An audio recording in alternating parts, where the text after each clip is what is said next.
Hello and welcome to the stream. I know it doesn't fit the mood of that song, but doesn't matter because it's gonna get cut from the VOD on YouTube. So, mamma mia. Anyway, let's start again. No, let's continue Deathgate, which is not something that Richard Nixon was involved in. Anyway. At least that I know of. So. Congratulations. I doubt Lord Tsar. So, the interior of the citadel is a gleaming white synthesis of elegantly designed buildings and machinery. Right, I've got a stone. Shit. I have less than what I would like to have. Okay.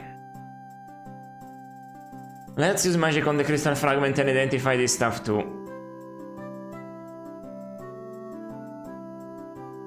Hello, scary computer ghost. You're not so scary after all. But yes, welcome back, welcome back. Hope you're doing well. Or at the very least, alright. So... I am here playing Deathgate, third stream of this. It's been quite the adventure this time around.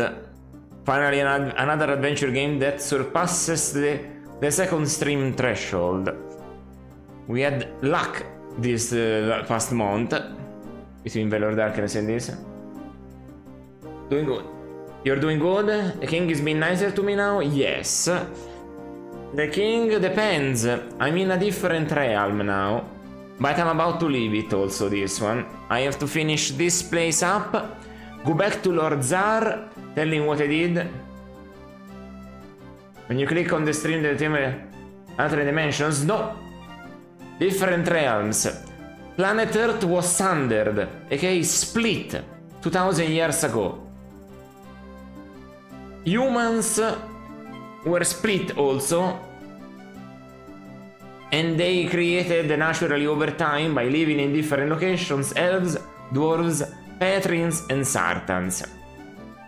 So there's 5 races in this place, and they're all at war. The only way that the sundering will stop is if that I can convince the labyrinth that the entirety of the 5 races have achieved peace. So that's my goal. But yes, the thumbnail was because it was I guess because it was the credits of the beginning that I skip now. Otherwise we get to see 5 to 6 minutes of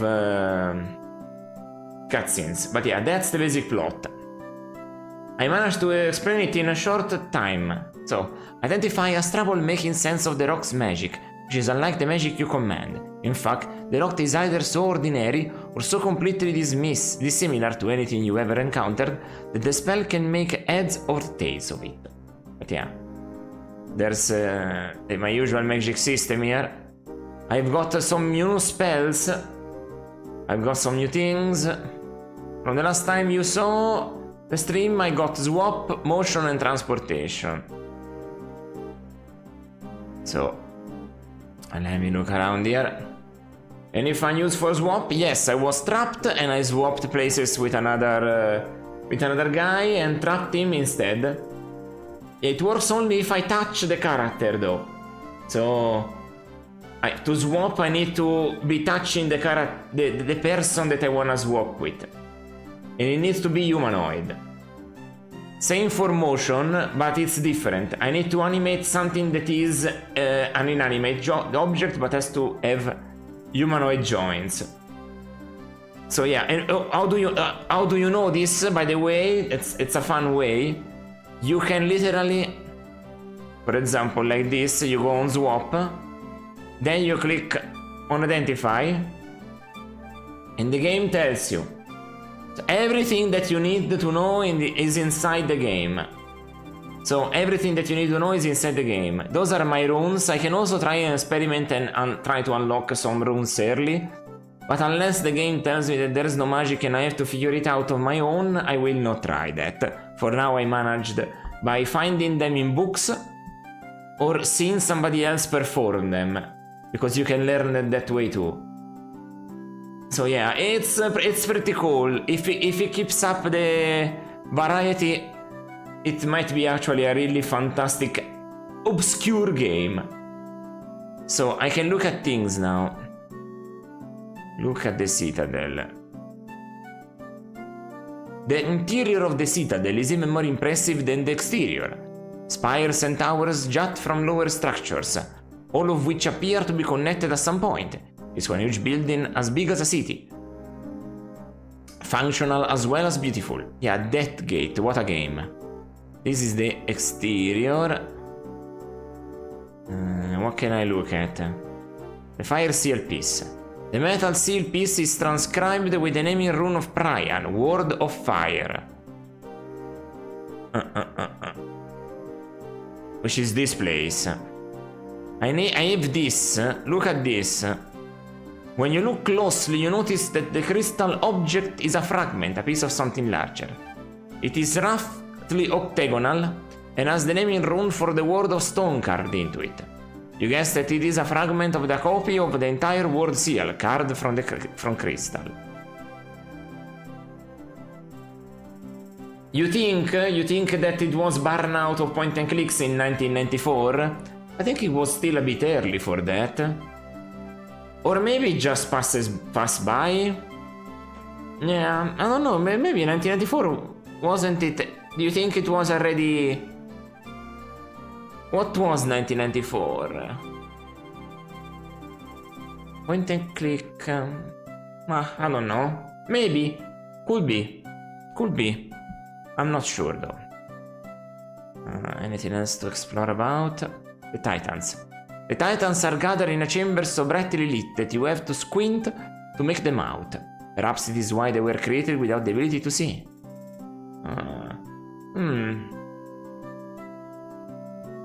So, can I talk with them? No, attack. No, they are friendly now. So, interesting. Let's try taking the fire seal piece. Alright. That was easy to do.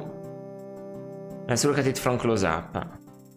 Can I cast some identify spell on it? 1994 burned out as... What point and click was famous and sold a lot after 1994? That's actually the actual question that we need to do. Famous and sold a lot after 1994. Actually, Space Quest 6 was 1993. So not that.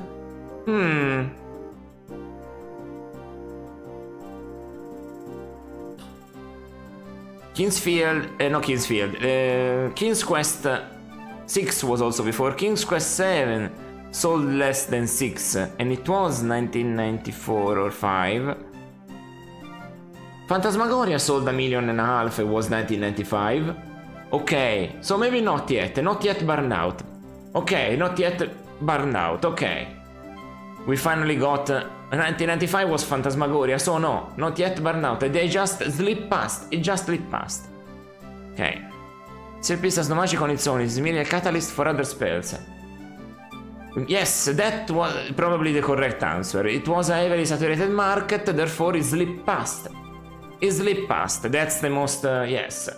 That's the answer. 1994 was still early for point and click decline, so we got that it slipped past because there was so much.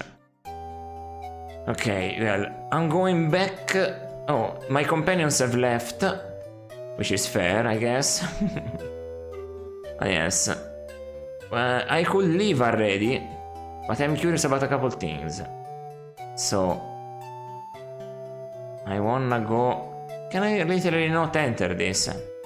You climb inside the hollow stump, but quickly realize that the dwarven tunnel is far too narrow for your girth. Indeed, it is probably too narrow for any race, save for the dwarves themselves. You climb around the trunk and brush yourself off. Well, you wander around the forest for a while, but without the titans you find it completely empty and more than a little boring, so you return to your clearing. Okay. You can... Okay, so there's nothing to do in it. Thank you for telling me. Alright. Let's enter here. No. Enter here. Let's try to navigate the place. There's nothing else, see? This is a different world, see? That's Prian. But yeah, the Earth has been split and I have to travel between the split parts of Earth. They are not that far away from each other, but they need to be traveled between. Yeah, let me see. I've no time for you and your foolishness. You're no kitchen worker, so you've no place here. Take it outside, please. I disappointed them in clearing that. I found maybe a sartan, if you remember that. I found maybe a sartan, and what I understand is that how they got humans called themselves. It references a lot of stuff that existed before 1994, aka making it, this game is set actually in the future, only that people are regressed because they had to start from scratch. And magic started appearing. Oh, everybody left. Hello. Everybody left. Nobody is here anymore. Well, everybody left. Sartan, are you still here? Okay. Can I grab more flowers? Take. You've had enough of the foul-smelling plants. No one can convince you to pick any more. Blue flowers? You don't need any more of the blue flowers, okay. Sartan! Oh, no, Zifnab, yes, that's the name of the Sartan. Can I talk to you? If it isn't my favorite patron in all of Prian, what can I do for you? I cannot tell you anything. I've had enough. Goodbye, Sartan. Well, I can't say I'm sorry to see you go, Haplo. But take care. You have many trials ahead of you. The fate of the world rests on your shoulders. I did not play Police Quest, especially because it's also a bit of a simulator point and click. From the same branch of Sierra, they also made Codename Iceman. And I wanted to play it until I discovered that it had an entire... the entire middle of the game is basically figuring out how to maneuver and shoot a submarine. And it's like, that's too much. I don't want a submarine simulator. I hate submarine simulators more than anything, so I'm like, no. I don't want simulators. I'm a story guy. I'm a gamer that likes to see endings in games, but and I can play games that with complex systems, but don't go into the simulator route. Yeah. Don't go into the simulator route. Please.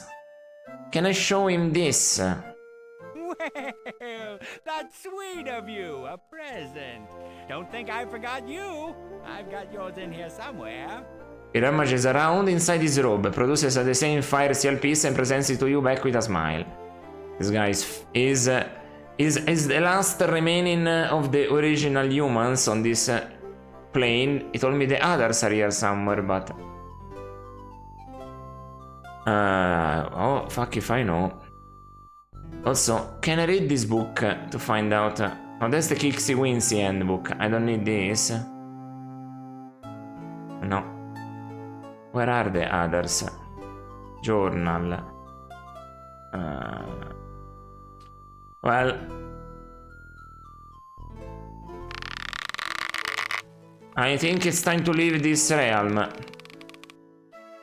I found the fire seal piece. Yesterday we spent the entire stream in this realm.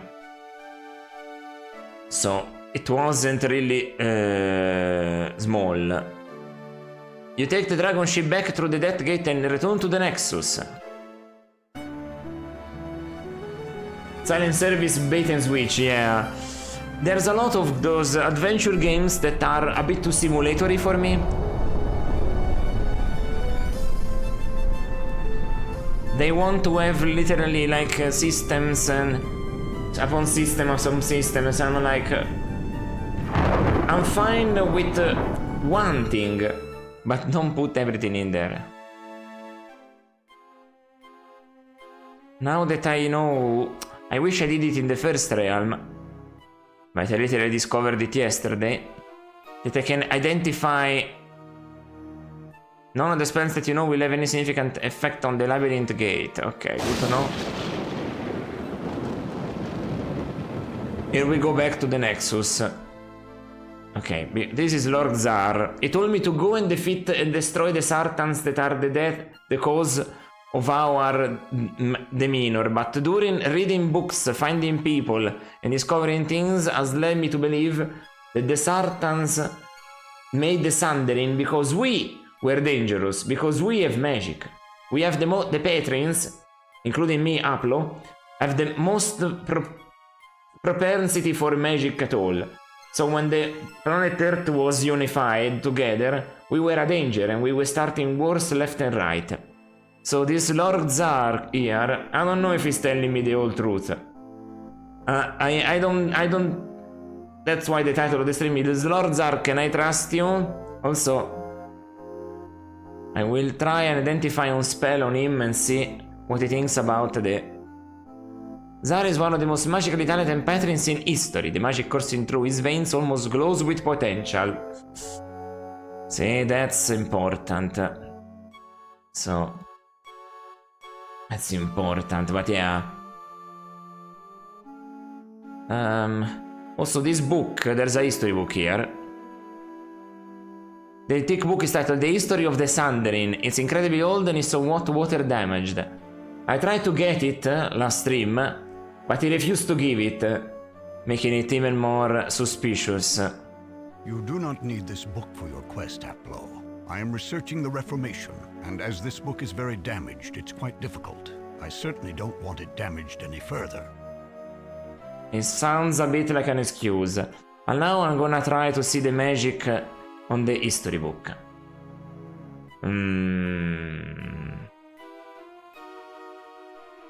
You cast... the history book is a magical, okay, good to know.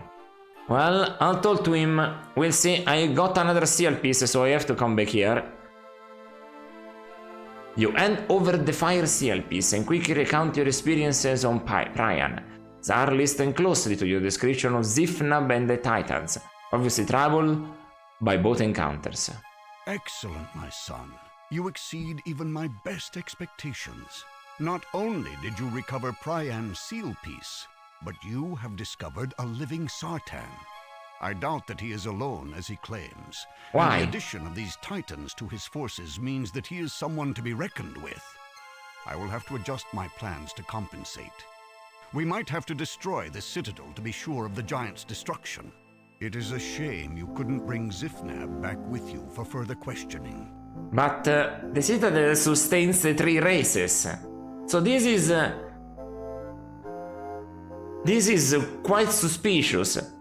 The citadel literally, and the Titans that are creatures of wood, they literally sustain humans, elves and dwarves.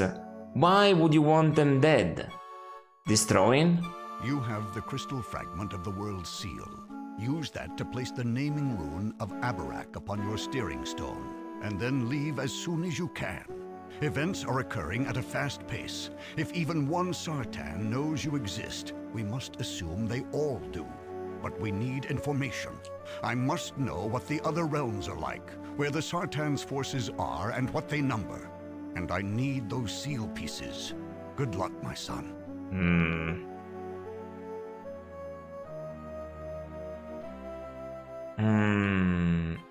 This is important.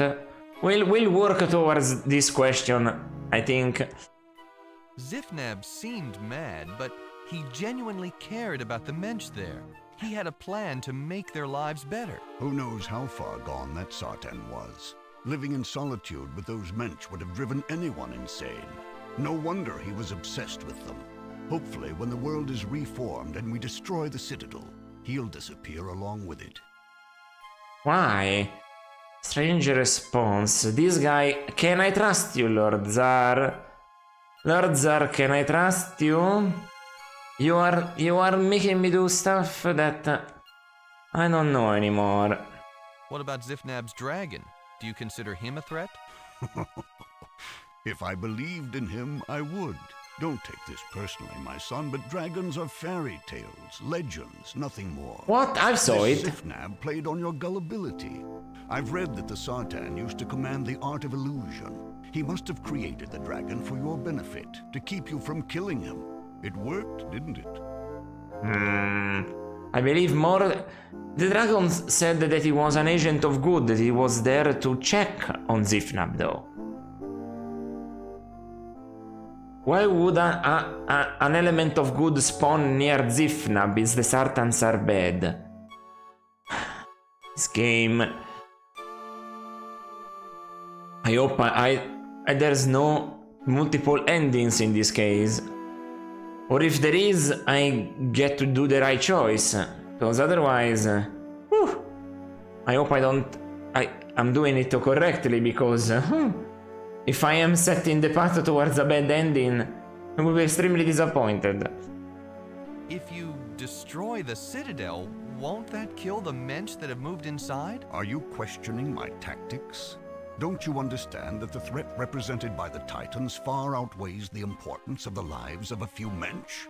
Don't get personally involved with them, Haplo. This is war. There are always sacrifices. Mussolini talk now. Interesting. We'll get armed and you'll depart. Literally. No thanks. That's enough for right now. I'd like to talk to you later if you don't mind. Very well. I'll be here. Yeah, no, this guy, the stone also, what did they say about the stone? Zebra stone is remarkable in shape, somewhat rough but without sharp edges. It's a fairly ordinary and experienced tool, some gift, a run-of-the-mill rock. He said to crush it when I get to...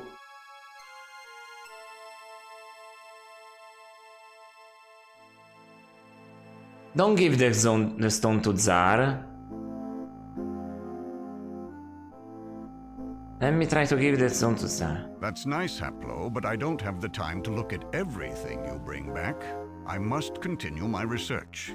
Please return when you're ready to report. The stone is not... The stone is not at all lighting up like he said he would. Let me see.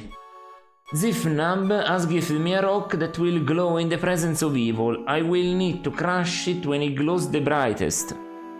It's not... let me try this. Press on the stone with all your might but fail to even dent it.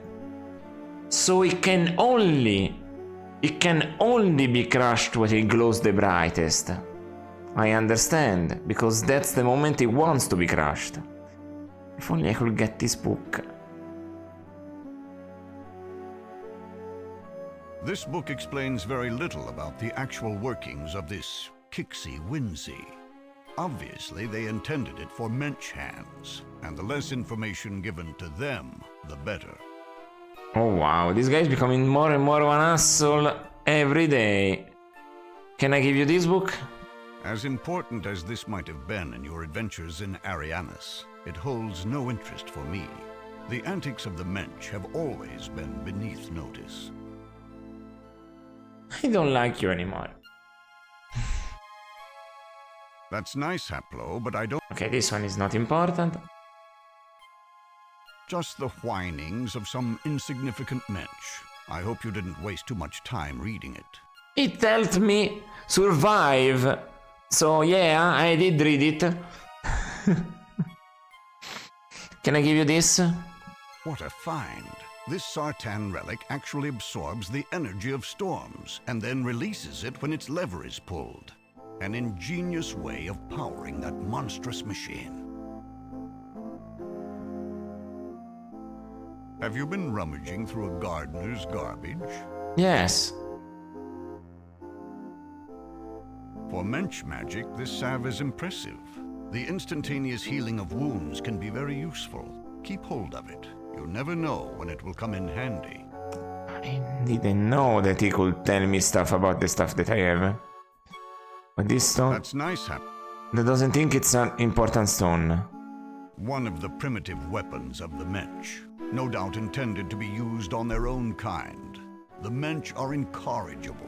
Their lives will be so much better when we have taken control. Very friendly fella, this guy. Oi, oi, oi. I doubt Lords are indeed. This guy, no. So, it...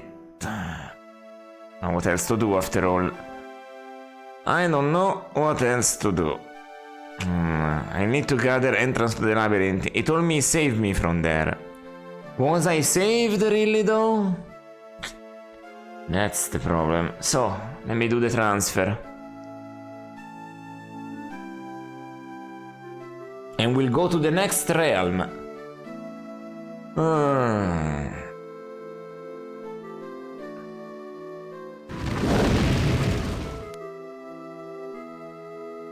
Traffic confinement onto the steering stone.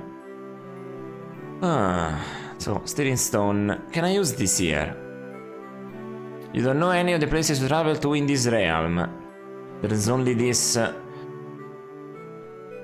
sanctuary and the labyrinth, eh? So let's go. You called on the power of the steering stone and to take you through the death gate and into Araknie. Word of stone. Here we go.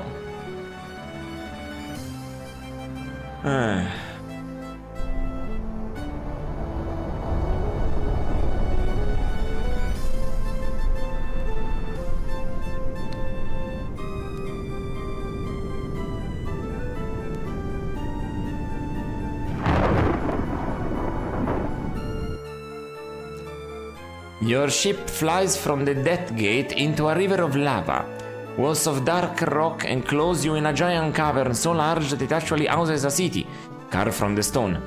You dock the ship a small distance away. This traveling music is amazing though. I want to listen to this part.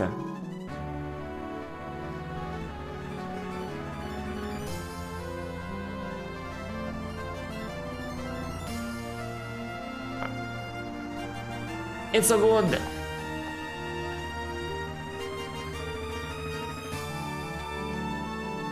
Nice. Okay, let's go.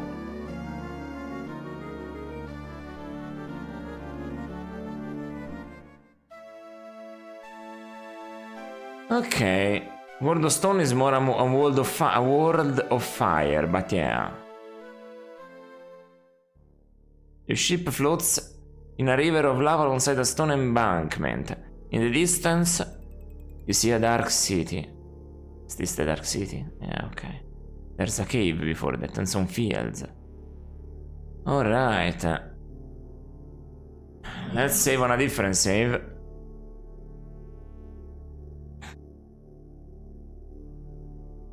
Stone of Love. That's a good one. Okay. Look at City Landing is the same, okay. Can I look at the lava river? Oh, nice.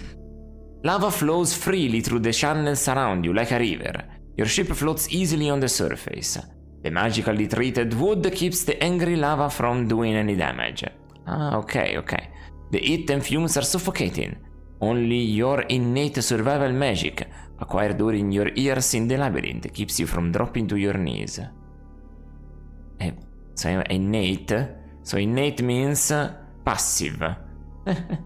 A nice reference to passive skills in role-playing games. Nice. Nice, nice, nice. That's funny. The help. Click on the spell.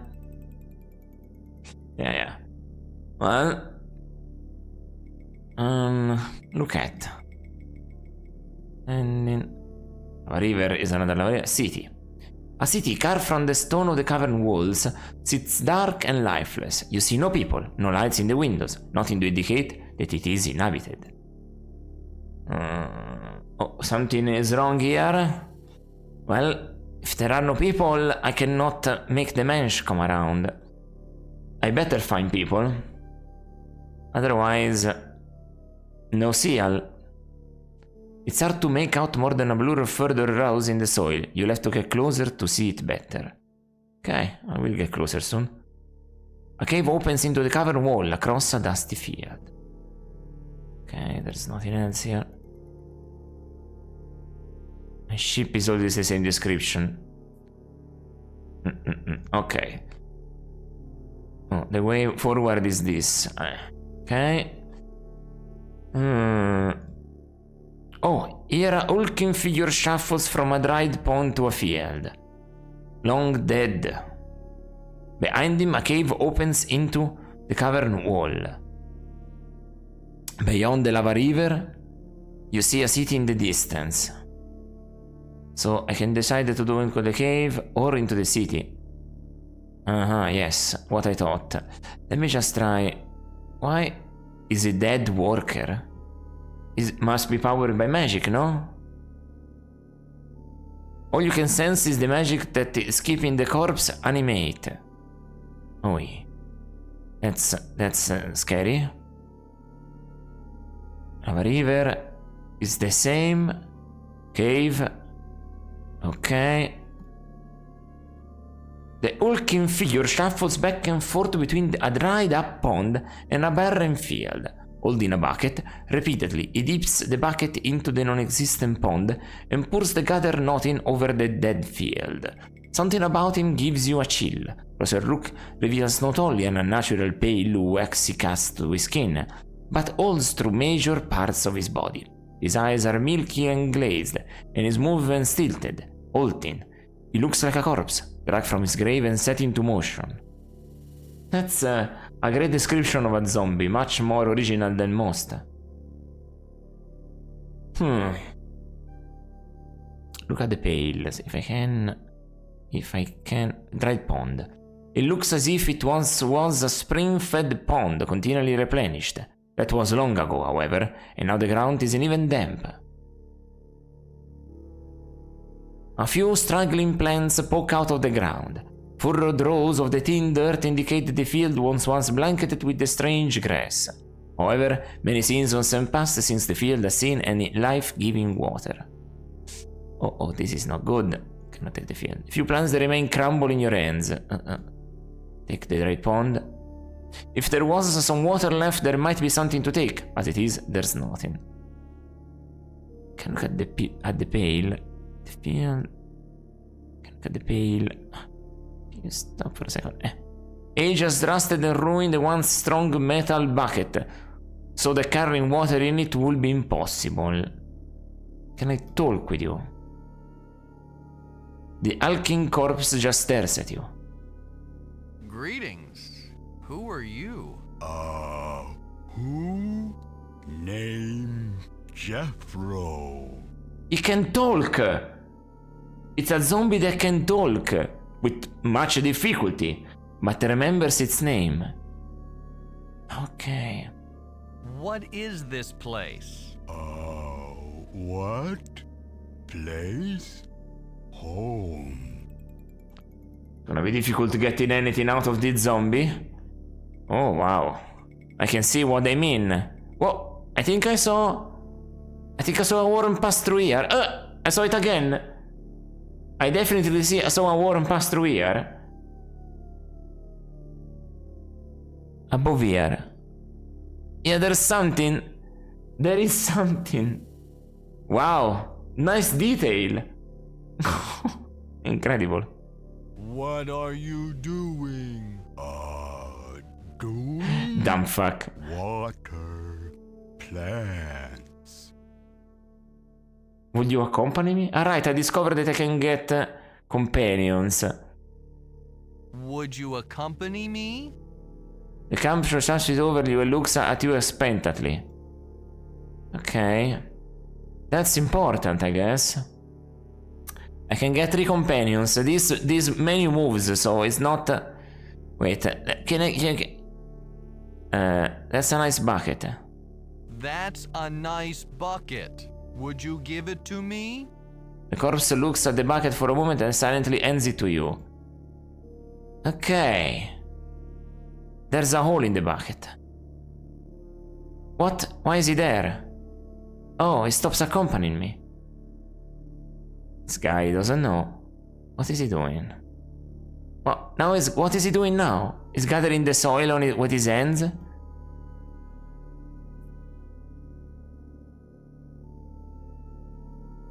Whoa.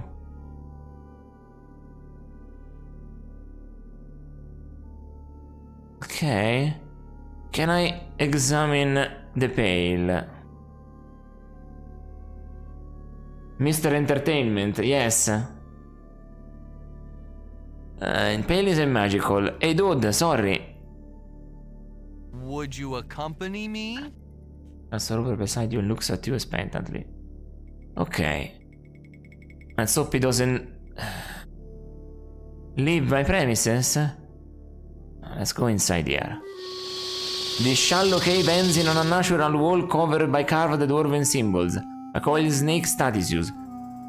The dead workers' dull eyes roam around confused. Oh. Oh no. The shallow cave ends in an unnatural wall covered by carved dwarven symbols. Coiled snake studies you. Without any direction, the confused dead workers runs around. Oh no. Dude. Mr. Entertainment. Would you accompany me? Come on. Get here. Okay. So, I'll talk with him and tell him to... I'll stick him on the... Go grab... it's a corpse, so he shouldn't get defeated by the snake, right? That's what I'm thinking, at least. Go grab that snake. The worker turns his gaze to the coiled snake in the middle of the cave. He shushes over and grabs it. If a snake will look surprised, you swear it was stunned by this hulking corpse. He whips around and bites him, but the worker doesn't even seem to notice. And then what do we do? What do we do with the snake? Look at the snake. The snake rides in the grasp of the dead worker. He spits and bites the corpse, but nothing seems to faze him. He doesn't even loosen his grip. Without any direction, the confused corpse releases the enraged snake and wanders back to his beloved fields, leaving you and the snake to talk things over. No. Hello. Would you accompany me? No, okay. Okay, told to him, go grab the snake. Go grab that snake. Then, told to him again, grab the snake. Go grab that snake. The worker looks reassured by the command. He tightens his grip on the snake and plants himself in place. Ah, shit. Can I do anything with the snake? Pet the snake. You decide that all the snake needs is a little affection. Perhaps that will change his disposition. You gather him up and pet him. He looks genuinely happy just before he bites your head off. Okay. That's a death. I fell for it. Shit. Can I attack the snake? Decide to try for a cheap shot while Jet rolled the snake. Even in his grasp, the snake lunges for you, hissing and spitting. Decide to leave the nasty little creature alone. Without any direction, the confused corpse releases an enraged snake. Shit, okay. Look around. A coiled snake studies you. There are rocks here. A pile of rocks sits by the cave wall. Evil red eyes glower at you. You can almost see its tiny brain trying to decide if you are food or a threat. Either way, it doesn't seem to like you very much. That's a wall here. The far wall of the cave is covered with 9 identical carved dwarven symbols. So we found trace of the dwarves. I need the other 2 also. So there are rocks here. Can I take a rock? You take the rocks. Okay. The rocks, although not very bulky, are rather heavy. Is there any rock that is magical I can separate one rock from the others? Ok. There are no magical rocks. Ok. Since I literally don't know what to do with this, I will fall back for a second. Okay. Let's go to the other side. Got some rocks and a pail. Well, there are stones. You're surrounded by the stone buildings of the deserted town, including a clock tower to the east and an elegant residence to the north. Clock tower to the east, elegant residence to the north. Okay, yes, it checks out. So this is what it is. Look at this house. The house to one of the town square, to one side of the town square is small, but exquisitely carved from the rock of the cavern. Anything special on it? There's a statue on the clock tower. Clock tower, tower clock. Clock tower, tower clock. Clock tower, tower clock. Clock tower, tower clock. Clock tower, tower clock. Clock tower, tower clock. Tower, tower clock. Anyway. The clock tower looms all over the other buildings in town. A metal statue stands outside of the clock's face and an arch opening leads into the base. So that's what it is. Look at the statue. The statue wears a crown and holds a scepter. With the A's in the air you can discern more from the distance. Earrings that... Look at this square, this is a square. The statue is supposed to ring when the tower clock moves. The clock's circular face has 16 marks around the edge. So there are 16 hours in this realm. Good to know. The single L points to just before the second mark. Just before the second mark. Seems just after, but okay. Let's go in house number 1. Oh, there's a person. You stand in the foyer of a small house. Stairs lead up to another level and double doors are set in the east wall. You have a weird looking penis. But hey, there's a person. Look at the furniture. The foyer is same. Okay, look at the furniture. The furniture is either carved from rock or made from prettified weeds of some sort. Actually, the end result is rather attractive. Doors. Double doors in the wall are made from thick hard wood. They are intricately carved with symbols you don't recognize. Can I look at the lock? I don't have the lockpick anymore! The silver lock matches the key hanging from the chain wrapped around the dead battler's waist. Is he dead? He's dead also. Oh my goodness. Stairs lead to the upper level of the house. The key is wrought from silver and looks fairly heavy. It pulls at the chain wrapped around the dead battler and seems as though it's almost enough to tip him over. This man doesn't look at all well. Ancient, tattered robes hang over the emaciated frame. His eyes are yellow and many of his teeth have fallen out. He stands stiffly, though almost with an air of dignity. If that's possible for a corpse. A silver key hangs from a chain around its waist. How may I be of assistance, sir? The decaying battler tends to draw himself up, but the weight of the chain around its waist keeps him slumping over. So strange. Who are you? My name is Aramas. I serve Balthazar, the master of the house. His work is very important and cannot be disturbed, so he retains me and a few other servants to handle the domestic work. I like this look he gives every once in a while. He knows he has an opening in his skull, so he looks at it. He tries to look at it. That's funny. That's extremely funny.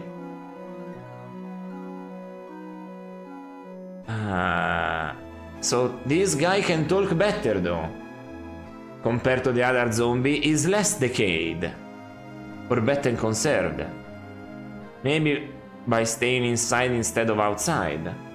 Interesting. Who else does Balthazar retain to serve him? In addition to myself, Balthazar employs a nanny who cares for the master's young children, and a housekeeper who does the cooking as well. I don't think anybody is alive like you talk about, but I have to convince him about that to give him the key, probably. That's There's a right. housekeeper? Isn't it kind of dirty around here? I'd say this housekeeper is slacking off. The house is a little dusty, but I'm sure she'll get on the job soon. He still hasn't realized. Zombification does limit your brain juices. Who is Balthazar? Balthazar is the personal necromancer to the king of Khan Telest. He's one of the most celebrated sorcerers in the city. Okay. Not anything that I need to write.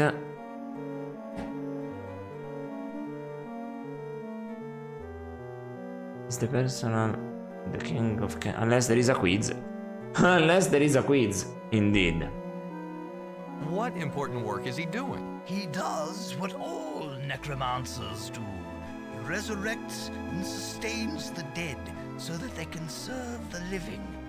But he also spends much of his time researching new magic arts. It's not a very popular activity among other necromancers. In fact, it used to be a crime. But as my master is mentor to most of the others, and because he is a man of power and influence, his research isn't questioned. Not that Balthazar would care in any case. So this is funny. Usually in fantasy games, necromancy is the one that is illegal. In this case, this is a city of necromancers, so we get that the corpses actually are normal, because so that the sorcerers and necromancers can study. The corpses do the houseworks. The other magic was outlawed, but Balthazar would be dead? Let's ask. What magic arts is he researching? What do I look like?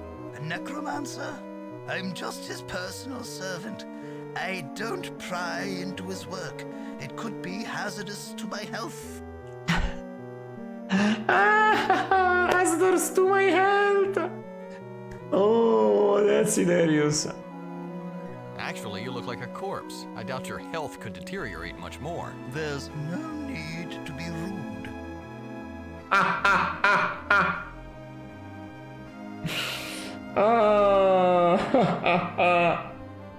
That one got me. I didn't expect this response. I expected that. You know, maybe magic could actually restore me, and a potion of restore will be detrimental because I am a zombie, you know, and stuff like that.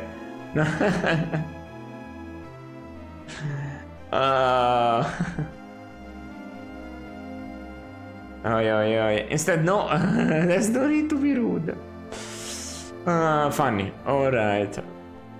Why can't he be disturbed? An interruption at the wrong time could have disastrous results. His old butler interrupted him once. My first job was to scrape his entrails off the walls. Interesting. Well, at least it makes sense, okay? Well, I don't blame you then. Is that why that door is locked? Yes, he takes his breaks at certain times, and only then is it safe to enter. Oh, Soon it will be time for his tea. I'm waiting for the housekeeper to bring it. wait. The clock needs to signal the time for tea, but maybe the clock, since nobody is there maintaining it anymore, has been broken, the clock tower. Fixing the clock tower will bring in tea time. Let me write this down. I think it's just a theory, but I am almost sure. Fixing the clock tower will bring about tea time. Tea time. And open the necromancer doors. The necromancer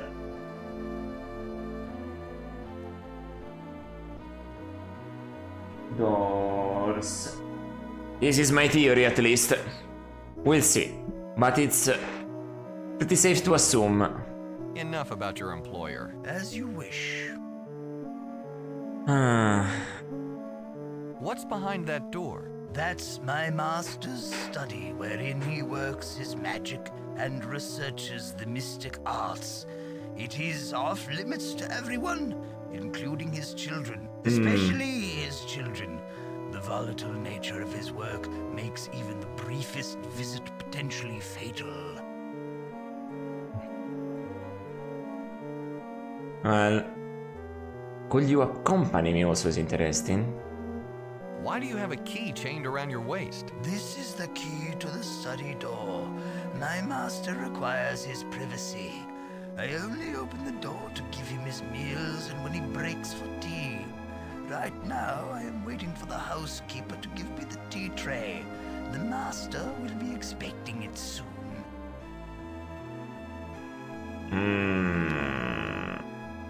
Let's try this one. Do you think you could open the door for me? The master is expecting my visit. The master isn't expecting Shit. anyone today. And even if he was, he would leave his study to speak with you. He doesn't allow anyone inside, except myself. I tried. Could you go in and give him a message for me? I can only enter at predetermined times when it's safe to do so. I cannot enter simply to give a message to him. Okay. When exactly do you expect the housekeeper to bring you the tea? Oh, she should be along any time now. Okay. So it's just before 2, so I need to make it 2.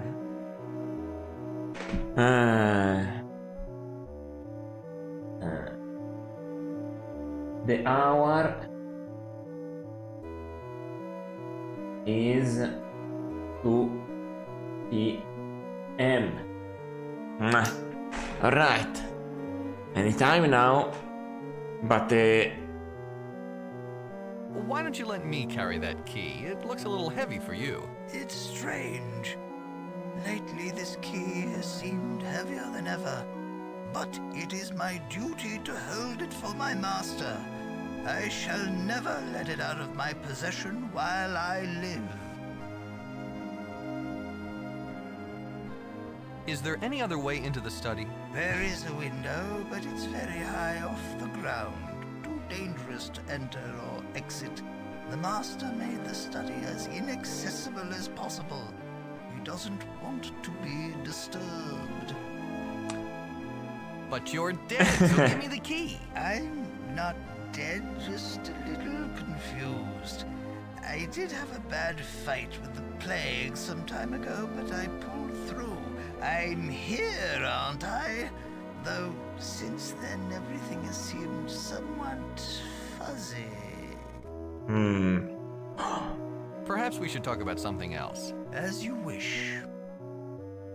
Okay. Why are you standing around? Aren't you dead? Dead? Dead tired, maybe. I don't get enough of rest. Lately, I need to the convince him he's atmosphere dead, maybe. night has become difficult. I need a vacation. Where is everyone? Where is who? Whom did you expect to find? I believe you'll find the children upstairs. Oh with the boy. nanny. Oh The boy. master hard at work in his study. Oh boy. What is this place? Well, this is the city of Telestia, one of the oldest and grandest cities in Abarak, aside from the city. Oh, it went away, the audio. That scared me. Aside from the cities in care, Necros at the war score. And we're very proud of our accomplishments. Okay. Telestia was built by the dwarves for the other mensch races when they were all still alive. The dwarves themselves lived in caves not too far from here. That sounded like a microphone being pushed off and on. did they not notice that they muted the microphone by accident and then unmuted it while recording this and just listen to the first 2 lines? I mean, there are a lot of lines of dialogue in this game, eh? After all, there is text. If it was like a lot of other adventure games with no text, it would be bad. So, from here, we've lived here for thousands of years and we are very proud of our accomplishments. Celestia was built by the dwarves for the other mensch races when they were all still alive. Dwarves themselves live in the caves not too far from here. Okay. There are... Some of the dwarves' artistry remains throughout the city. For example, the iron statue in the clock tower is ancient. It is the exact likeness of Clytus the first in the line of dynasts who have ruled over Abarak. The detail is excellent. Even the royal scepter, still carried by Clytus XIV, is a perfect replica of the original. They say that the statue was made by Clytus I's personal dwarf slave after the dwarf went mad. The madness obviously didn't affect his artistic talent, though. I guess. If I can gather where the others live, I can maybe travel to another place. It's important. What happened to the other races? The weaker races died off shortly after they were transplanted to this world. They didn't have strong enough magic to survive the harsh environment of Abarak. Where exactly did the dwarves live? I believe they once lived in caves just outside of the city. I can't be certain, however, that it isn't simply legend. The region hasn't been explored for a long time. That's interesting. So that cave with the dwarven symbols makes sense. I just have to find something that teaches me about the dwarven symbols.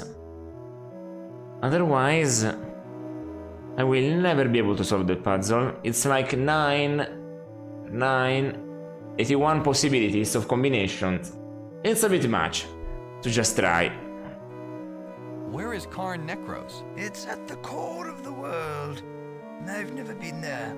In fact, no one in this Karn has. We've never traveled outside of the city. We've never had to. Okay. But you don't know exactly where it is. Okay. Does the dynast rule this city? Not really.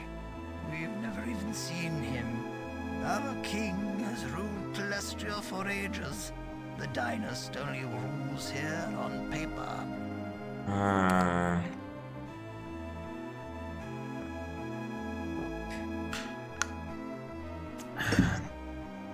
Alright. Is this scepter anything special? Of course. It is the scepter of rulership. It gives incredible magic power to he who wields it. The original dynast, Clytus I, created the scepter, and his line has used it to secure their leadership ever since. No one would dare oppose a dynast who has control of the scepter. Why did Clytus' slave go mad? The dwarf was the first experiment in necromancy. Some say that the art wasn't perfected when Clytus I brought his slave back to life, and that insanity was the result. Afterward, Clytus banished the slave back to the ancestral dwarven lair to sit in solitude forever. Didn't kill it though. Interesting. This didn't affect the dwarf's devotion to his lord, however. When a body is resurrected, it learns very little, and it usually reverts to doing whatever it did during like life. The dwarf continued to worship Clytus I. He even carved the statue in the clock tower to honor him. Few believe that Clytus was deserving of such honor, but even fewer will admit that in public. Clytus XIV reveres his ancestor, and no one speaks ill of either of them without fear of being turned to dust. Enough about this place. As you wish. Let me ask this. Could you accompany me? Regrettably, I cannot. I have to serve my previous charge. I must stay here as long as my master desires. You're as interesting as a corpse. This conversation is over. As you wish.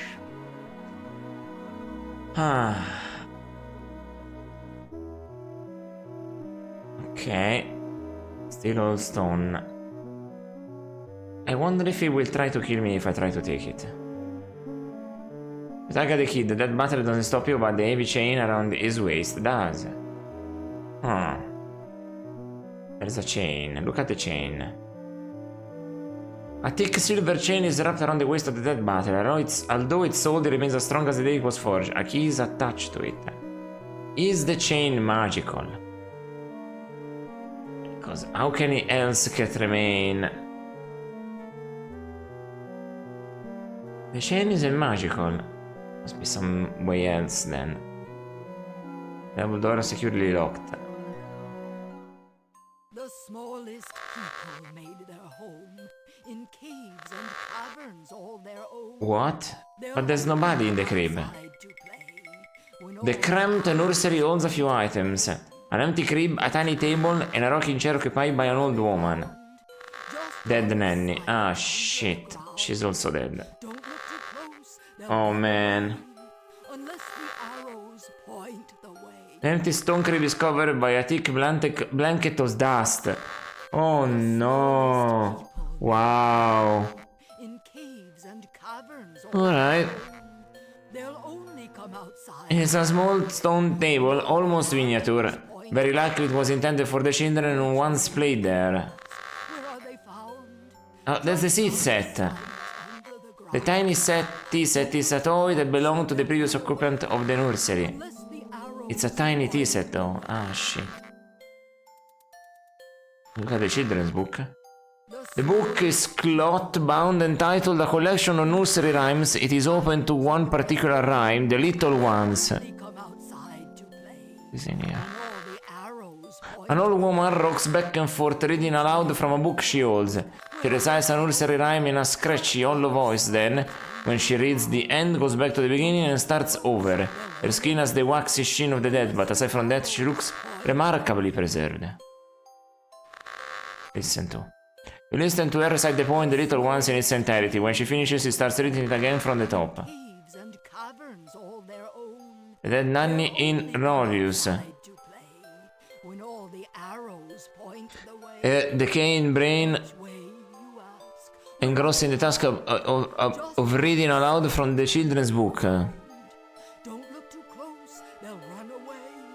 Unless the arrows You know, point that the nursery way. rhyme is starting to grow on me. Maybe a few hundred more times and I'll actually like it. Anyway, the course pays no attention to you. She just continues to read from the book. Oh no. Hey, Grandma, over here! In caves No. and caverns all their Give me that own. book. Maybe if you didn't have your nose in it, you'd notice that I'm trying to speak to you. They'll And then only Danny come outside to play. When all the ignores you and continues to read, so you decide to remove the book yourself. which way You slide the book out of the dead nanny's wrinkled hands. She doesn't resist, but no sooner is the book on than she stops speaking, her eyes go blank, and she sits motionless. Let's look at this. The book is cloth bound and titled A Collection of Nursery Rhymes. It is open to one particular rhyme, The Little Ones. Is this rhyme a puzzle? Let's identify in case it's magical. Okay, let's read it now. No.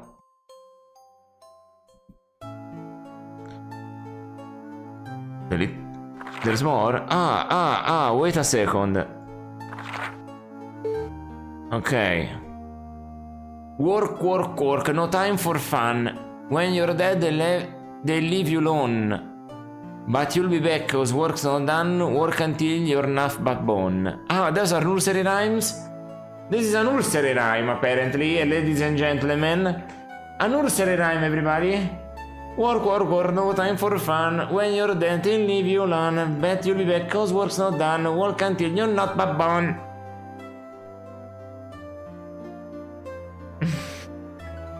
Ah, yeah. A nursery rhyme in Children of the Corn, maybe? Cannot go that way. Dark place. In the dark place. Oh, wait. Dark place, the monsters wait, but the entire race brought on their fate. If the days fall and they escape, they shan't recall what made them hate. Cool.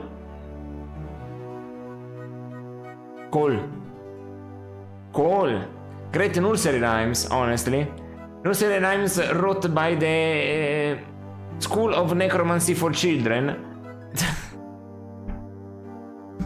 What's in here? Little ones. The smallest people made their home in caves and caverns all their own. They only come outside to play when all the arrows point away. Which way, you ask? Where are they found? Just out of sight under the ground. Don't look too close, they run away unless the arrows point away. Wait a minute, this is the puzzle solution for the arrows just outside there. Aye.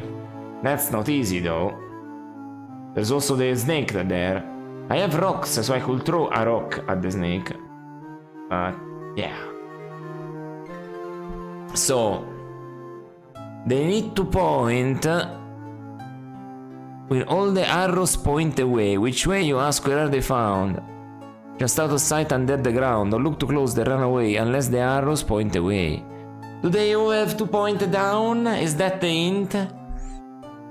Is the hint that they have all to point down? This is a bit more obscure. I mean, it's fair that after 11 hours and change, the puzzles get a bit more difficult. Is that what it means? They have to all point down? The smallest people made their home in caves and caverns all their own. They'll only come outside to play when all the arrows point away. Which way, you ask? Where are they found? Just out of sight, under the ground. Don't look too close, they run away unless the arrows point away. Which way, you ask? Where are they found? Just out of sight, under the ground. This is the stuff. I wonder if I can get more hints. Okay. The door in the cave has arrows.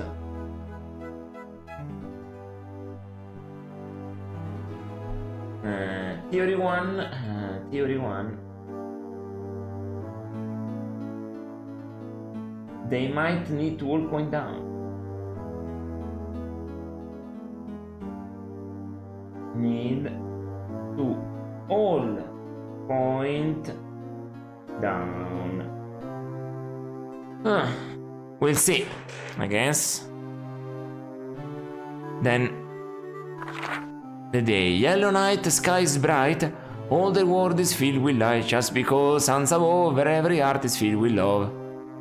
Ah, this is actually good.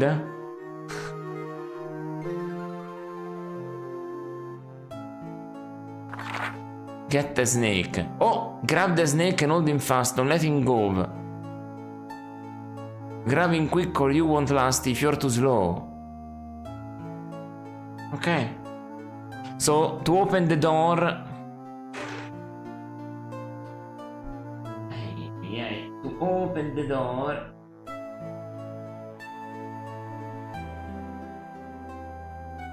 I need to hold the snake.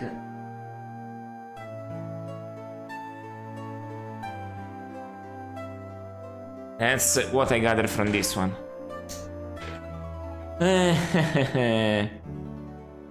Okay. 4 and 1. Wait a minute, what is this? 1 makes 4 and 1 left over, then what we got is just a cave. Started out warm but got much colder, it's just like living in the grave. Where are the others? They disappear. Perhaps something went very wrong. If they survive, not like we fear, why have they stayed away so long? Okay. I have a spell of it and cold. 1 makes 4 and 1 left over, the one we've got is just a cave. Started out warm but got much colder, it's just like living in the grave. Where are the others? They disappear. Perhaps something went very wrong. If you survive, not like we fear. Why they stayed away so long? They're talking about the dwarves. There might be another puzzle after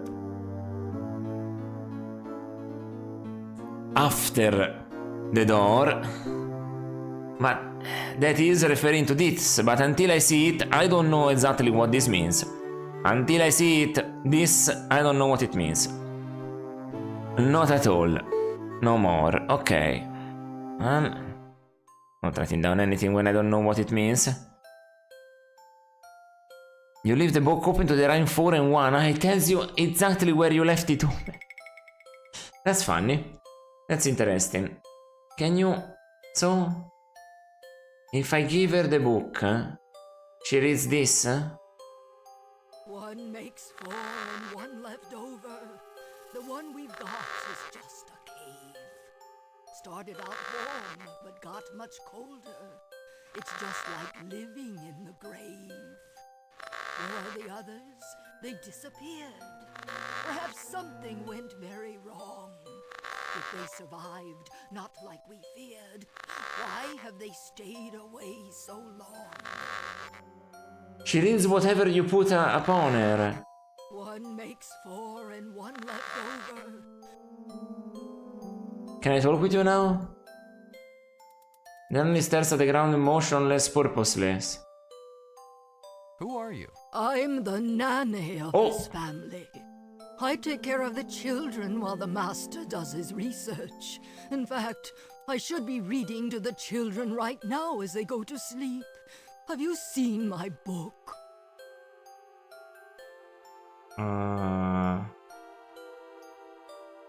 Why do you read the same rhyme over and over? I read until the children have gone to sleep. I must read now. Where is my book? I can't find my book. Who do you read to? To the children. Aren't they precious? I've taken care of children most of my life. I love to read to them. I should be reading to them now. Would you accompany me? I know where your book is. You know where my book is? Please take me to it. I must read to the children. They can't go to sleep without their rhymes. They need me, you see. I wonder if she'll accompany me forever. Well...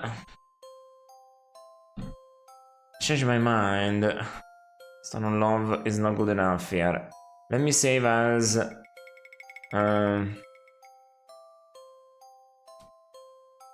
Don't give this book back. Don't give the book back.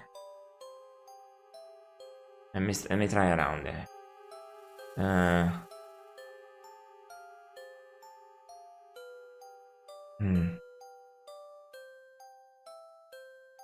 Not a single soul in sight. Not a single soul in sight. Alright. That's a good one. So let's take this in the meantime. It's a tiny tea set is a toy that belonged to the previous occupant of the nursery. Can I cast... What kind of magic is upon you, lady? This is not magical. On the dead nanny. Oh, yeah.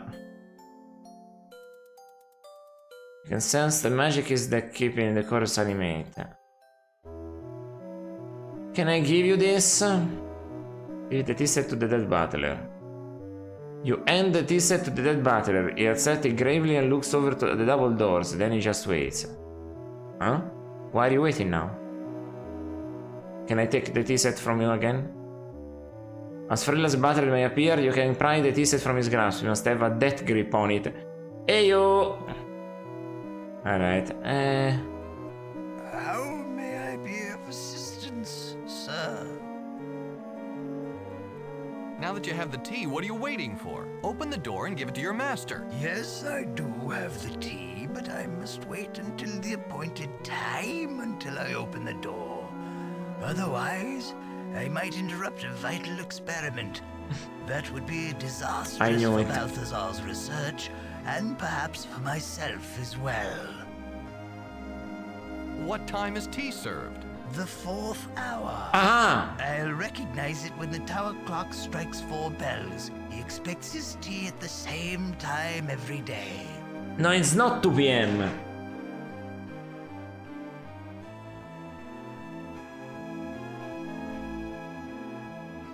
The hour...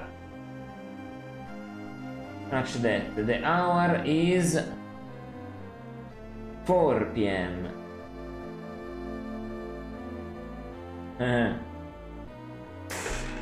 Wait, 16 faces means then 32. On the 4th hour. You're as interesting as a corpse. So it means This 32 conversation is over. hours in a day. You wish. Okay. So, surrounded. Okay, yeah. Bring the nanny with me everywhere. I have a couple ideas about the nanny, but I don't know. I'm not sure yet. Also, children's book, right? Read it. 4 and 1. Maybe I need this.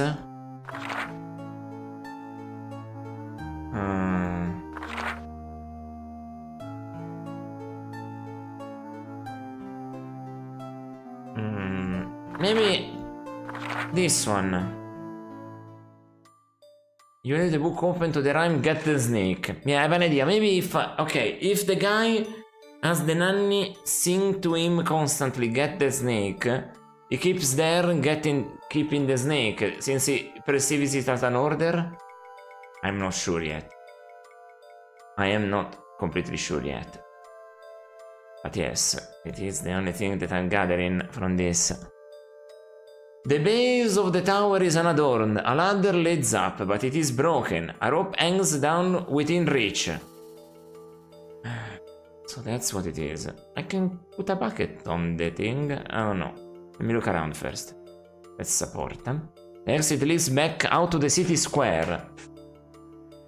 Okay. Our bottom. Yeah. I don't see up. The ladder. A ladder attached to the tower wall leads up to the clock mechanism, but the ladder is broken. Some rungs are missing. Some merely split. Actually, the ladder is no longer usable. If I try to use it, I might die. So, the hook. Look at the hook. A metal hook is tied to the rope hanging down from the clock mechanism far above. There's much more to this than meets the eye. This is a pail, it's small.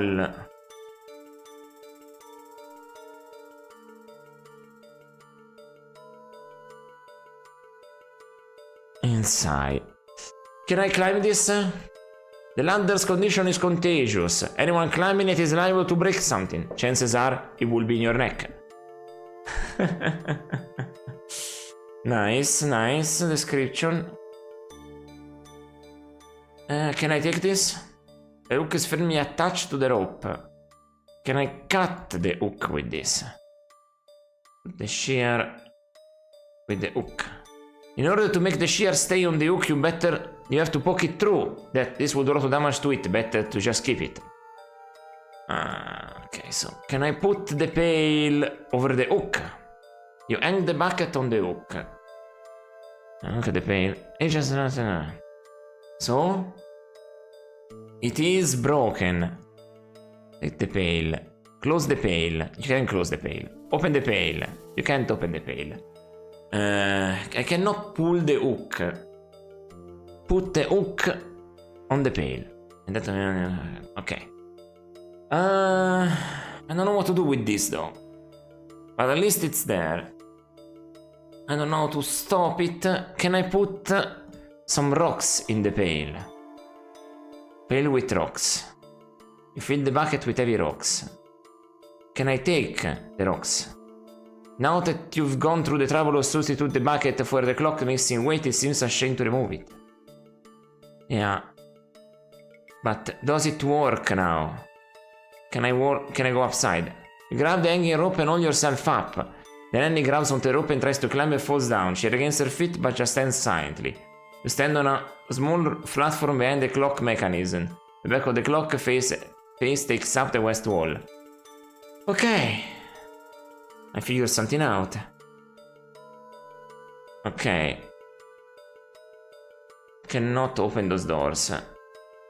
Two metal doors are set into the walls of the clock tower along the track. Presumably they open when the statue wheels on the stroke of the hour. Okay, let's look at the clock face. The clock circular face has 16 marks around the edge. The end, the single end points to just before the second mark, which is true. And dial. A dial affixed to the back of the clock's face allows one to manually set the time by moving the clock's single end. Really? Can I turn it?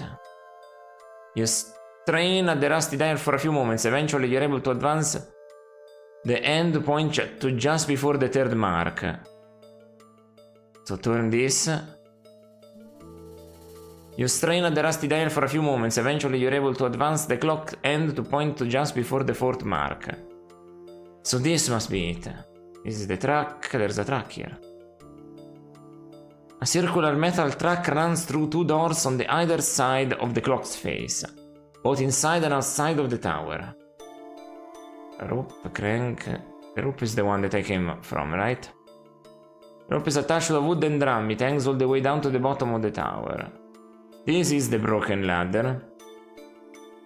Yeah. Can I take the ladder from here? No. Try to pick up the platform. Ah, this is a platform. Look at it. A ladder attached. No. Take the ladder. That is bolted to the wall. Look at the platform. You stand on a small platform. Okay.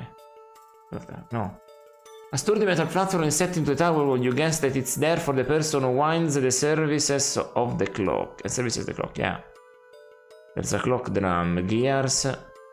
The clock uses many gears of various sizes. You try to trace the motion from the drum to the clock face, but it's too complicated. The weight of the clock is the drum is the clock power source. A rope wound around the drum and weighted will slowly unwind. As it did, the drum will turn the clock gears and keep time. The rope currently hangs all the way down to the floor. Ah. Turn the crank. With both ends, you turn the crank and wind the rope around the drum until you see the hook.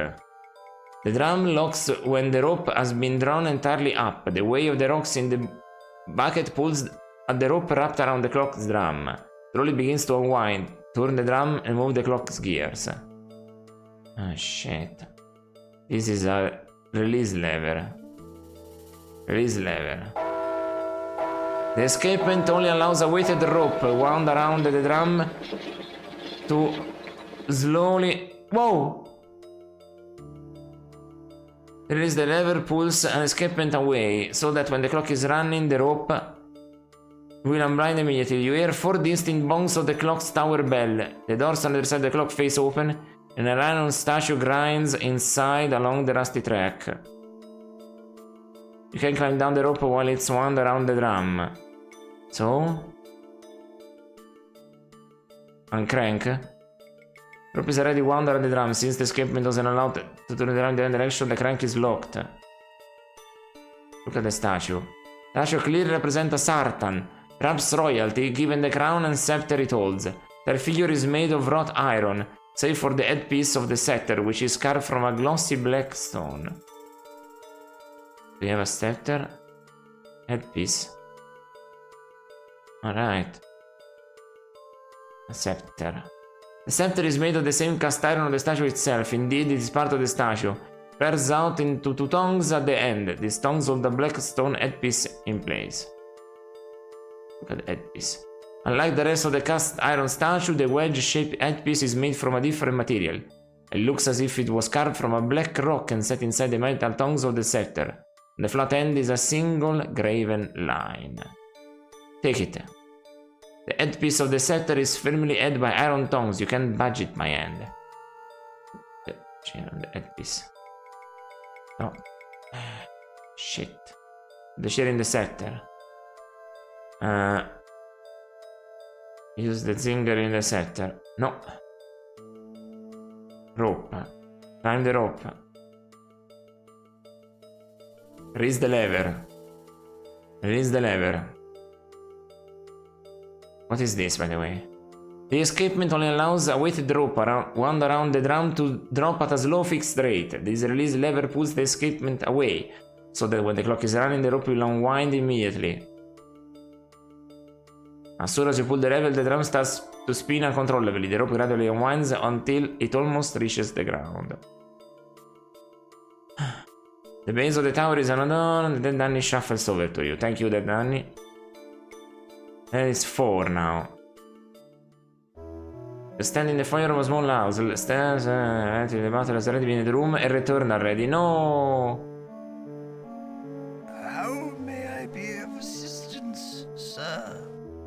No! You're as interesting as a corpse. This conversation is over. As No, no. Oh. Well, there's a timing thing here. This is more complicated than I thought.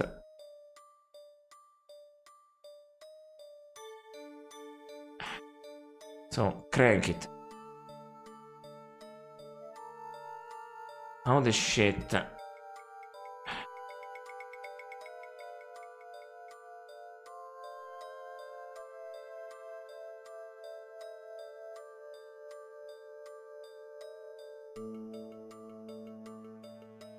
No, did I broke it?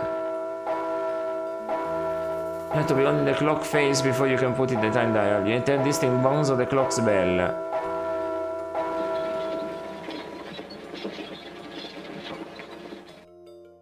Huh?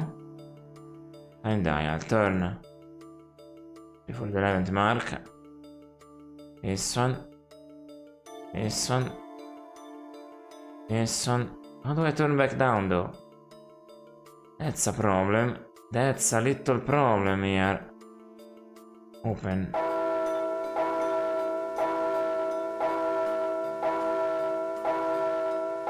Ah, shit. Oh, man.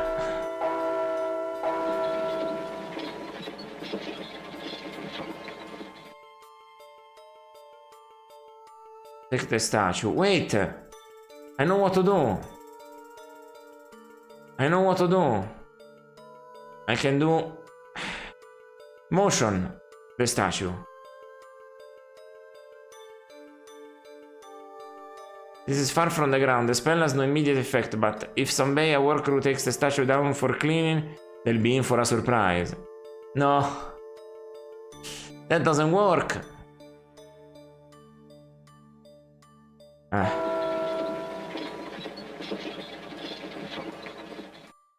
That is the... Okay.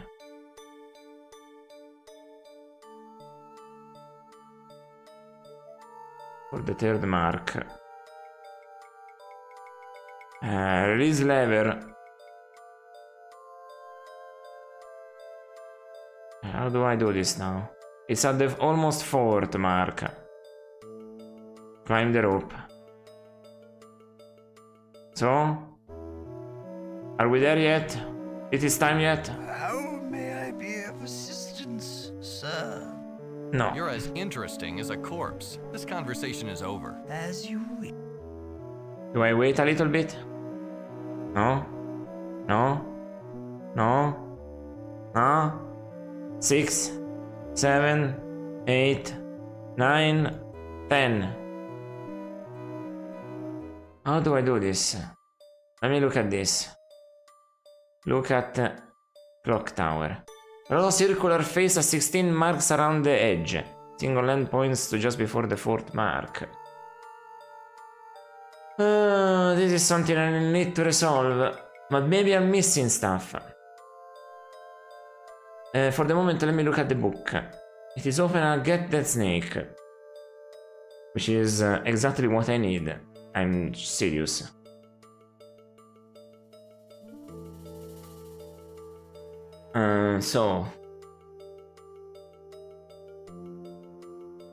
Okay, let me try doing the other thing.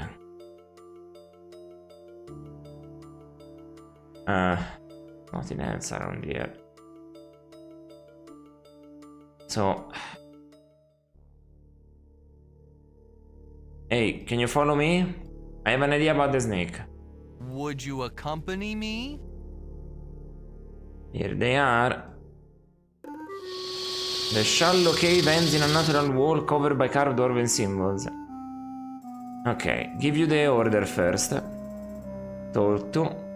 Go grab the snake. Go grab that snake.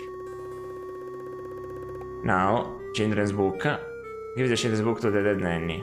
Grab the snake and hold him. You give the book to the dead nanny. The idea of following you flies out of her decayed brain as she starts reading the open page aloud. In hollow tones, she recites, "The nursery rhyme, get the snake." The worker seems reassured by the rhyme. He tightens his grip on the snake and plants himself in place. 20 points. Grab him quick or you won't last. If you're too slow. The wall for the wall far to of the cave. The snake cries and spits as he tries to escape the worker's grasp, but its efforts are futile. The horse's grip is too strong, and the dead nanny constant repetition of the command to hold the snake keeps him from forgetting his task and wandering off. Yes! At least, even if the clock still can be solved. The snake and hold him fast. Don't let him go. Soon you come up upon the wall, a collection of 9 stone circles, each with an ornate arrow carved upon it. Help. If you click on an arrow, the arrow and all the arrows immediately horizontal and vertical in addition to that arrow will rotate clockwise. Click reset to start over. If we sense that you are getting frustrated or are not making progress, then an int button will appear on the interface. You will get a text int the first time you click on int. Clicking on the int button again will reset the puzzle and show you the first correct move. Further clicks will incrementally solve the puzzles. We will not click on that. Because I think it was... shit. It was in the nursery rhyme here. Hold him fast. Can I take it? Let him go. Sorry, I need to read this. I think 4 and 1. 1 makes 4 and 1 left over. The one we've got is just a cave. Started a warm but got much colder, it's just like living in the grave. Where are the others disappeared? Perhaps something went very wrong with the survival knocked fear. Why they stay with 1? 1 makes 4 and 1 left over. 1 makes 4 and 1 left over. 1. Move the first arrow, maybe. Okay. This is maybe... because they're talking about the dwarves again. This is what I wanted to have. Okay, so...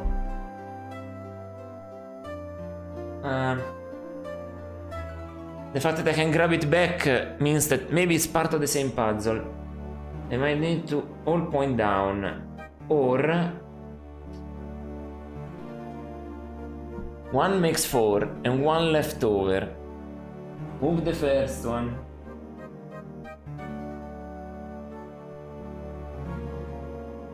First one. Then... 4th and 5th. We'll go for that. From that. Then... the 4th. Lastly... the 5th. That's my theory here. And if not... okay. No, I have to change the nursery rhyme again to this. Get the snake. Give you the nursery rhyme. Give it. Grab the snake and hold him fast. Okay, told to you. Accompany me. Would you accompany me? Okay. Go here. Grab the snake and hold him fast. The dead worker follows... there's the variations, see? Grab him quick. The dead worker follows you into the room and hears the nanny reading get the snake. An idea slowly forms when he sees the snake coiled in the middle of the cave. He shuffles over and grabs it. If a snake looks surprised, you swear he was stunned by this hulking corpse. He whips around and strikes him, but the worker doesn't seem to notice. Alright. Grab the snake and hold him fast. 1, 2, 3, 4. 5. They need all to point down, so not is not what I thought. Reset. 1, 1, 2, 3, 4. 1, 2, 3, 4. 1, 2, 3, 4. One left over. Not yet. 1.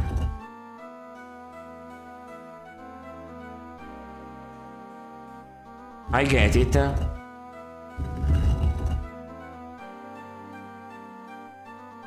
Maybe they need to just point in the same direction, no matter what direction. One left over, it's not good. One left over. One.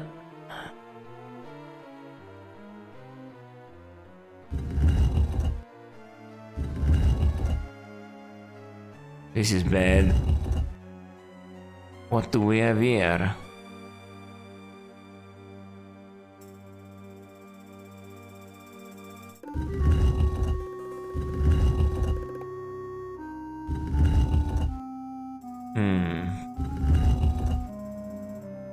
They need to all point down because the door will slide down. It feels like that looking at it here.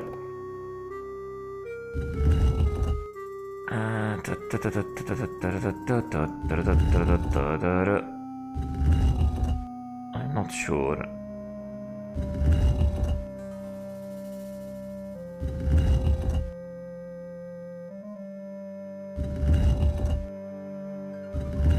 Help. It doesn't tell you where do you have to.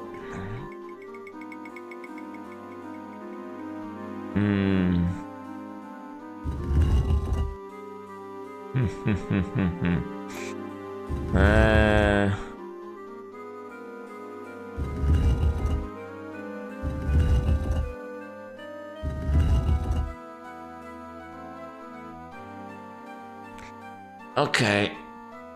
1 makes 4.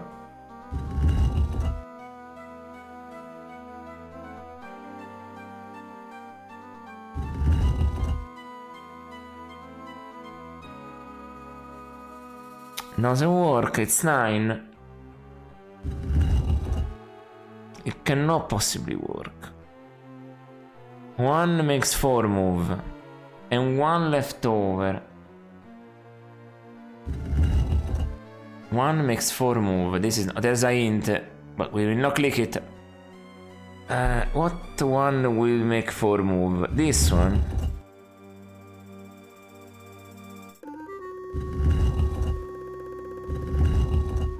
Oh, maybe 1 left over is the one in the middle. Wait a second.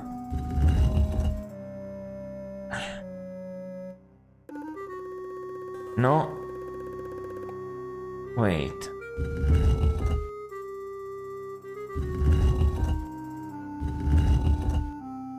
That doesn't work. That doesn't work. Now they all point in one direction, but the one in the middle is like this. No, not pressing int. Not pressing int. Not pressing int, not pressing int. Oh boy, oh boy, oh boy, oh boy, what? Oh boy, what?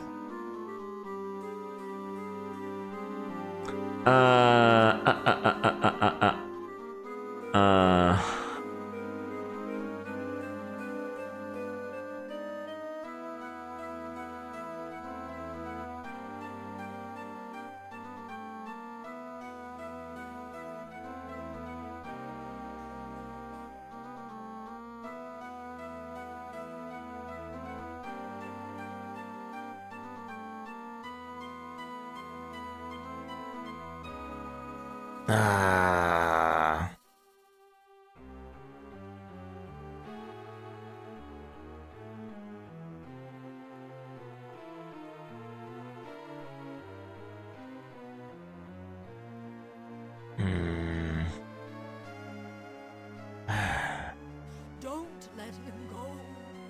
Okay. I'm missing something.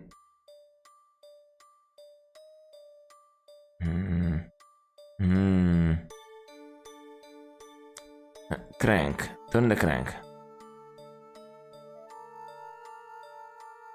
Pull. No. Turn the crank. Why are you here? Open the scepter.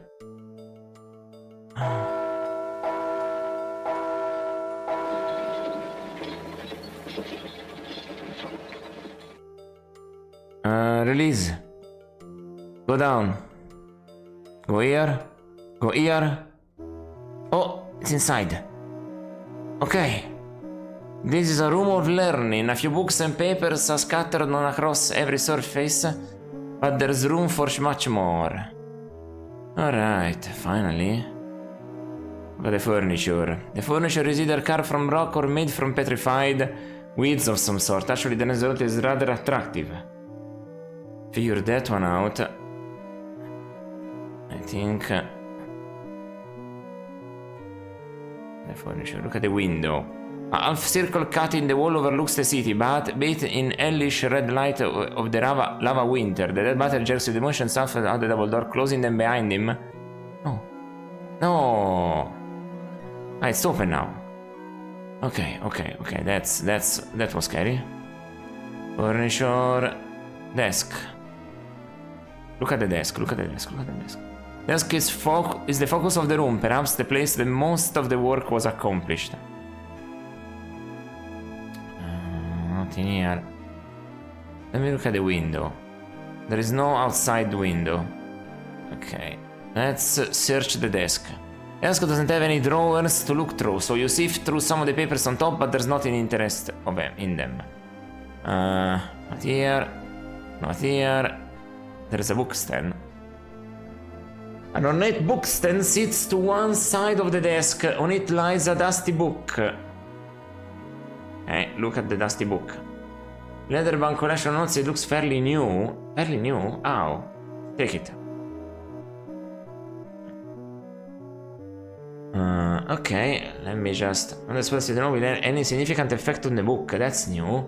Why so? Let's read this book now. Okay.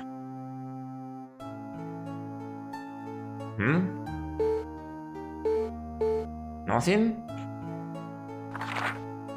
Okay. I record these notes in no particular order, with no particular format.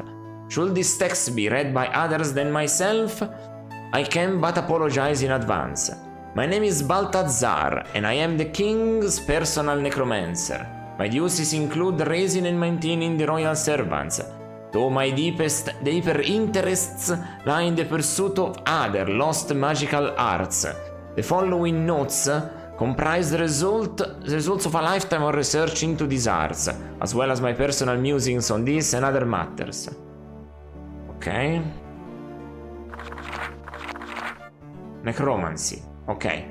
I never considered the practice of necromancy to be on strong moral ground. We have established that in order to survive in this harsh world, the dead are required to serve the living. Their labor supports a resistance. But do we truly know what we're doing? What exactly are we bringing back? And how do our tamperings affect the rest of the wave? The dead never appear especially unhappy, merely confused. In their own unfathomable minds, they exist in a time previous to their deaths. They perform the duties which they performed in life. In fact, it's almost impossible to teach the dead anything new. Their capacity to focus on unfamiliar tasks is minimal. A corpse can be given new orders, but in due course, depending on the nature of the particular specimen, it will inevitably revert to modes of behavior it demonstrated in life. There is no up and down when the tasks that the specimen performed in life have some application after death, but sometimes those tasks have little or no worth in our world, and yet the corpse, living mentally in its own former reality, cannot be persuaded to abandon its behavior.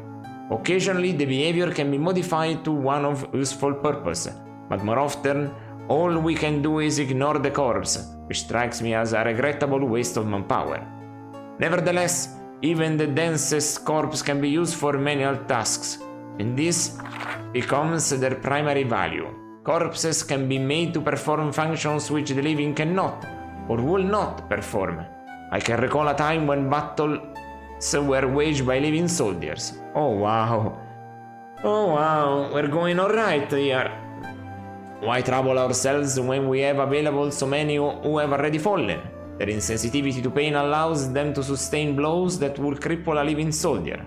The dead don't stop until they can no longer move. In addition to war, corpses can be induced to undertake all potentially harmful tasks, such as fending off attacks from would-be predators. Claws and poison stings are fearful only to those who are aware of the consequences. Personally, I feel that we should be focusing our magic on keeping ourselves alive, rather than resurrecting ourselves from death. With the plague more rampant than ever, we are fighting a losing battle. Even now, the dead outnumber the living. Oh man. Possession. Whenever I begin to research a new spell, I always start by attempting to build runes into established spells. Sometimes an entirely new spell can be discovered by adding a single rune onto a totally unrelated spell. This was the case with Possession, the art of casting one's soul into a lower life form. Oh, we are learning a new spell? There's gonna be this? I started by taking some basic runes and building onto them. Many of the standard spell bases turned out to be dead ends. I foraged through some of my ancient texts without much success. But I did discover an obscure warding spell of awesome power. One wouldn't think that a warding spell could be manipulated into a possession spell.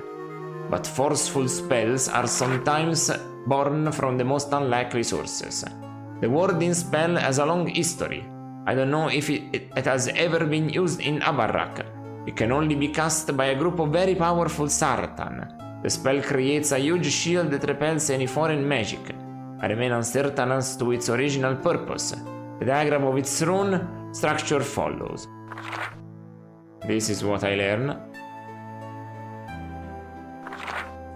Using this as a base, I experimented by adding variation of runes onto the end.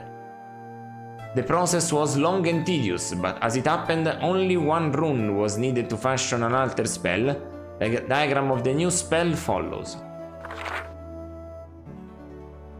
Okay. The result was the Possession spell. Testing it proved somewhat difficult. There are certain limitations inherent in the magic.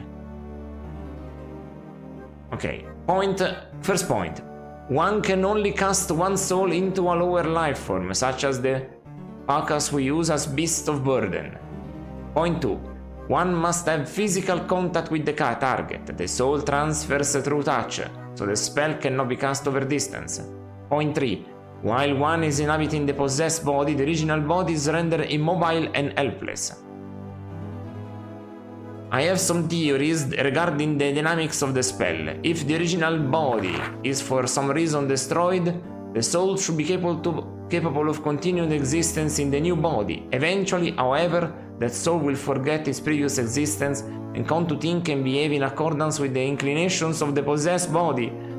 Oh my goodness. But even then, the original soul should prove retrievable by the application of certain spells. It might be even possible to reconstruct the original body by using the host body while the soul still exists. Unfortunately, my research has not revealed the spells required to accomplish this, the knowledge of which would have been of great comfort during the test phase of Possession. Do you test it on yourself? The extent of our lost knowledge is shameful. Surely our ancestors had access to these innumerable other magical spells, and I am merely passing over well-trodden ground. If only my own library was more complete. Unravel illusion. Another art that has intrigued me for some time is illusion. I have many books on the subject, though none of them detail the entire spell. The use of this magic produces insidious results. The spell speaks directly to the reasoning center of the brain of higher animals, such as Sartan, Patrin, and even the mensch races. Their spell persuades the brain to accept that something is there when it isn't, or that something isn't there when it is. For example, An illusion spell can create a table in the middle of an empty room. Even though the person viewing the table might grasp that the table is an illusion, he will not be able to pass his hand through it, because the spell has otherwise convinced his brain. Possibilities are bound for employing this spell. I regret that all attempts to reproduce it has left with nothing to show for my efforts. However, I have been somewhat more successful in researching the Unravel illusion spell by approaching it from the reverse. My reasoning is that I might be able to build the spell by first determining how to break an illusion. At the time of this writing, I have yet not discovered the spell, but I suspect that I am very close. The Exodus. I knew that this day would come. Water has become more scarce each day. The fields of cairn grass are withering, and the lake, our primary water source, is drying up. Soon the lake will be nothing but mud, and then little more than rock and dust. The Colossus must be failing. When our ancestors built it, the Colossus was intended to last forever, eating our world, melting the sea of ice above, and distributing in the water throughout. Its magic is dying. We must travel back into the core of Abarak, where our ancestors originated, where the remaining magic is strongest. Life will still be possible there. Although all I've seen are pictures and descriptions in my texts, I'm sure that if I could examine the Colossus firsthand, I might be able to determine the problem and help to correct it. There is no other choice. We should sail back to the Cairn Necros, the place of Cletus XIV, the current dynasty, on the northwestern edge of the Fire Sea. Out of respect, we should beseech His Majesty for permission to live in Cairn Necros while the Colossus is being repaired. I don't anticipate any resistance. Who would refuse refugees, especially ones eager to help correct the problem? And as I have stated, we have no choice but to go, for life in Telestia will shortly become unfeasible. The problem of transporting the dead is an extremely challenging one. Many of them, removed from their familiar surroundings, will grow disoriented. 3 at least will find it impossible to adapt, so we decided to leave them behind. The first is my own servant, Arimas. He has been with my family for as long as I can remember. Although his thoughts are as clear as the best of the dead, he is simply too frail to undertake the journey. I will leave him here where he is comfortable. The second is my nanny. Lately she has fallen victim to a repetitive behavior, that of reading children's stories over and over again. Should the book she loves be taken away from her, she is despondent until it is returned. Not only will she be useless to us where we are going, I doubt she could survive the trip intact. The last is Jethro, one of the crop workers. He is among the most physically well-developed corpses that we have, but his brain is like a sieve.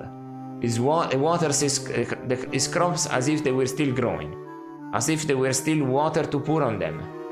If he is instructed to do something else, he will perform the task for a few moments, only to wander right back to watering his crops. We can spare one of the living to supervise him by continually reminding him to accompany us, and we haven't the time to train one of the dead to do it, so it would be best to leave him here. An ending. I leave these notes for you to find, reader. Their purpose is to shed light on who we are and where we have gone, so that you will follow in our path. Do not remain here. Life is impossible. Follow us to the core where we have a fighting chance. Okay. We got a new place to go. Right here. So, me not understanding how to get down in this cave is not important. You will have 2 spells. You close the blue can replace it in your inventory. 2 spells I have learned. We cannot learn a third one because I do not know. They are possession and ward. Let's identify them.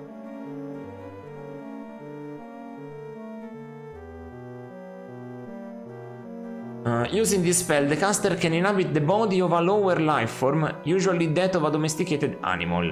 The soul of the caster exits his original body, leaving it effectively helpless and only barely alive, and enters the target.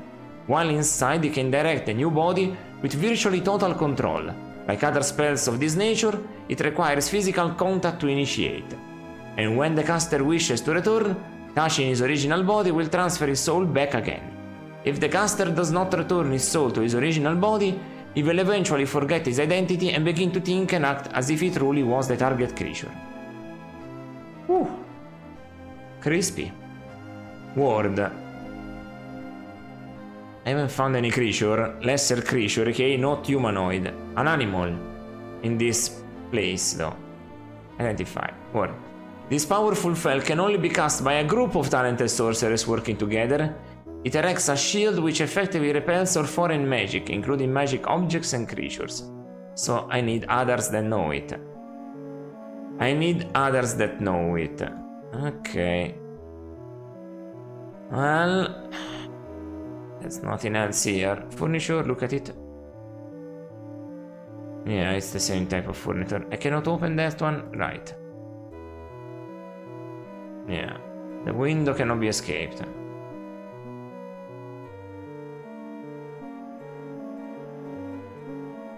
This is the study, right? Look. Look around. Look at the study. Is there anything under the desk? No. Nothing. So I have to find. Do I have an illusion? No, an illusion. Yes. Spell. I don't have an illusion spell. But I will write down. I need an illusion spell. Spell to craft an unravel illusion one.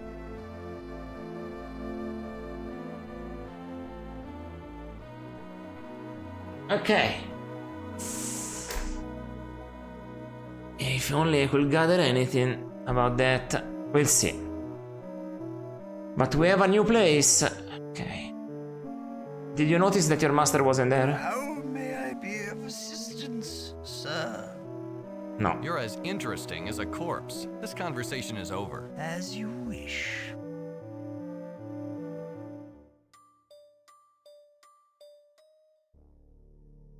So the guys are still here. Let's hope they remain there. Let's use the steering wheel. So that's Celestia. There's nothing else here. There is a cave here. So maybe a place they have to discover. Kratos Palace. If they are also dead here, that will be bad. That will be actually bad. Oh shit, there is a cave here, and then the palace appear. There is more than meets the eye in this place, eh? The ship is docked next to a dark stone palace. Lights in the windows indicate that it is inhabited. Ooh. Okay. Look at the path. A path cut into the rock winds up to its way to the palace front gate. Oh, fantastic. We got something finally. Like the deserted city you visited, the palace has been carved from the surrounding rock. Unlike the city, you see living guards outside and lights in the windows. Life still thrives here, evidently. Okay. Fantastic. A small cave next to your docked vessel leads into the cavern wall. So... life in the mines, to quote a melody from the soundtrack of Donkey Kong Country.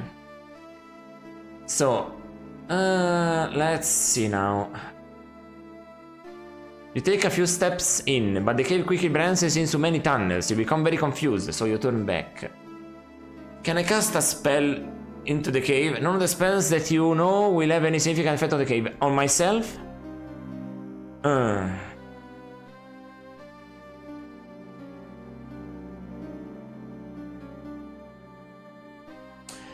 No, I don't think so. I don't think so. A rarity pocket is only for paintings? If I remember correctly? Any picture is created in a pocket of reality. So picture, any picture. Not exactly perfectly a painting, but maybe also a woven thing. It must be a picture of some scene. Maybe there must be a person inside. Actually, let me read it completely. Just to remember, in case I see a picture inside that place. Time when you place a picture, actually freezes the moment inside when they create a reality pocket spell when cast upon a picture for support. Subject of the picture even place objects inside. Okay, so it doesn't need to be a person. Okay. Interesting though. Who are you? What are you doing here?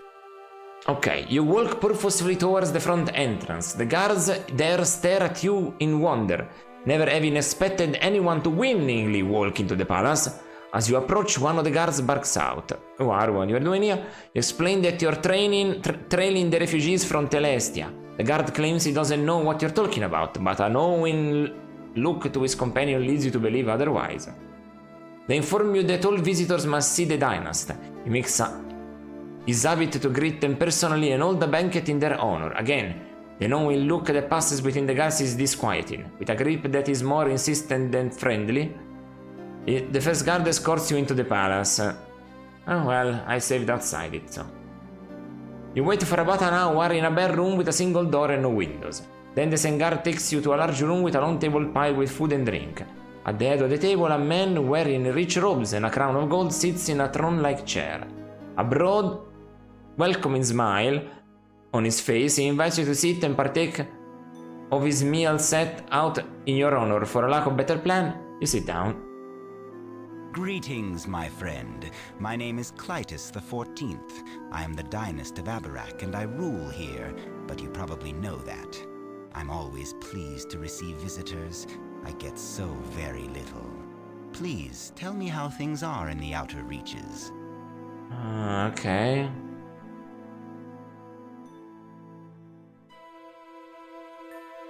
Okay. Can I tell him...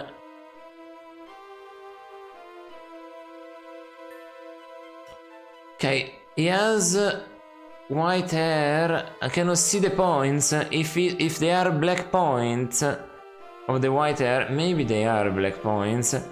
It might be another Sartan. Holy shit.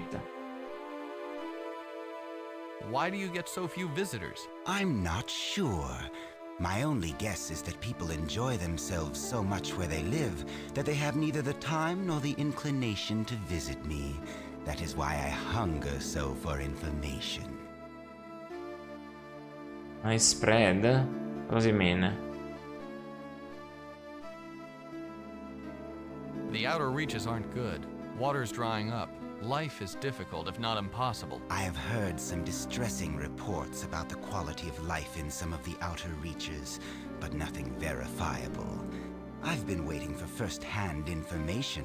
I'm glad you're here. Are you a refugee? Are there others that require assistance? I'm alone. I'm alone. Not without saying nor this, nor this, nor this. Let's say you're alone. I'm alone. So, you don't represent anyone? You don't require assistance? Very well. You know, you look very different. Foreign. I've seen people from all over Abarak, and you look like none of them. Who are you? Where are you from?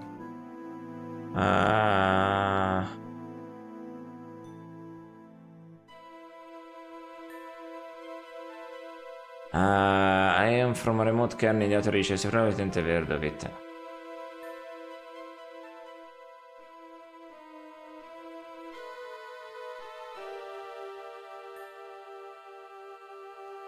I'm from a remote cairn in the outer reaches. You probably haven't heard of it. Where are my manners? You've probably been traveling for some time and are very hungry.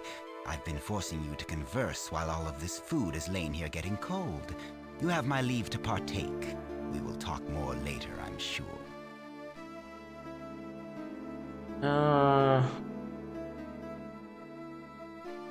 I'd like to ask you a few more questions first. Let's go with that. I'd like to ask you a few more questions first. The time for talk is past. Now it's time to enjoy ourselves. Perhaps a toast would be appropriate. We must drink to our new relationship. I'm sure that we will grow to be exceptional friends. Uh-oh. Please accept this special wine. I only bring it out for special occasions. I'm sure you'll find it to be unique. It stares at you like a vulture waiting for you to drink from the crystal glass. You notice that he is not holding a similar glass. I think I'll save this for later if it's all the same. It is not the same, my friend. You will drink that wine, and you will do it now. I've lost all patience with you. He rises from the table and traces a spell in the air while you watch dumbfounded. The blue rune shoots across the banquet table and explodes in your chest. You expect to feel some pain, but all you notice is an overwhelming hunger. You begin stuffing in your mouth pockets with food and drink. In spite of yourself, you snatch up the crystal goblet and drain the contents. Cleito smiles and sits back down satisfied. I know you, patron. Our books shit. talk about your race. We believed them to be legends, but here we have proof. And if you are real, how many more of the other legends could be true? The other realms. The Death Gate. Oh no. Abarak is dying. There's no way to save it, but you represent a way into new worlds, fresh lands to conquer. After you are dead, your corpse will tell me everything I wish to know. You will help me destroy your own people. Think on this as the poison eats through your body. Guards, remove this trash. Soldiers grab you roughly from the chair and drag you down long winding corridors, Kratos' laughter echoing in your ears. You quickly lose track of the route, your aching midsection demanding all your attention. Soon you are thrown against a cold stone wall and shackles snap around your wrists. You slump to the floor as the guards stroll from the room, laughing at some private joke. You gather enough strength to look around the room. It's a stone cell. One way has an open doorway, suggesting the manacles are what keep prisoners from escaping. A peg on the wall is home to a key on a ring, which looks like it might fit the lock on your shackles. It is, of course, out of reach. Another occupant of the cell is chained to the same wall that holds you prisoner. A thin crown along his brow attracts your attention. This certain boy is some kind of royalty. Why is he confined in a dungeon is beyond you. Beyond the appearance of his skin, a occasional grunt of spasm led you to believe he has his share of Kratos' poisons as well. There is a dog, there is a vise, a keyring.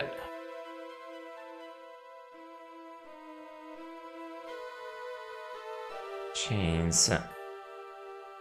I don't know if I have time to look at things. What is this that I have in my thing? The steak?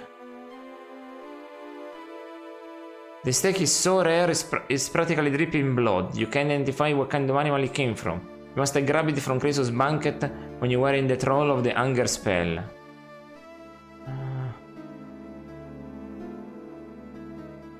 Identify.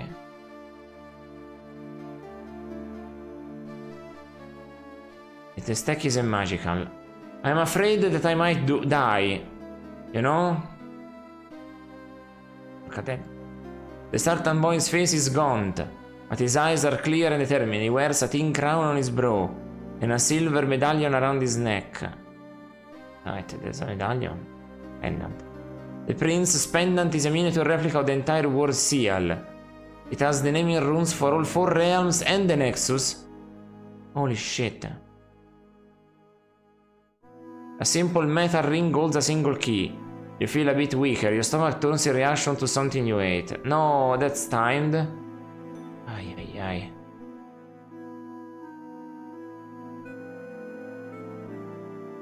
The dog isn't scruffing the least. His fur is thick and well groomed. His eyes are bright and alert. Looks strong and well fed. It's obvious that someone cares after him. He rests by the doorway, watching you with half-lidded eyes. It looks as a small handheld torture device used to crush or spread a variety of body parts, limited only by the user's imagination. Are you serious with this? Chains. The black iron chains on the dungeon wall are old but still very strong. Can I talk with you? Hello, my friend. It looks like we're both in the same boat. So much for relying on the hospitality of strangers. He ends his statement with a painful grimace and swift intake of breath. Look at that. The entirety of the runes. Who are you? My name is Edmund, and I'm the Crown Prince of Telestia. You couldn't tell I was royalty by the deluxe accommodations? Who are you? My name is Haplo. I'd shake your hand, but I'm kind of tied up right now. Very nice to meet you, Haplo. Any enemy of Clytus is a friend of mine. Okay. I hope I can talk with him forever. You're a prince? Why were you put in the dungeon? It's a long story. I come from Telestia, a city on the outer edges of Abarak. A few years ago, our water supplies started to dry up. Balthazar, the royal necromancer, studied the problem and discovered that the Colossus was failing. The magic that sustained us for thousands of years was ebbing. We knew that our time was limited. We boarded everyone onto our ships and set sail for the Fire Sea. None of us had been there before, but Balthazar's ancient maps indicated a route. The trip was perilous. What's more, our ships hadn't been used for thousands of years, since we first came to Telestia. By the time we arrived, we had lost many of our people, including the king, my father. Therefore, I became my people's leader. Our intended destination was this palace. We had never seen the palace, or met the dynast that ruled us. Instead of arriving on his doorstep with a few thousand refugees, I decided to leave them in a warren of natural caves that we discovered, and come here as an envoy. I thought that Clytus and I could speak and decide where my people could live. Okay. I arrived at the palace alone. He greeted me with open arms and invited me to a banquet. My people have been living on withered corn grass for months, so I must admit that a banquet sounded appetizing. During the meal, he began to question me. The questions were innocuous at first, but became more probing and less veiled as Clytus continued. He asked military questions. What was the size of our forces and where were the troops bivouacked? Suddenly, he was sounding less like a benevolent leader and more like a king bent on eliminating any threats to his power or strains on his kingdom's food supply. Oh shit, that's what's going on. Aye. Just as I stood up and announced that I wished to take my leave, a sharp pain doubled me over. Clytus simply looked over and smiled. He explained that the wine in my cup had been poisoned, and that after it killed me, he would drag the answers from my corpse. His guards brought me down here and locked me up. Now, I'm just waiting to die. What exactly is this Colossus? The Colossus is a stone spire infused with the magic of the ancients. It heats the world and slowly melts the celestial sea, a huge body of ice which feeds water throughout Abarak. For some reason, it is failing. Our water supply has dried up. It doesn't make any sense. According to Balthazar's books, the Colossus was designed to last forever. He hoped to examine the Colossus and perhaps help to mend it. But now we'll never get the chance. By ignoring the problem and focusing on his own petty self-interests, Clytus is sealing our world's doom. Ain't that how it goes? Don't I know it? Where is the Colossus? The Colossus is in Clytus's palace.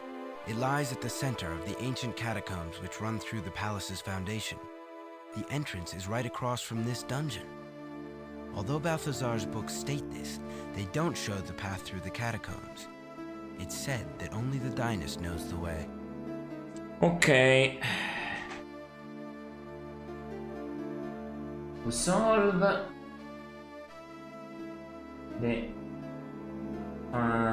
main problem,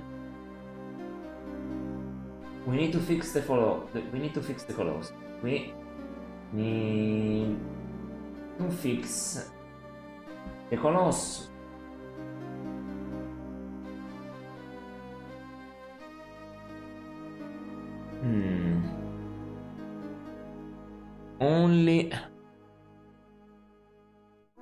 Only the dynast.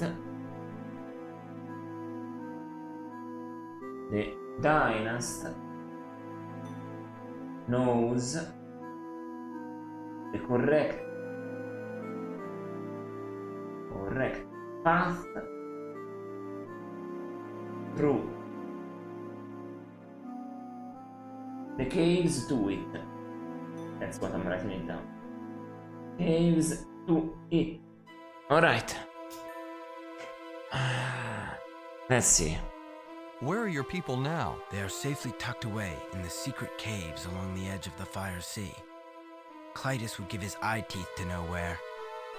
If somehow we managed to escape, we would still be stranded here with no way to cross the sea.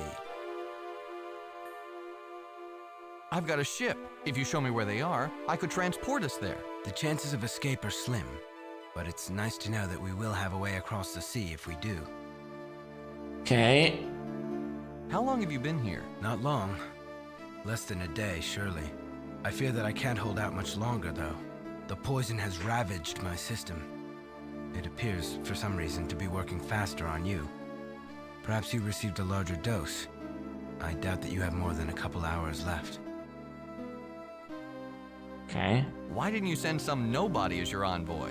Seems like a dangerous job for a prince. Everyone under my rule is important. There are no nobodies.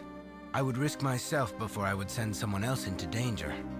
The Sartan are all good people. That guy isn't a Sartan, but he's this kind.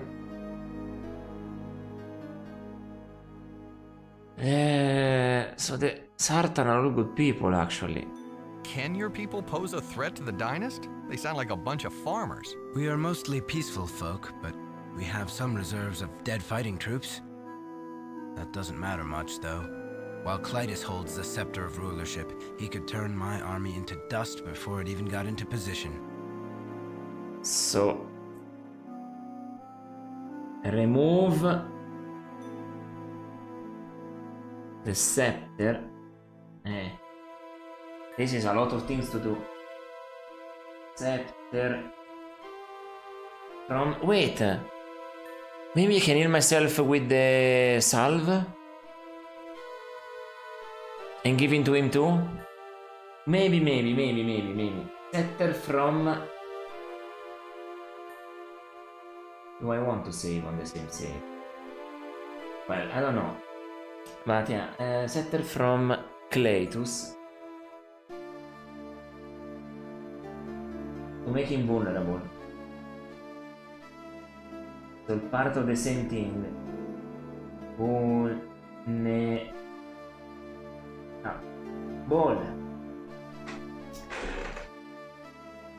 Let's back up a step. Suit yourself. Isn't Telestia quite a ways from here? Yes. It was a long, perilous journey which claimed my father. It's rather hard to accept that it was all for nothing. Let's talk about something else. All right. I don't have much else to do. Why do I feel so sick? That would be the poison. You've experienced Clytus's special welcome. It appears that he likes to invite strangers to a banquet, extract whatever information he can while pretending to be friendly, and then poison them. After they die, he resurrects the corpses to have them answer any remaining questions. Don't feel special. It happened to me as well.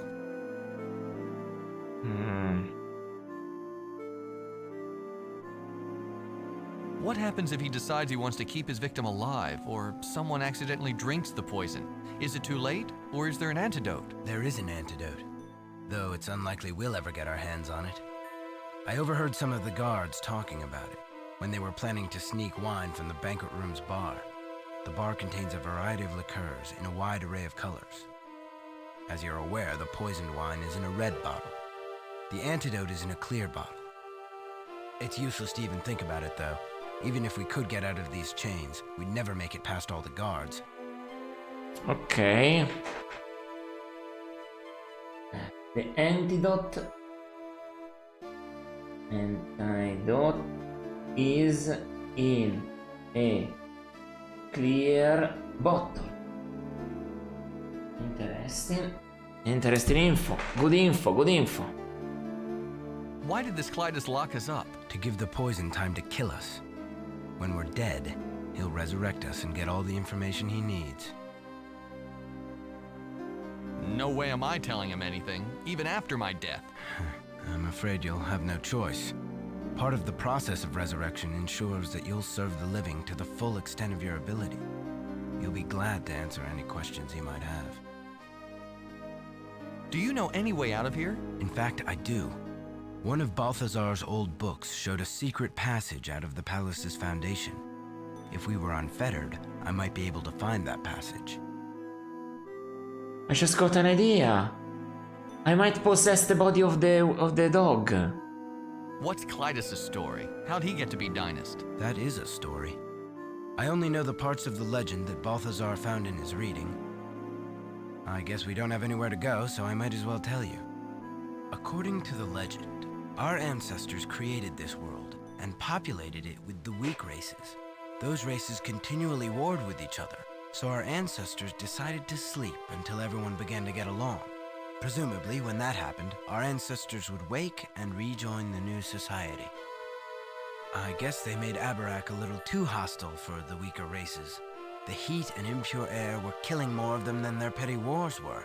So they banded together much sooner than anticipated and roused our ancestors.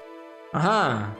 They arose to discover that the world was killing the races instead of nurturing them. They also found that there was nothing that they could do to save them. It required all of their magic just to keep themselves alive. So they selected a handful of members from each race, placed them in the sleep chambers from which they had just risen, and waited for something called the interconnection. The books were a little unclear about this term. All they say is that it would make life much better on Abarak. Okay. Clytus I was a member of the High Council at that time. One day, he arrived in the council's session with a powerful magic scepter. With it, he convinced the others to found a monarchy, with himself as the dynast, the ruler. The line has continued unbroken, as far as I can tell, to this day. Each new son takes up the scepter of rulership and becomes the new dynast. The man who tossed us in this dungeon is Clytus XIV. It's said that his scepter can turn a man to dust in seconds. No one wants to confront such raw magic, so he remains in power. Dang it. Clytus I did do something right, though. He introduced us to necromancy. It's only by bringing back our dead that we have been able to stay alive. He even sacrificed his own personal servant as the first experiment. Oh wow, there is a lot to this, but we might find more hints. We found a lot of hints for this part of the game. I already wrote 3 lines with this. So... What happened to the rest of the weaker races? They died. There was no way to save them. It must have been horrible to watch them die, completely helpless to do anything. Sounds like he's the product of a little too much inbreeding. I know nothing about Clytus's specific lineage, but madness is a symptom of inbreeding, and he is certainly displaying that. Does the council still exist? No. Clytus I disbanded it when he created the monarchy. My ancestor was a member. This amulet I wear was a badge of his office. It's been in my family ever since, and I wear it proudly. You really think necromancy is all that hot? It's hard to question something that's such a fundamental part of your life. But Balthazar has raised some interesting points. He believes that we should be concentrating on rediscovering the old, lost magic arts. If we used our magic to make our lives better, we wouldn't need to bring back the dead. To be totally honest, seeing my father resurrected into a shadow of his former self was chilling. I don't look forward to dying myself, or to the inevitable result. Hey. If Clytus's scepter can turn a man to dust, why does he bother with poison? He still needs information from me. I assume the same is true for you. If he destroyed us, the information would be lost as well. If he kills us with poison, we are undamaged. Then he can resurrect us and demand the information he wants. Since the dead always serve the living, we'll have no choice but to tell him everything. You mean that if Clytus didn't have this scepter, he wouldn't be in charge? I would challenge him myself if I could count on a fair fight. My claim to the throne is as strong. My ancestor was also a member of the High Council. These are all pipe dreams, though. No, that was yesterday. The scepter would make dust of them and me. No, that was yesterday, trust me. What happened to his personal servant? Shortly after he rose to power, Clytus I sent him away. I believe he was banished to the ancestral home of the dwarves. In fact, it would have been in the caverns around Telestia. No one has explored that area in ages. I wonder if he's still there. Cletus senti away.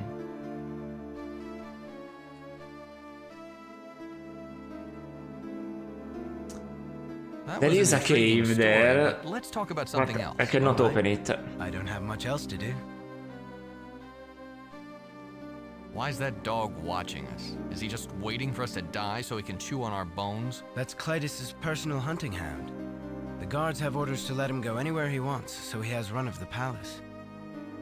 He's probably here because he's curious. They don't get many new visitors. I don't hold it against the hound that he belongs to Clytus. He seems nice enough. Until you came, he was my only company. He's a good listener.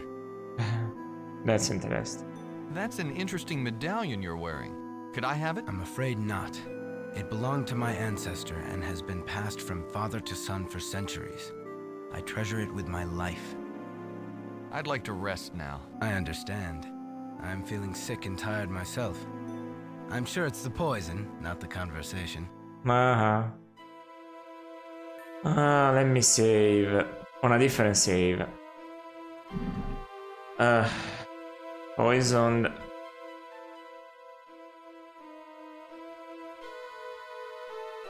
And a dog. I have an idea. No. Give the steak to the dog.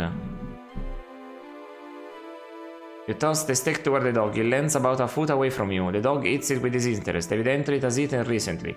You're even weaker. It's difficult to sit upright. You feel the pain spread throughout your body.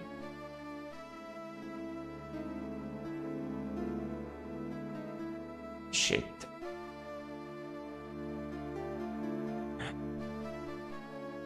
Can I do some magic on the dog? Can I do possession? Come on. Dog is too far away to touch. The spell will not work on a physical contact with the target. Can I use the salve? The salve only heals wounds. It does nothing for your poison. You slather a bit of the salve over the worst of your wounds. They need a near right before your eyes. You end up feeling much better. Something to help pass the time? No thanks. I'm having too much fun tracking the progress of the poison through my body to do anything else. Vince groans. What do I do? Come on. Put... Come on. What do I do with the... steak? Take the steak. Poison feels like fire in your veins. It is slowly sapping your strength, slowing your heart. What the fuck do I do with this?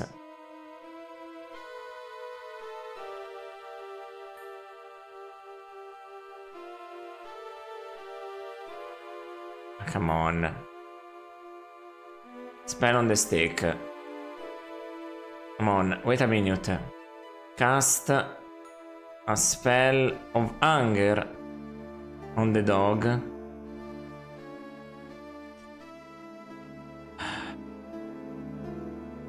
The spell forces the target to become ravenously angry for a short period of time. You trace the rune in the air. It floats over the curious dog who attempts to take a bite out of it. Instead, it sinks into his body. Immediately, the dog begins to salivate. Look around for something to eat, anything. The rare steak lying on the ground catches up the bound's eye. It bounds over next to you and rips into the bloody meat as if life depended on it. Let me just cast the magic on the dog. A spell of possession now.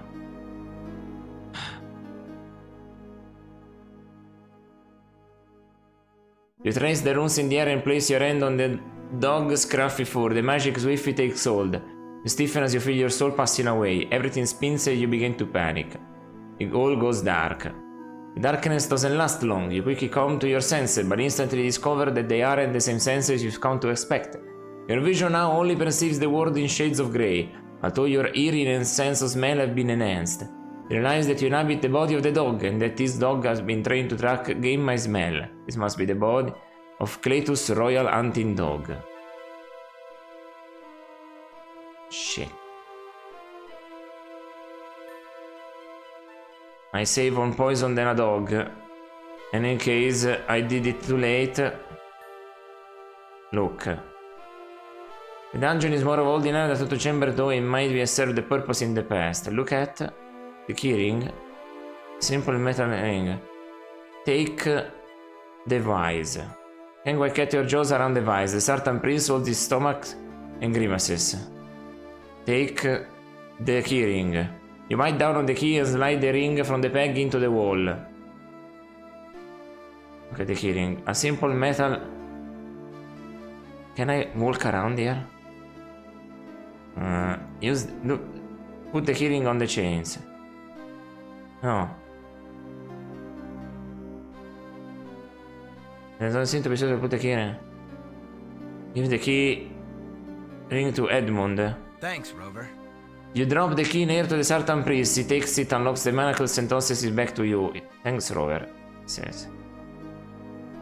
Give the key to Aplo. You lay a ring by the motionless body.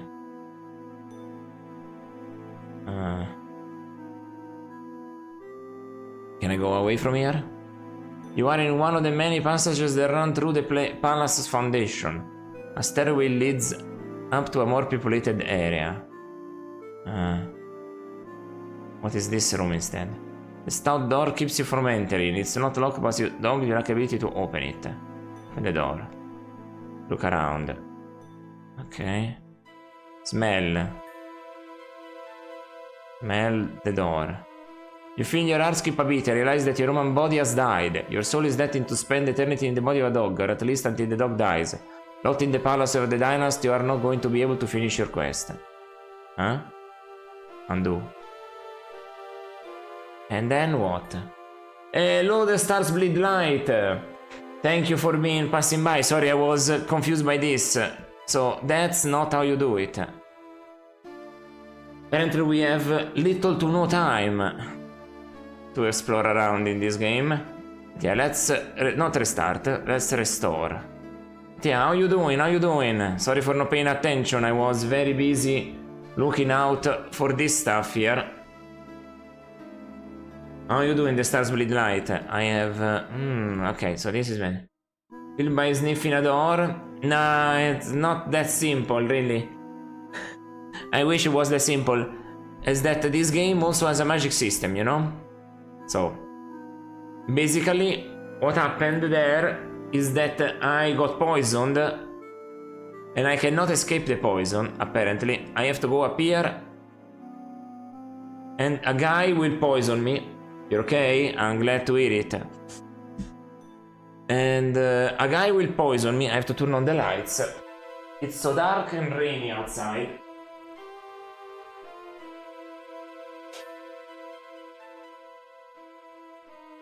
Okay. And I have to take down notes. But yeah, I'm in difficulty. Right. Who are you? Let's go. What are you doing here? With this it's a part that I have already done. So I will have to redo it. I will not read it again. Not do this. Why do you get so few visitors? This is the same. Nice spread. Nice spread. Well, thank you. Feel free to partake of anything you see. This meal is in your honor. This I didn't.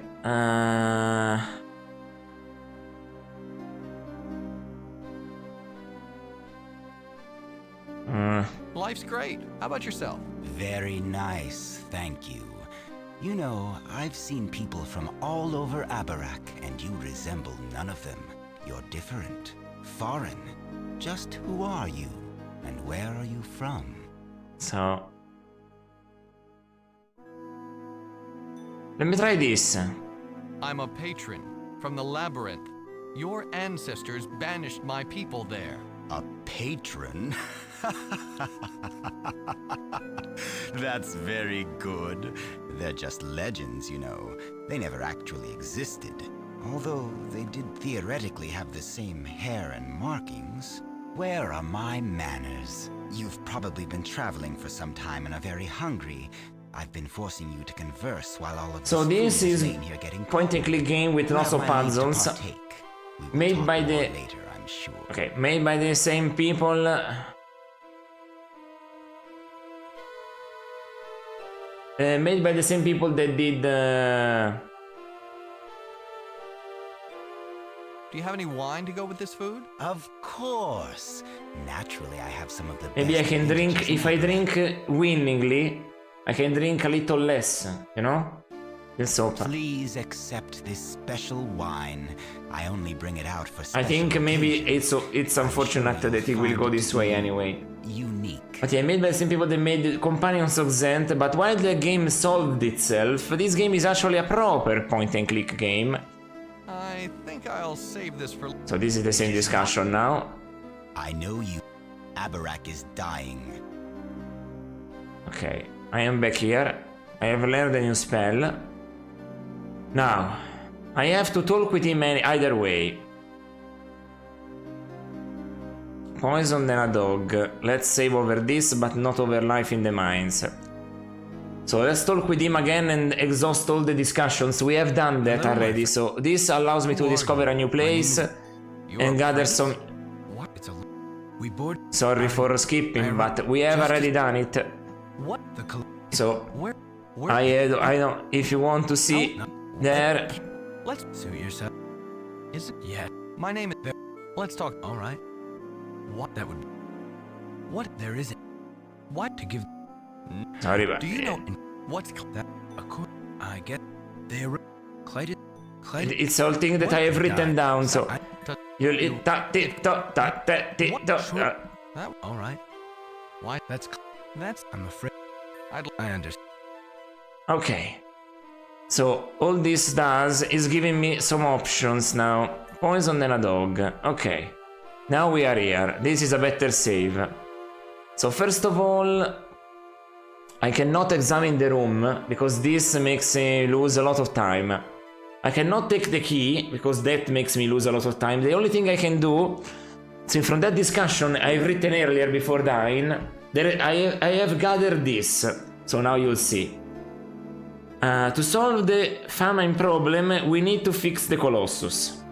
So, only the Dynast knows the correct path through the caves to it. Remove the scepter from Cletus, aka the Dynast, to make him vulnerable. And antidote is in a clear bottle in the winery. So, that's what we have to do. I forgot to write down in the winery, but I remember it. In the winery. Here we go. So that discussion, actually discussing and having long discussions is useful in this game. There's a lot of hints towards things. So, first of all, the time doesn't pass automatically. As you can see, there is a wait button. So that means this is a turn-based point-and-click game. Every time you do an action, time passes. Okay? I just use a puzzle in a clock tower, solved it, and that was a timed thing, so I know this because also yesterday there was something timed, I have to wait on a person. So that's how it works, and also because Companions of Zent works the same way, even if to a much lesser degree. But yeah, this is the third stream doing this, and we have to discover this. Okay, so all that stuff leads me to put a stake on the dungeon. You drop the stake on the ground next to you, the dog eyes it with disinterest, evidently it has eaten recently. That's why I need to do this also. Use magic on the dog, and make him hunger. Because that's what happened up there. I skipped now, but I did it earlier, that the guy up there cast a hunger spell to make me eat and drink, so that I could eat the poison. Because I noticed that he wasn't drinking with me. Ah shit, okay. I have to restore. Because I forgot to do something else. Cast Anger on the dog. Yeah. Anger. Now it's better. I cast a wrong spell. Identify the spell forces the target to become ravenously angry for a short period of time. Okay? So on the dog. Trace the rune in the air, it floats over to the curious dog who attempts to take a bite out of it. Instead, it sinks into his body. Immediately, the dog begins to salivate. He looks around for something to eat, anything. The rare steak lying on the ground catches up the hound's eye. It bounds over next to him and rips into the bloody meat as if it's life depended on it. If you don't put the steak on the ground, I don't wanna try that. I think he's gonna eat us. So now, while it's close, the dog avoids eating a steak even if I listen to the food. It completely unbelievable, 0 out of 10, literally unplayable. Sure.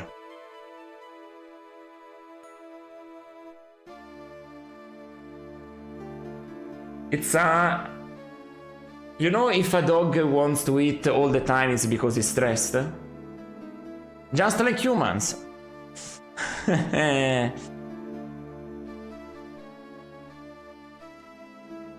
So that's not good for his health.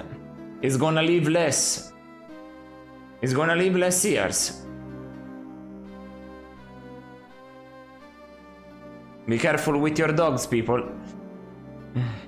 So now I have to do possession.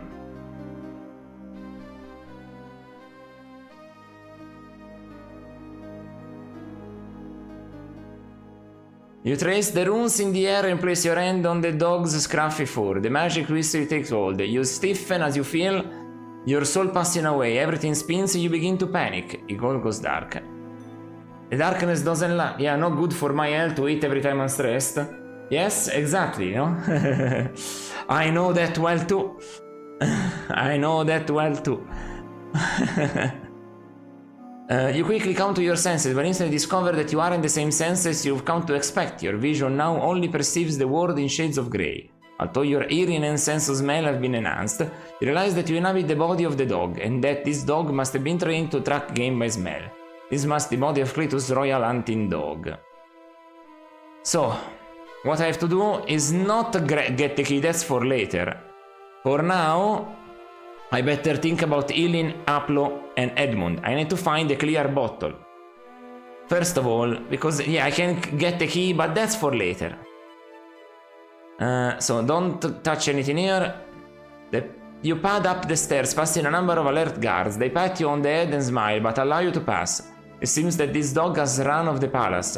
After a bit of exploration, which involves sticking your nose into a lot of empty rooms, discover the original banquet room that you were escorted to. You're taken a good deal of time to locate it, however, and you're worried about the condition of your body. A long table takes up most of the banquet hall, but there is also a wet bar with serves water at the end of it. Oh no! No, it's incredible, this puzzle! This puzzle is incredible. I cannot tell what is a clear bottle, because I'm a dog. No, incredible. I never seen a puzzle like this. No, I don't believe it. I don't believe it. This is incredible. I cannot tell what is a clear bottle. Oh shit. I don't believe it. I need a clear bottle. From the discussions that I had with him before dying, that's why I skipped around the second time. I skipped around also for your enjoyment. I don't get... So every time I examine something I lose one turn. Every time I lose one turn I lose time. Which bottle is the one? Dang it, I do not know. Damn, that's impressive. Wait, smell the bottle, the bottle, the bottle, the bottle, the bottle. No. Can I bark? Nothing happens. Look at the bottle. It's a simple glass bottle filled with some kind of liquid. You can identify the color of the liquid of the bottle. As a dog, you can only make out shades of grey. Shit, shit, shit. I think it's this one. They said it's big. It could be this one. You grab onto the neck of the bottle with your canine teeth and slide it out of the bar. Can I take all of them? As a dog, you can only carry one object at a time. Okay. Let's go back here. How do I stop? Is this it? Give the bottle to Edmund. I appreciate the offer, but this won't help. The antidote is in the clear bottle. Who knows what Clytus has put into this one? Shit. Shit. Ah, my body died. My body died. My body died. My body died. Alright. Okay. So that's not the bottle. So let's do the hunger thing first. Yeah, but we have to experiment. Okay.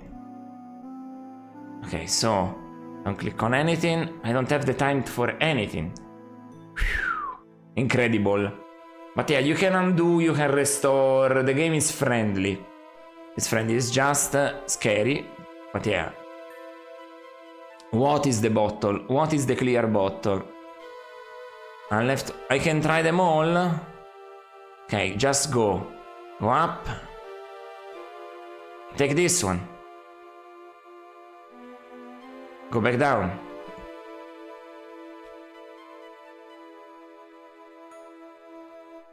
Give it the bottle to Edmund. I appreciate the offer, but this won't help. The antidote is in the clear. Ah, man. Who knows what Clytus has put into this one? So it's not the third, it's not the last. I think I will die. Yeah, it's too much. Okay, if you arrive at 1 and it's too late, something that looks more clear, that would be incredible if I could take it. Put the stick on the dungeon. Cast the magic on the dog. Cast hunger. Then possession again. Oof.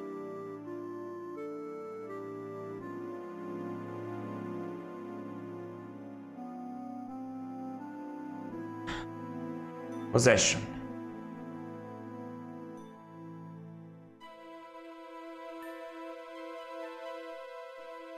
Okay, we are back. So, not that one, not that one. What is a clear bottle? A clear bottle. This is more colored than I thought. This might be clear. This looks pretty clear to me. It almost looks invisible. No, it doesn't look invisible anymore.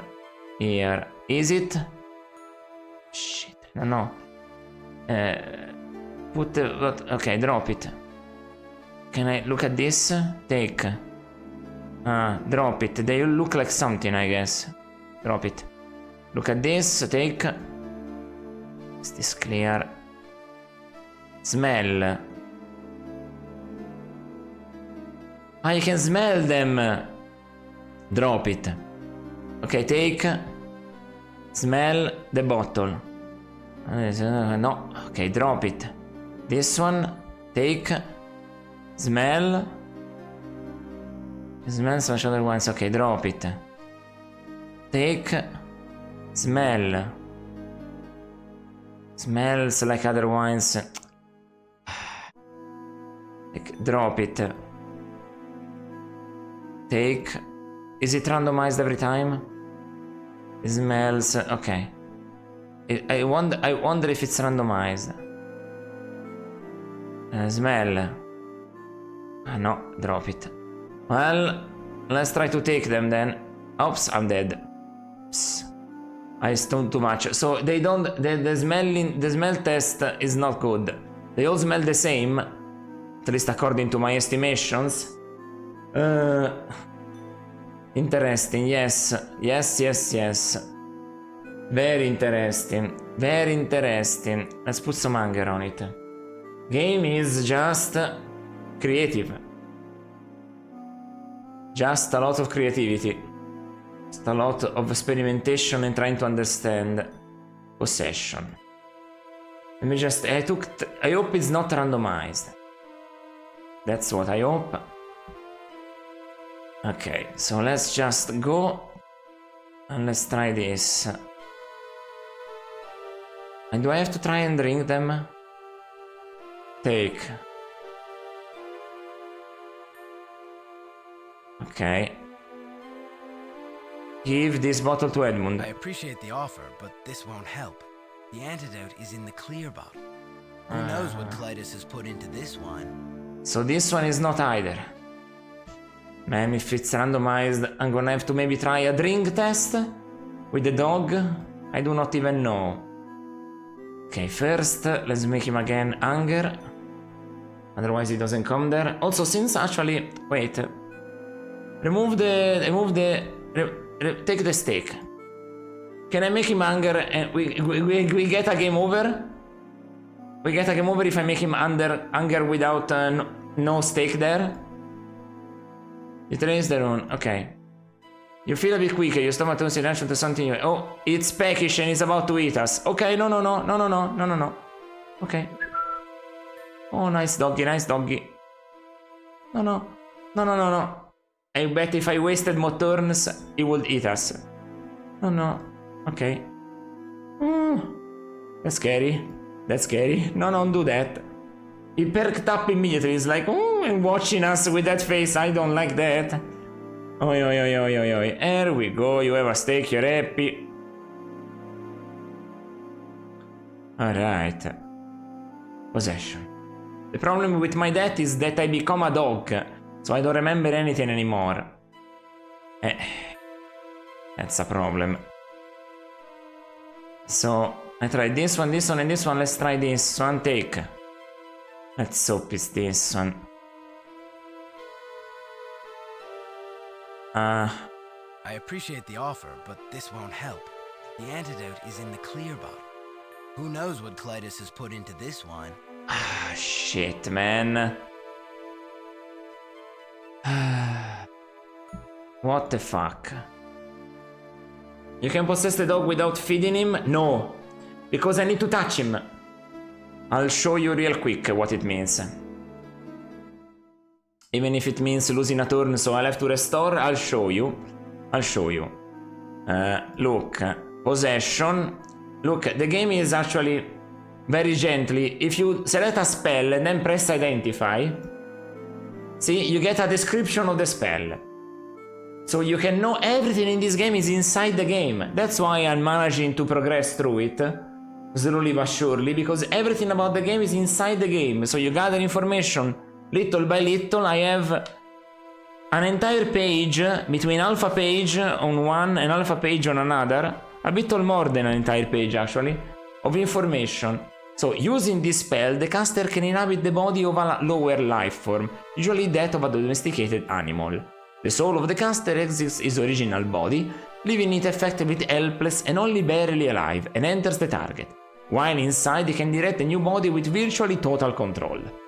Like other spells of this nature, it requires physical contact to initiate, and when the caster wishes to return, touching his original body will transfer his soul back again. He will eventually forget his identity and begin to think and act as if he truly was the target creature. Interesting. Were you in that battle room earlier without being a dog? No, impossible, that's guarded. As soon as I entered this castle, I was taken for the guy, and the guy led me to a banquet. The ruler of this place led me to a banquet with poison food and drink. That's what happened there. You can... I had to do it a second time, and I had saved wrongly after possessing the dog, so I had to... So, for example, if I do reset and cast another spell which is similar, which is swap, see, the game has rules that it follows completely. See? This spell switches the position of the caster in another higher life form, usually humanoid, but requires that the caster be touching the target. The spell can be cast through any obstruction, as long as physical contact is achieved. So they follow the same rules. The swap of any kind or possession has touching, and so it's the same rules. So it makes sense, interestingly enough. But no, I wasn't there. I have still 2 bottles to try though. After that, I will try the taste test. I will try a taste test after that. If it's randomized, I will try a taste test. Yes, I have an idea. I have a little idea. Maybe it randomizes when you get there, so maybe I will try saving when I'm there, doing a taste test. So that's why I made to make him come closer. See? I wasn't in the bar room earlier. No, I couldn't travel it. Also, there are guards. I'll tell you why I couldn't travel it. I'll show you immediately. Actually, there is a description that justifies it. As soon as I do this, Scary Computer Ghost, I will show you what happens here. Okay. Here, when I go up, this happens. You pad up the stairs, passing a number of alert guards. They pat you on the head and smile, but allow you to pass. It seems that this dog has run of the palace. After a bit of exploration, which involves sticking your nose into a lot of empty rooms, you discover the original banquet room that you were escorted to. See? Everything is there. You've taken a good deal of time to locate it, however, and you are very worried about the condition of your body. A long table takes up most of the banquet hall. See, this was the place where we were, but we couldn't see this from where we were sitting, but there is also a wet bar with several bottles at the near end. We were on the other end. So, I will not explore this stuff right now. Now let me try to take this bottle. I can drink them, yes. I can do a taste test, but that's for later. So let me try going back. If it's not randomized, one of these bottles must be it. Here we go. It's not randomized. I just was unlucky. The prince guzzles about half of the clear liquid. The effect is immediate. The pain drains from his face and body. He hands the bottle back to you with a sigh of relief. So, you have to be holding the dungeon before you can put it in the bottle. So one thing I have to do is touch him again. Wonder what the hint was. You smell them all with the same result. Exactly. Maybe the hint was tasting them. The hint was probably tasting them. I am sure that the hint was probably tasting them, but I didn't think about tasting them. But yeah. It probably would have rejuvenated him. You take a sip of the bottle and you get rejuvenated. And the others instead, the others will say that they tasted like wine. So let's touch Aplo because it's the only way to invert the possession. You nuzzle your motionless body. The contact sparks the transference of your soul. The familiar dizziness overwhelms you, and when you recover, you're back in your human body. The clear bottle slides from the jack slow of the surprised dog. It drops nearby. The dog looks at you with trusting, loyal eyes. Evidently, some bond was created when you passed your soul into its body. It slides up to you, intent on accompanying you whenever you go. No time for all that, though it's a bit of trial and error. There is time. You can say, I could have saved there. Also, I have the dog with me now. Nice. This is the 4th companion I get in this game. That's interesting. Actually, the 5th. I also had 2 zombies earlier. That's fun. But yeah, you could save in front of the bar and then pick up and taste them. So actually there was an opportunity. I didn't think about it when I already tried 5 of them. So it was smart of me to think about that. But yeah, I guzzled that. And can I take the clear bottle? Look at it. The bottle is filled with a clear liquid. Can I take the clear bottle? Alright. This is important. In case I get poisoned again. So the dog is with me. I don't have any more poison. So I will save on a different save. So actually I should have saved in front of the bottles and do a taste test with the dog. I'm saving on a different save and seeing if it's possible, just to show you. Because I want to see what's there. So, poison then a dog, and this I will call it time to escape. We have it. We are not dead anymore. So, we have it. We have time to escape, so let's restore poison then a dog. And let's check 2 bottles. If they're not random. I want to just check 2 bottles. I have time for at least 2 or 3 bottles, so I want to try that and see what happens there. Interesting. So we have time for at least 2 or 3 bottles, maybe 4. I don't remember clearly now. But yeah, I saved on the another save, so that save will bring me back after I have finished that. Okay, now again, I wanna see the taste test. I wanna see the taste test. Possession. Nice. But I have a dog in my help now. That maybe is helpful. Also to grab this device, I don't know. Well, yeah, let's go up. And let's see if the bottle is the same. Let's the bottle is the same. Drink from the bottle. You can quite manipulate the bottle when not to take a drink from it. Let's take the bottle. Now drink the bottle. Ah, no, it is trial error. You cannot drink it. I can smell it maybe. Let me try. It smells much like the other wines from the bar. Maybe it's the looks. Looks in your... Let me just drop it. Does it look different? It doesn't. It is a bit luck. It is a bit of luck. You're right then. This is a bit of luck. Not too bad though. It's only like 7 tries, so... Time to escape, we have it. Okay, we have the dog. Hey, how are you doing now? Yes, my friend? Would you accompany me? I'm looking to get out of here. Have you forgotten something?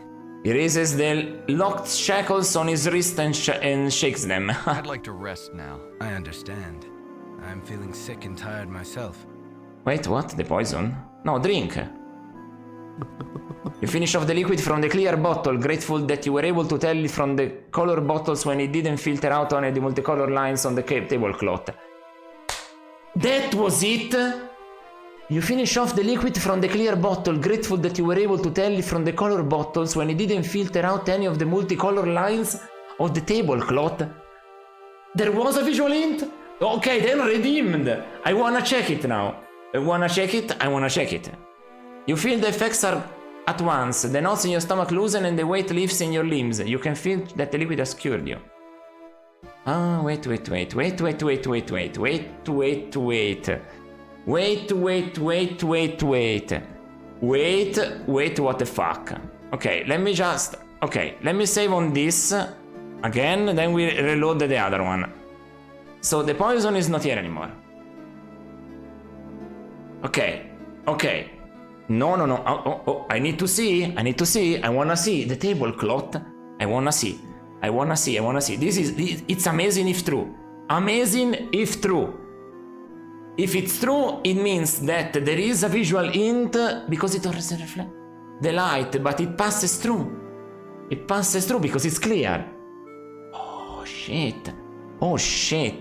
That will be amazing.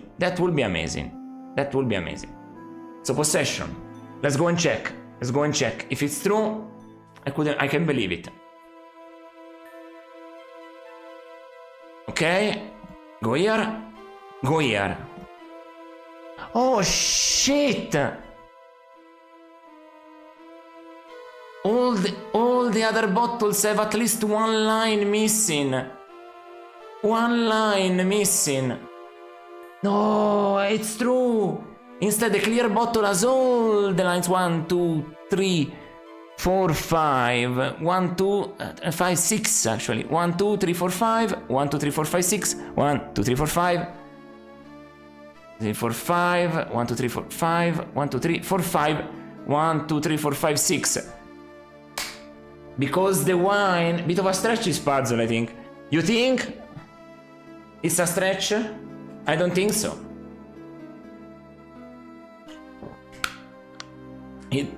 It's a puzzle 13 hours into the game. On the third realm. For me, it's normal that a game becomes harder. For me, I think it's normal that the game becomes harder, but yeah, this... It's actually, it's big, the lines missing from the other bottles though, eh? There is nothing. Look, this line up down here, it's completely missing. If I look at them, what do they say? It's a simple glass bottle. Che ti fa il colore del liquid? Wait. You can look at the tablecloth. The banquet table is covered by a plain white tablecloth with a border of lines that is distorted. No, okay. Here it is. Here it is. Even written now. Not only visual, but even written. It's distorted as it passes behind the colored bottles in the bar. Distorted as it passes behind the colored bottles in the bar. So if it's not colored, it wouldn't be distorted. You remember from your previous visit that the lines are each a different color, although as a dog, all you can make out are shades of gray. Okay, no, they really hammer it down. This is 5 lines of hint. I didn't think about looking at the tablecloth. It's all here. Confirmed. This puzzle is all here. I couldn't believe it, but this puzzle is all here. They tell you that it's distorted through the colored bottles. They literally tell you. So if it's not distorted... But I got it already with this because you can see that it's missing, it's missing, it's missing, it's missing, it's missing. So it has 2 hints, one visual and one in the description of the loincloth. Okay, it's pretty, it's a good puzzle. I was thinking the 6 were a distraction and the real was elsewhere. That's a bit more complicated because when we get here, actually we got a puzzle, we got an hint that we can do it. Yeah, makes more sense gameplay wise this. Yeah, exactly. Yeah. Actually, I didn't think since you die from smelling of the bottles, exactly. But they give you the option because a good puzzle adventure game, a point and click, gives you all the options, and it's up to you to try stuff. I like a game of reactiveness, so you can see out a different reaction, different description. They put real effort in writing descriptions for lots of things, plus dialogue that is immense in quantity. It's a gigantic game. But yeah, now that I have done that, I took a demo. Yes, my friend? Would you accompany me? I'm looking to get out of here. Have you forgotten something? But this time, I don't say I want to rest. But yeah, there was 2 hints then. Both the first visual hint, and then if you examine the loincloth, you get also that. But you can also reload and try all the bottles. But you can do it first try. That's all. We'll talk later. Which is all that matters in a game like this. You can do it first try, and I demonstrated it, and this will get archived on YouTube, so no problem. All the puzzles I have right now I can do first try. Hey dog, can I talk to you? The dog isn't scruffy in the least. He's furistic and well groomed. His eyes are bright and alert. He looks strong and well fed. It's obvious that someone cares after him. Let's pet the dog. The dog wags his tail. He seems to like you. Can I take the keyring? Keyring is out of reach. The shackles keep you from taking it, which is why they are there. Can I possess you every time I need you?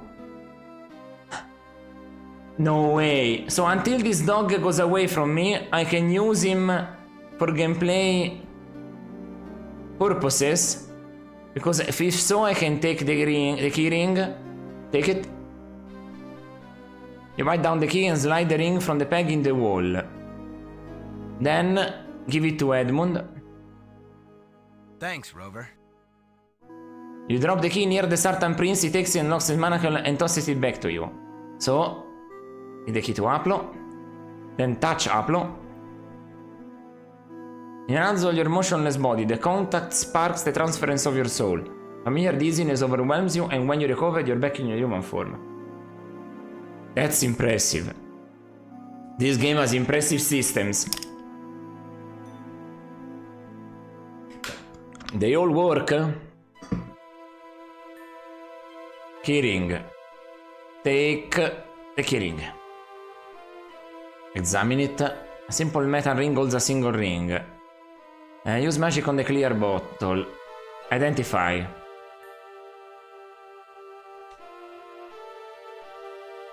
The clear bottle is a magical. Let's try the hearing just to check. There might be deadly stuff. I didn't try identifying the Sartan Prince. Let me use magic. Now that I have all the time in the world, I can try and explore in everything here. The spell only tells you that the boy is indeed a Sartan and that he possesses the magic potential of his race. But yeah, we started the game thinking that the Sartans were evil. Now I'm thinking that the Lord Tsar, a patron like me, is evil instead. Can I try an identify spell on the dog? The dog isn't magical. But yeah, let's look at the hearing. No. Open. No. Hearing to Edmund. I appreciate the offer, but I don't have any need of the keyring anymore. How the fuck do I use it? Open. You can't open the... Unlock the manacles with the key. Ah, it's here, okay.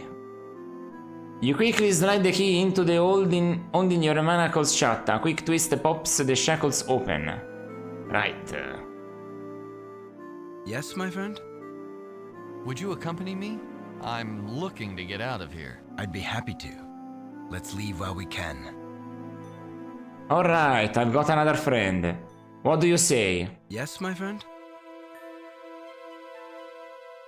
Wait. I don't know if this... That's all. We'll talk later. Sure. It's not like I've got anything else to do. Wait a second. In case it automatically teleports us... Now we are safe. We are not in need of anything. Let's look at it. It's an empty glass bottle. Can I... Looks a small handheld torture device used to crush or spread a variety of body parts, limited only by the user's imagination. Can I take it? You can snatch the device from the table. Might be useful. Chains. Black iron chains of the dungeon on the wall are old but still very strong. Can I take them? Fix to the wall. You can get them free. Now I can see well. The dungeon is more of a holding area than a torture chamber, though it may have served that purpose in the past. So, now that I have saved, actually save again, because I don't want to escape automatically, you know? I wanna just talk to you, then we'll go for another exit here. You know the way back to your people? You can get us there? Of course. If I can get hold of a ship, I can pilot it directly to the secret caves. That's all. We'll talk later. Sure. It's not like I've got anything else to do. Okay. So, let's travel outside. A stool can be moved. Simple stool, very old and worn. Scratches and bloodstains tell tales about how it held unspeakable items when this dungeon was used as a torture chamber. Cannot be done. Can I take it? Considering the kind of stuff that's been on this stool, including various bodily organs, you prefer to leave it alone. Fair. Behind a panel in that wall is a tunnel which leads directly to the docks. We should be able to sneak out to your ship and sail away before they know what's happening. When we're away, I'll direct you to the caves where my people hide. I must tell them about the situation here, and perhaps they can help you as well. Okay. Points to the west. So there is that to the west, above. Can I go above and see? You hear the guards at the top of the stairs speaking softly and decide against going up there. Okay, well, it's fair. There is this door here. Look at the round. You are in one of the many passages that run through the palace foundation. A stairway leads up to the more populated areas. Look at the door. The wandering is stout, but not locked. Attention. You leave the door open and wander into the dark tunnels beyond. You're in the dimly lit chamber within an ancient catacombs. Oh. You're standing in a dimly lit chamber with ancient catacombs. And a single archway opens to the northern wall. Oh man, where have I gone? The catacombs. Look at the archway. It's an arcing section of the wall that serves as a doorway to here from here to there. You wander down the curving passage and quickly become lost. Eventually you find yourself completely turned around and back at the start of the catacombs. I need a map. Okay. Okay. Okay, I need a map. This is only the map of the places I have visited. I need... This book? I have already read. What was this book? A letterbound collection notes. It looks fairly new. Ah, did I read it? Ah, yes, I read it. It was the notes of the guy that told me that I need an illusion. From this book I gathered that I need an illusion spell to craft an unraveling illusion one. So maybe one spell I have to craft of my own instead of learning it. This is gonna be difficult. Your ship docked next to a dark stone place. Lights in the windows indicate that it is inhabited. This is the place we exited from, exactly, and this is another place. Holy shit. So this going up there is the palace, where we got captured immediately, because we look like Petrins after all, and the guy there is an evil kind of Sartan. Well, let me go up here. Nothing could convince you to go knocking on Clayton's front door again. Once was enough. So yeah, that's fun. This is an incredible vessel. Great workmanship. I've never seen anything like it. I assume that the steering is similar to the ships that I've piloted. If you'll give me leave, I'll take us to the secret caves on the edge of the Fire Sea. Edmund looks around the interior of the ship and whistles. You nod, and Edmund, smiling, plants himself in front of the steering wheel. Oh, we got a new place. In this third realm. Anyway, this is not the only place we've been in this game, Scary Computer Ghost or the Stars Bleed Light. That we have been into a realm of air and a realm of... how do you call it? Of grass? Yeah. In between all the trees and such. Okay. Yeah, there is a point system, as you can see. I don't know if I'll get them all. There is probably some optional stuff. For now, I have amassed 835 out of 1500 points. It's a long game. It's a long game, but I like it. There is also another place. I think I can use this. We're already here. I'm just waiting to follow you into the caves. Okay, yeah, he's impatient. I'll have to drop him off before I go anywhere else. The dragon ship has landed in a shallow gravel beach below a small cave. Okay. This is the play. So much music in this game, by the way, Companion Zen, the best part was the soundtrack, aside from the graphics. This game has everything instead. Look at the cave landing. The dragon ship has landed on a shallow gravel beach below a small cave. Okay. Cave. Up close the cave is obvious, but until you landed the entrance was almost invisible. It's easy to see why the prince chose this site to hide its people.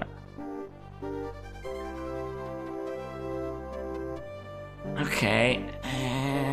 We are in the map in a different place. Okay. Okay. You love the music, reminds you of the games you played as a kid. Nice. That's always nice. Let me just check a message that I just got, that's why sorry I am losing time, but... Alright. Thank you, my friend, for helping me escape. I will be forever in your debt, and I intend to help you in your quest. Right now, however, I must speak with some of the elders. I have to tell them about Clytus, and we must make plans. If you go back to the palace, I will meet you there. We have a few ships ourselves that can take me. Until then, farewell. The prince disappears into the mob of Sartan. It's okay. There's a lot of people. Balthazar, the guy that I read this book from you. This book, there is also so gamblers. Do we have a mini game here? Oh yeah. Okay. Okay. Give me a few minutes. I leave you with this music. Give me a few minutes to call a person and because there's something to do for tomorrow. So I'll see you in a few. Don't go anywhere, coming right up. And I'm back. Sorry about that, but I will be able to stream this game tomorrow. Yes, I'm back. Back and staying. But I have to do some stuff this evening and tomorrow morning. So. But yeah, don't you worry, I am here. I am back. I had to. Alright. Alright. So, look around. The cave is much larger than it appears from the outside, but it is crammed full of certain refugees. The dog sniffs around the wall to the east. This one? So the dog will give me some stuff. So I cannot talk to him, but I will pet you because you sniff around. What's this? They seem to like you. Okay. Can I talk with the gamblers? You go through your repertoire of attention-getting devices, finally decided on a straightforward tap on the shoulder. This causes the recipient to suddenly drop the playing pieces he was shaking in his hand. He starts to protest, but when the other players begin to moan, his head drops to look at the winning throw, and he laughs. That was my luckiest throw of the night, and I owe it all to you.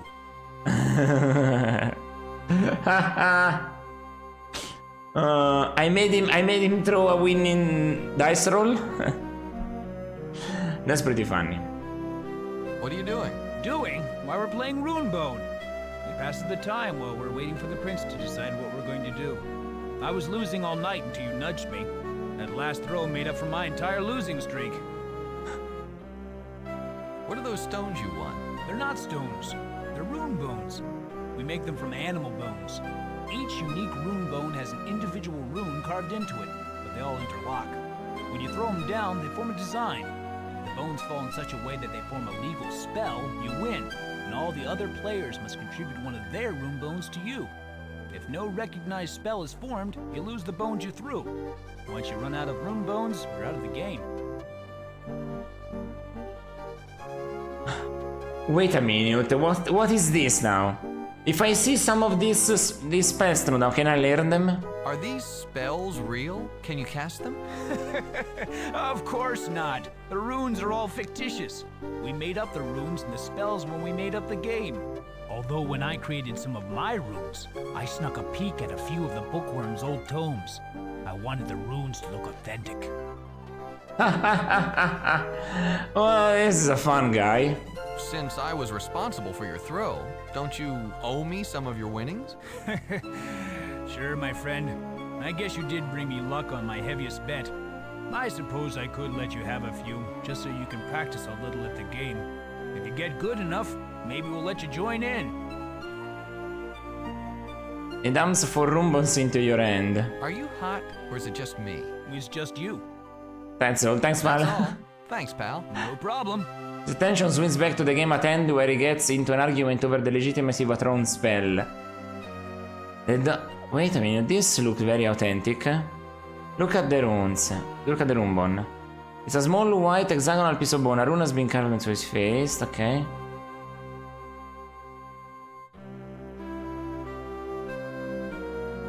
The dog starts barking at the east wall. The other residents of the cave look at the dog and at you, trying to understand what's upsetting it. There's something at the east wall? Ah. Can I not do anything with them? This... They might be semi-authentic then. Identify.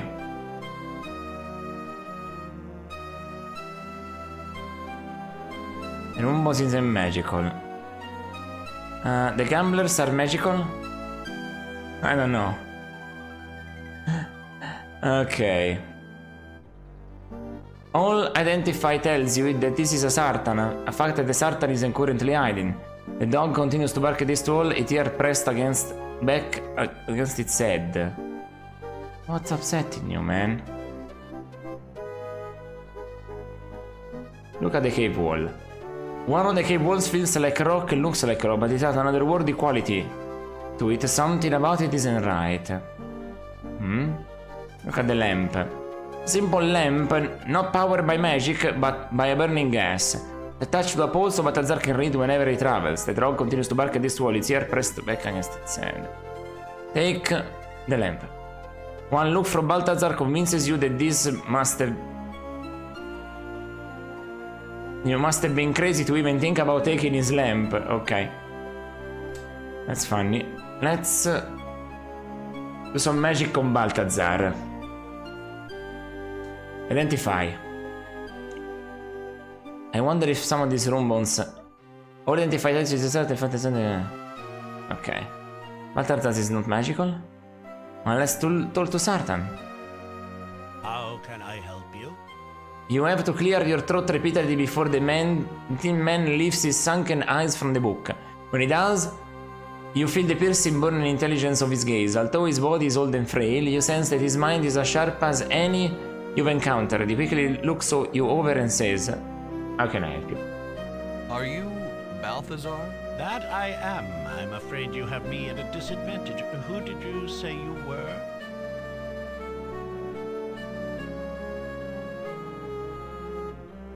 My name is Haplo. Haplo. Haplo. Strange sounding name. Where do you hail from? No.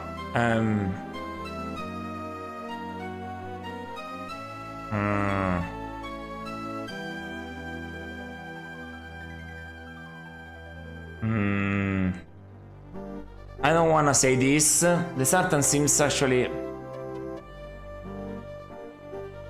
I don't really have a home. I've been on the move since I was young. I see. That must be very difficult.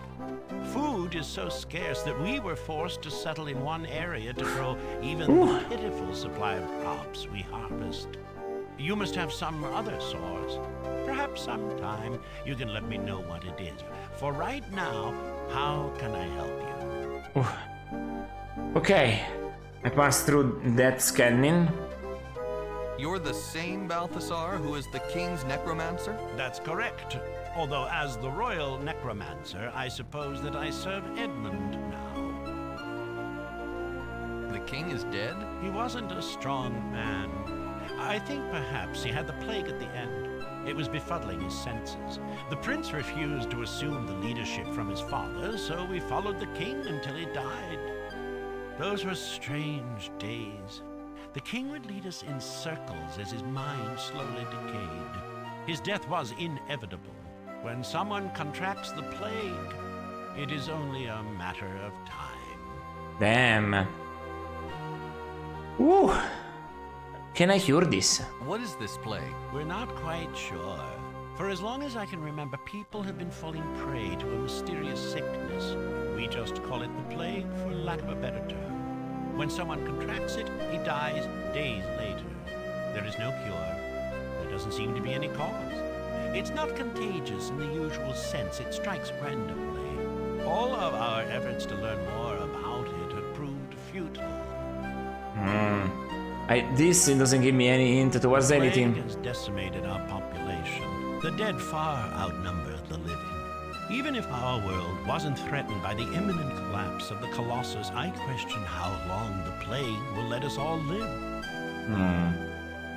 So, what else do we need to know about this?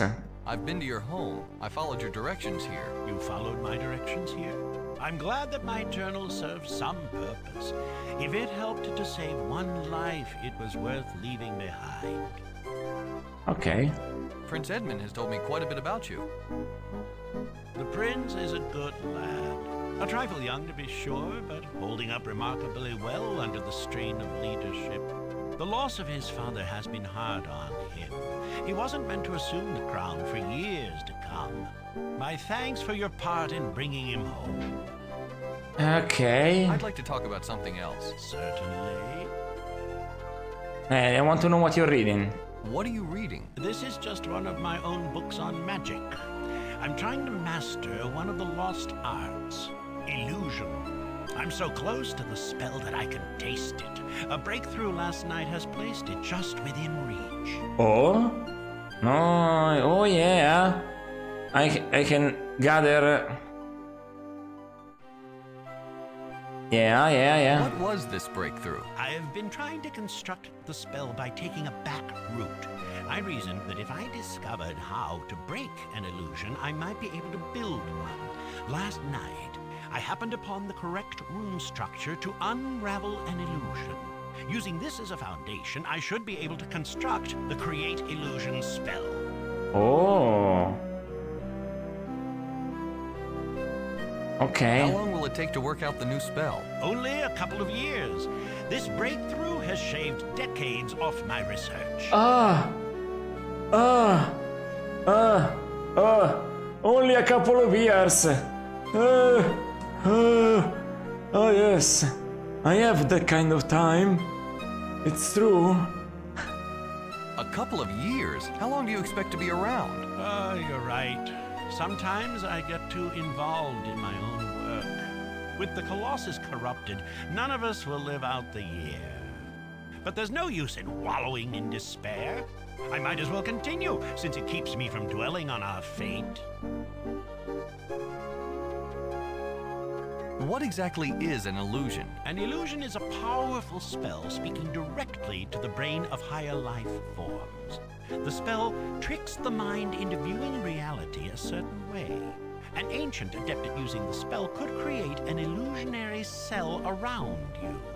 No bars or walls would actually exist, but your brain would tell you that they did. That's actually important.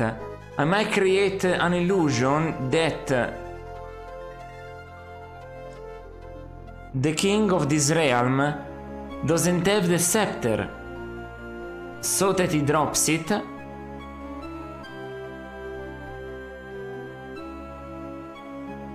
And I can get it.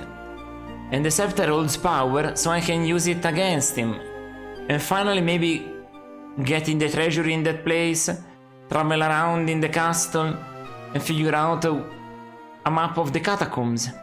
And also an hint towards the entrance to the dwarven race. There is also that, I swear. There is another place here we haven't gotten to. To make matters worse, it wouldn't matter if he told you that the cell was illusory. The spell convinces your senses, all of your senses, that the cell is there. Your hand wouldn't be able to pass through the bars, whether you believed in them or not. Like I said, the spell speaks directly to the brains of higher creatures. Lower animals like that dog following you around wouldn't be affected. But for the purposes of the ancient magi, that was enough. Ah, sì. Do you see why it is so hard to identify an illusion?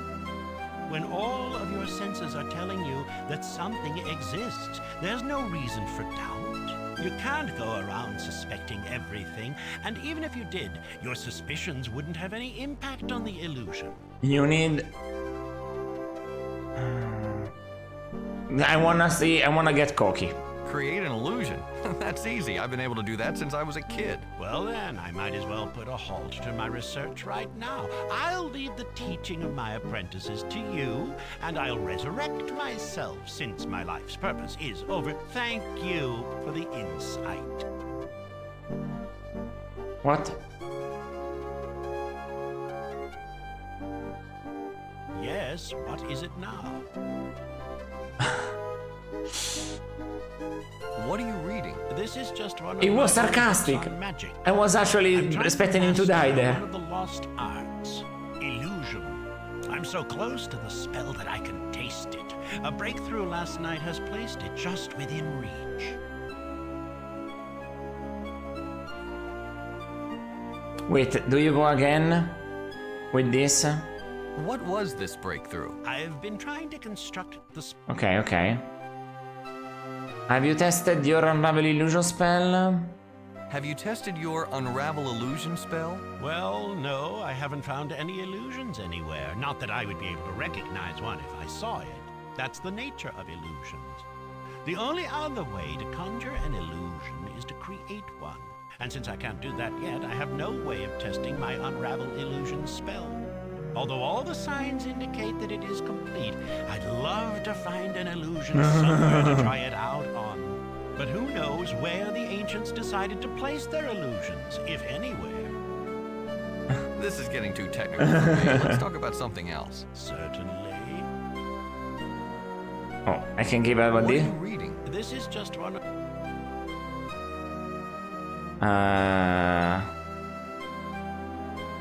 Why do you call them lost arts? That's the frustrating part of this research. All of the magic arts Okay. that I've been uncovering were once known and practiced by the ancients. I'm walking over already trod ground. If only more of the texts had survived, I could simply read about these spells instead of having to reconstruct them from sketchy, half-destroyed notes. Okay.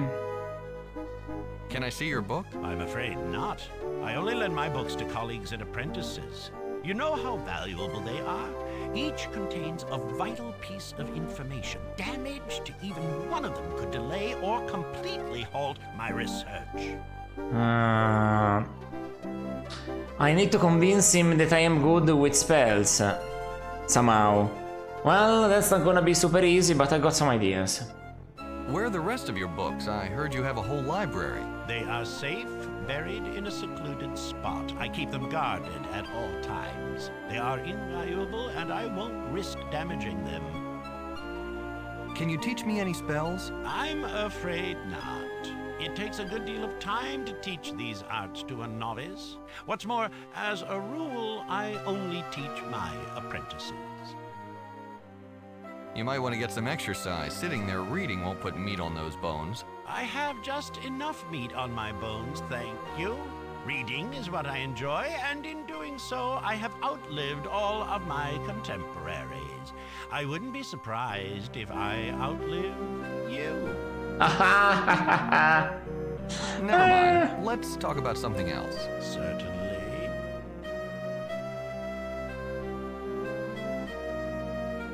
What are those guys yelling about in the corner? They're playing Runebone. It's some type of gambling game, I believe, very popular with the working class. Since there's not much to do here, they play it constantly. It's very distracting. Do I say this? You're just 1 foot out of the grave, aren't you? I'm more powerful than I might appear, my young friend. With age comes wisdom. So this is home, eh? Nice decor. There are worse places to live. As you know, Abarak is filled with warrens and tunnels. Most of them are larger, considerably more comfortable to live in. We constructed our city in one of those.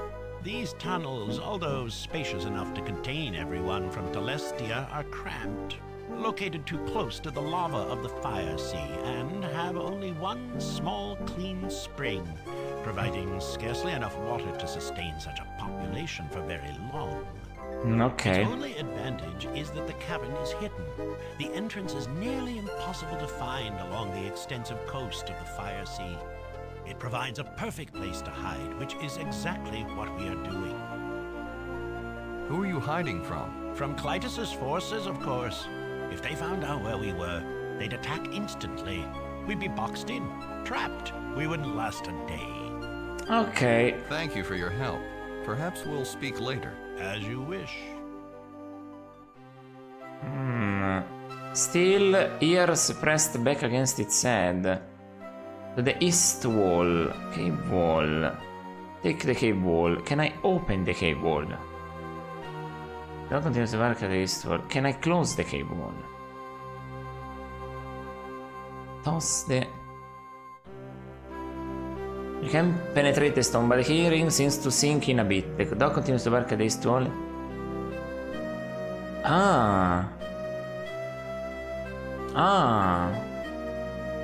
Sink in a bit.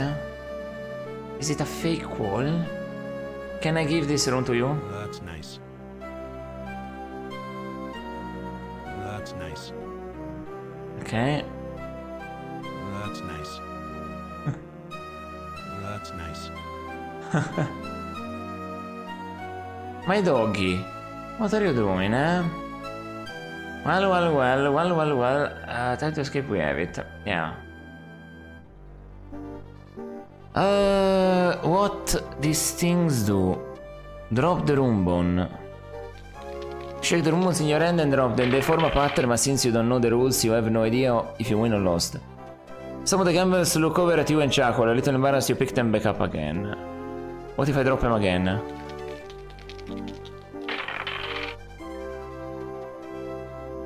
Your hand can penetrate the stone, but the room bone seems to sink in a bit. Something non-organical.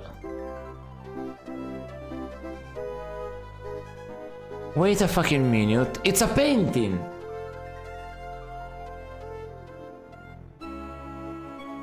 It's a fucking painting.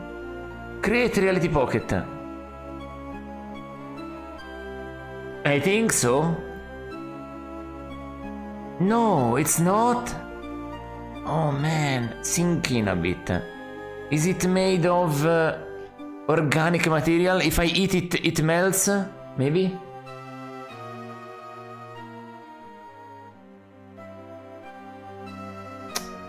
No. I don't get it.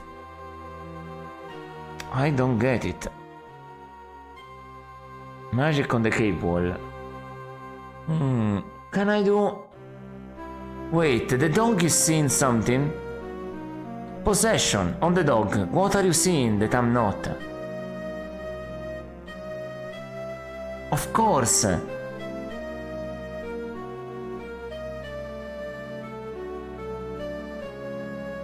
A bitter, sharp odor draws your attention to the east. Through the dog's eyes, you see a small tunnel that you missed before.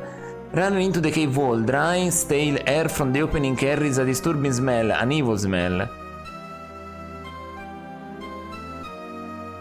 Look at hidden tunnel. A small natural crawlway runs through the rock wall into darkness. Can I see it? I cannot see it. It's only for the dog. Oh man.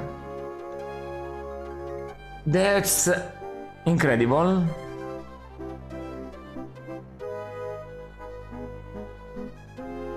Alright. You feel something very wrong about the tunnel to the east. You cannot force the dog's body into it. Perhaps it has more sense than you. Ah, okay. Tool to upload. Smell. If you had more than one outfit, maybe you smell a little better. Something you can identify, something evil and ominous wharfs from inside the tunnel. It makes your echoes rise. Look at the tunnel.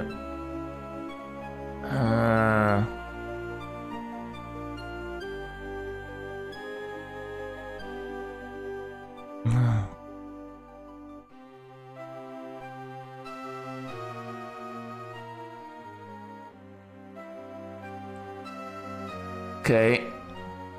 Touch him. That's cool. Did you see? I am a magician. Yes, what is it now? Have you noticed anything unusual about that cave wall to the east? Unusual? No, it's just a cave wall, one of many, actually. Why? What would you say if I told you that it was an illusion? I'd say, how can you possibly know that?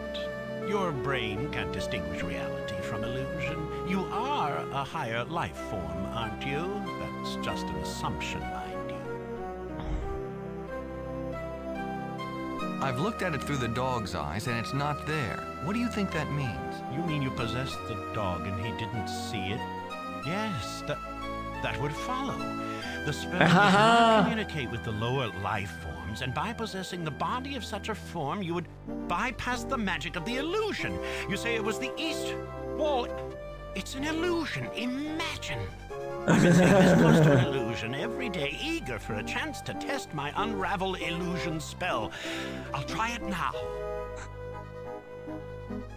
Balthazar wanders over to the cave wall. He touches it, even pushes it with all his might.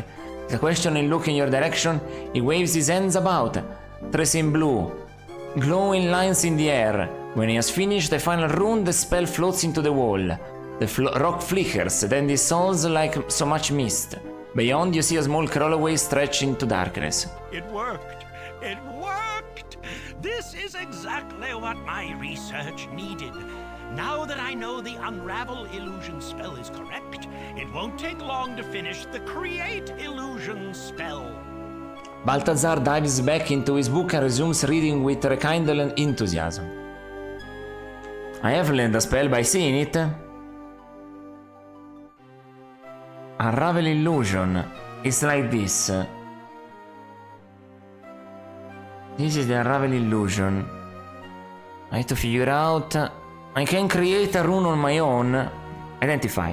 Although an illusion cannot be penetrated by normal means, even when the caster knows that the spell is there, the Unravel Illusion spell will eliminate it. Anything hidden by the illusion will be revealed. Amazing. What a game. I gather that you sink a little bit in it, but you cannot pass through it. But the item did, because the item is not me. Oh yeah. Oh yeah. Can I gather the lamp now? No. Can I talk to you? Yes, what is it now? Thank you for your help. Perhaps we'll speak later. As you wish. Okay, okay. Can I create... What is the Unravel Illusion? What if I can create the illusion spell in front of him? What is the last undo? He removes that. What if you create that instead? Cast. Identify. This is an unknown spell. Cast it. You hang the rune construct in the air, but it quickly fizzles out. It must not have been a real spell. This is gonna be difficult now. What's something that makes sense there? Let me give me the Unravel Illusion. It thinks there is only one needed choice to change. What did he give me? This? It shines bright red when it is a real spell. No, Identify. Unknown spell. Cast it. No. Cast. Must not be a real spell. Unravel Illusion. No, not Hunger. Unravel Illusion. I need the illusion spell. For the guy. Undo one. Where this goes? Not good. Not good. No. Not good. This one? This one? No. This one.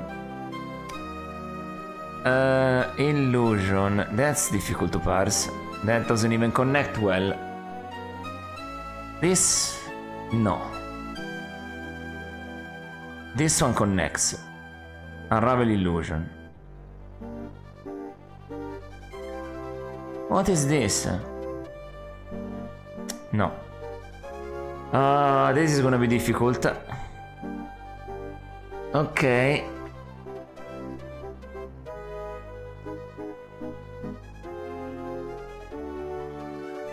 Cast.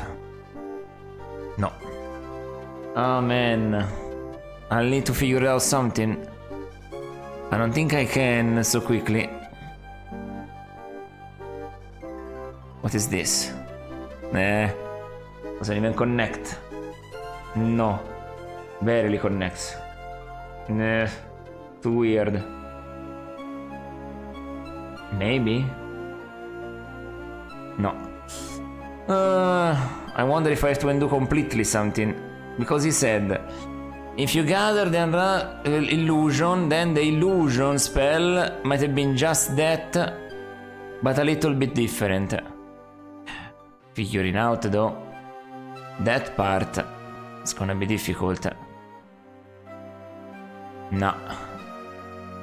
No. That just goes there. Unless I can give it something, it goes down there though. So no.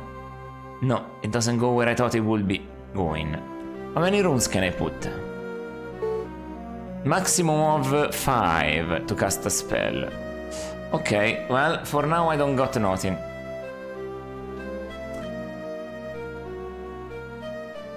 Pet the dog. The dog stays behind, bristling and growling at the tunnel. The air in this small cavern is heavy and thick. Something happened here, something very evil. Oh man, are you real? Okay, let's look at the cavern. In the cave. Exit up there. Okay, there is a spell book. The book's leather binding is hard and cold, almost painful to the touch. A pentagram has been branded into the cover. Around it, the title reads A Study of Necromancy. There is a robe. Even his age, the flowing black robe is surprisingly in good condition. The hood and sleeves are a bit frayed, but the back is badly torn. Can I take it? Your fingers touch the black material of the robe. It feels inexplicably cold. The frost runs up your arm and soon your whole body begins to shiver. The rocks of the cave seem to take a life all of their own. They whirl and twist and become something totally new. Realize that you are seeing a vision of an entirely different place. You see a man, dressed in the robe you touched. Although the room is dark, he is unmistakably Sartan. His hands form a gigantic stone spire covered with magic runes. His attention is focused on a large rune in the center of the spire. A nervous dwarf stands nearby, watching this man cast spell after spell at the rune. The wizard curses and yells as the blue fire strikes the stone, but without effect.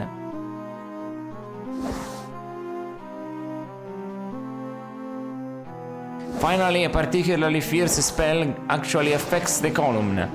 Its usually constant blue glows faint. With a triumphant shriek, the wizard commands the dwarf to approach the spire and break the rune. The dwarf quakes with fear, but remains steadfast. He approaches the rune with a hammer and wedge held out in front of him. When he cautiously touches them to the rune, a massive explosion throws his body back like a ragdoll. The man shrieks again, but in frustration. He curses the dwarf's slim body for his weakness. The strength of the madness enters the wizard, and even while maintaining the spells that hold the spire's rune at bay, he simultaneously casts a mighty spell, too quick to memorize, upon the dwarf's corpse. A misty image of the dwarf appears, floating over the body. Its expression is one of pain and terror. It's as if something has taken hold of it, in the manner of a rope wrapped around his foot, and is dragging it back into the corpse. When the spirit image has been totally subsumed by the body, the dwarf's eyes jerk open. The man in black screams at the dwarf to finish his task. Slowly, the dwarf drags himself to his feet, gathers up the hammer and wedge, and approaches the spire. He touches the tools to the rune again. Again, the magic reacts, but now the explosion only rips flesh from his bones, and somehow the dwarf manages to stay his ground. 5 blows on his hammer force a chunk from the center of the rune to fall away. Immediately, the rune's glow vanishes, and all the other runes on the spire grow a bit darker. The man in black laughs as he picks the piece of stone. He admires the rock in his hand as if it were some kind of relic. Then he turns his attention to the obvious hole in the spire's rune. With his free hand, he weaves an intricate spell that is too complicated to follow, and suddenly the rune appears to be whole again. The strange pair exit the chamber, leaving the spire similarly whole, but much darker than it started. The scene shifts. Now you see the same man seated on a throne. He holds a scepter which has, as its headpiece, the same chunk of stone from the spire. while others in his court display obvious fear of the ruler and keep quite a distance from him. This man seems to prefer it. You see no signs of the dwarf. This is Cletus the First, and he's a dwarf that becomes undead slave, as we saw in the book. Another scene. The wizard is much older. He is handing the scepter to another, younger man whose face bears a close resemblance to that of the wizard. You can see the avarice and longing in his eyes, and the reluctance in the eyes of the wizard in black. After the younger man has snatched the scepter away, he takes no further notice of the older wizard, who walks slowly off. Now you see the old wizard in this very cave. He stands on the rock floor alone. The madness in his eyes is overwhelming. He murmurs to himself for a while. You catch only the mountains of a few words. They'll never find me, and must never bring me back. Never! His hands wave aimlessly in the air. But then, you begin to see the blue traces of a spell. Soon the rune construct is completed. It flies into his body and explodes in flames. The wizard thrashes a bit, but in short order is no more than a pile of ash. Surprisingly, the robe he wore has been left untouched by the flame. Nothing happens for a while, then you realize that the visions have ended, and that you are looking at the same scene only thousands of years later. The robe lies in the same place, covering the ashy remains of the old wizard. Tentatively you pick up the robe, but no further images taunt you. I learned a new spell. Look at the robe normally now. Given its age, the flowing black robe is in surprisingly good condition. The hood and sleeves are a bit frayed, but the back is badly torn. That was an amazing thing. We know the origin of everything. But yeah, it must have magic on it. I have self-immolation. Do I need to die and revive? There is some lingering magic of the Cletus dark spirit remaining in the black robe, but it's harmless. Look at the remains. Only one outline of ash remains on the floor. Can I take them? Can I take them? You shift through the ash but find nothing of interest. Can I... Besides getting ash all over the clay bottle, nothing much happens. I don't know if I can take the remains somehow. Look at the spell book. Okay. Can I take this book? I take the spell book, I guess. Before reading it, it sounds a bit dangerous. Let me identify the self-immolation spell. Whoa. The spell can only be cast upon oneself. It creates a magic fire inside the caster, which slowly burns its way to the surface, thereby destroying him, painfully and in totality. It doesn't affect clothes or possessions. Once cast, there is no way to rescind it. Okay. You decide against casting a spell. Yeah, you know. You know.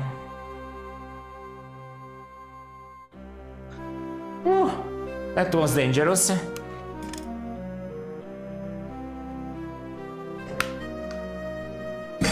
Okay, let's read this book.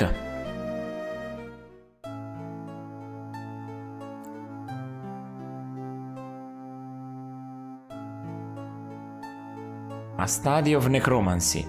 Here we fucking go. Study of necromancy. Let it be known by any who will read this book, who will learn of the dark practice of necromancy, that it is forbidden.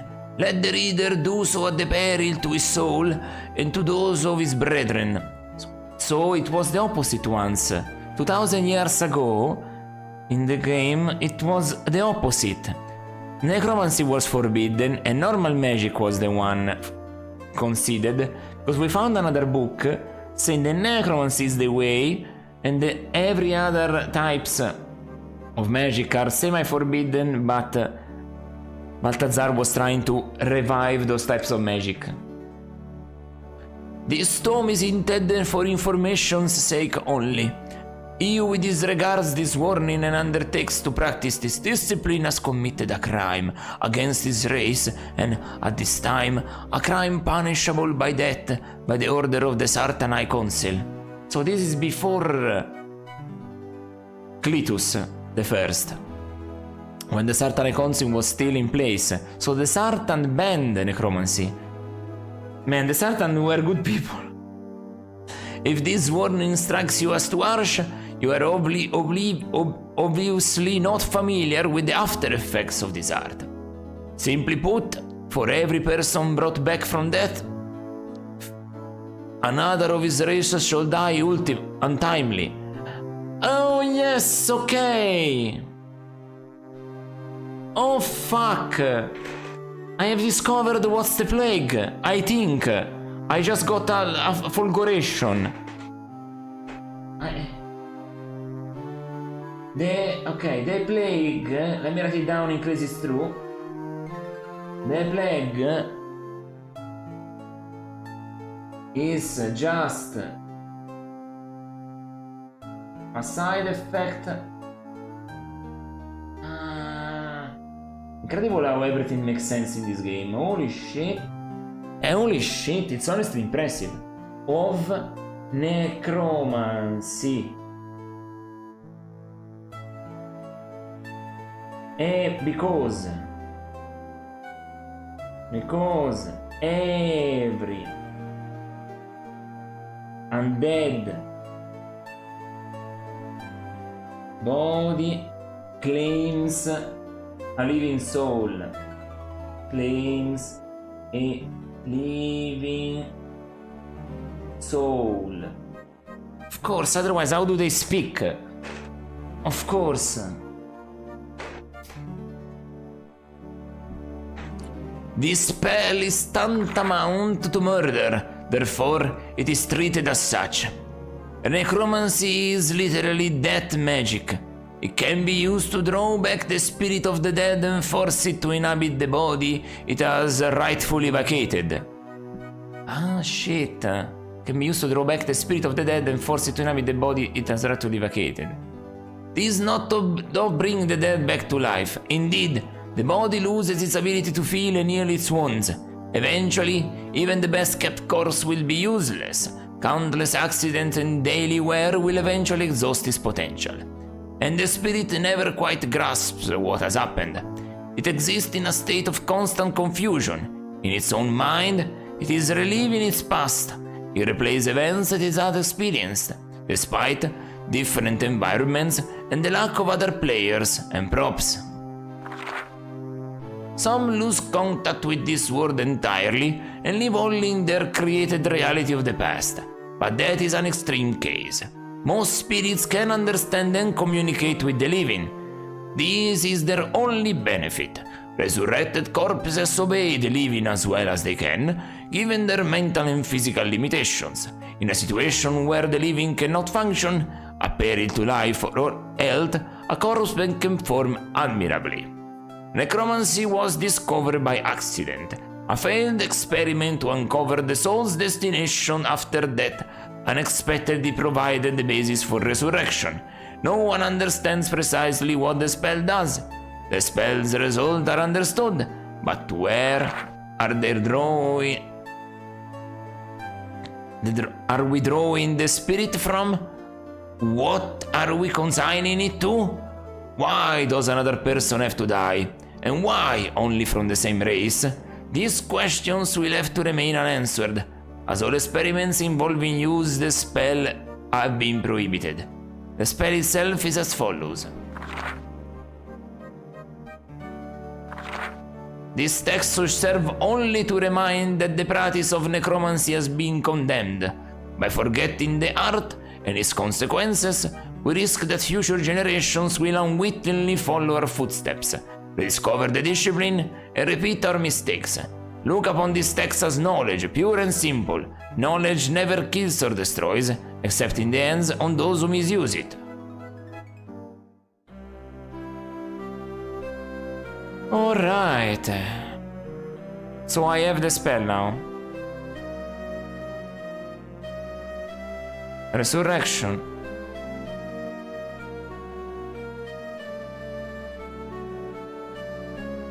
Identify. This spell forces the spirit of a deceased higher life form to return to its corpse.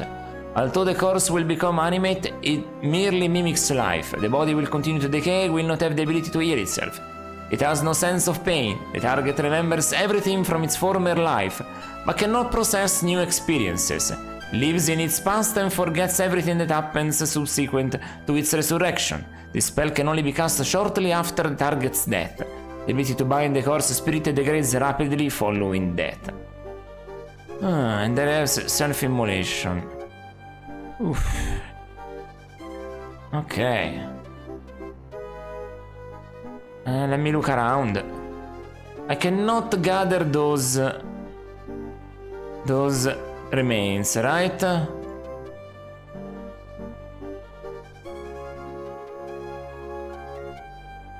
Besides getting ash all over the salve, nothing much happens. No, there's nothing else. Look at the remains. Only if I can return take. Put the remains on the clear bottle. You have to be holding the remains before you can be put in the clear bottle.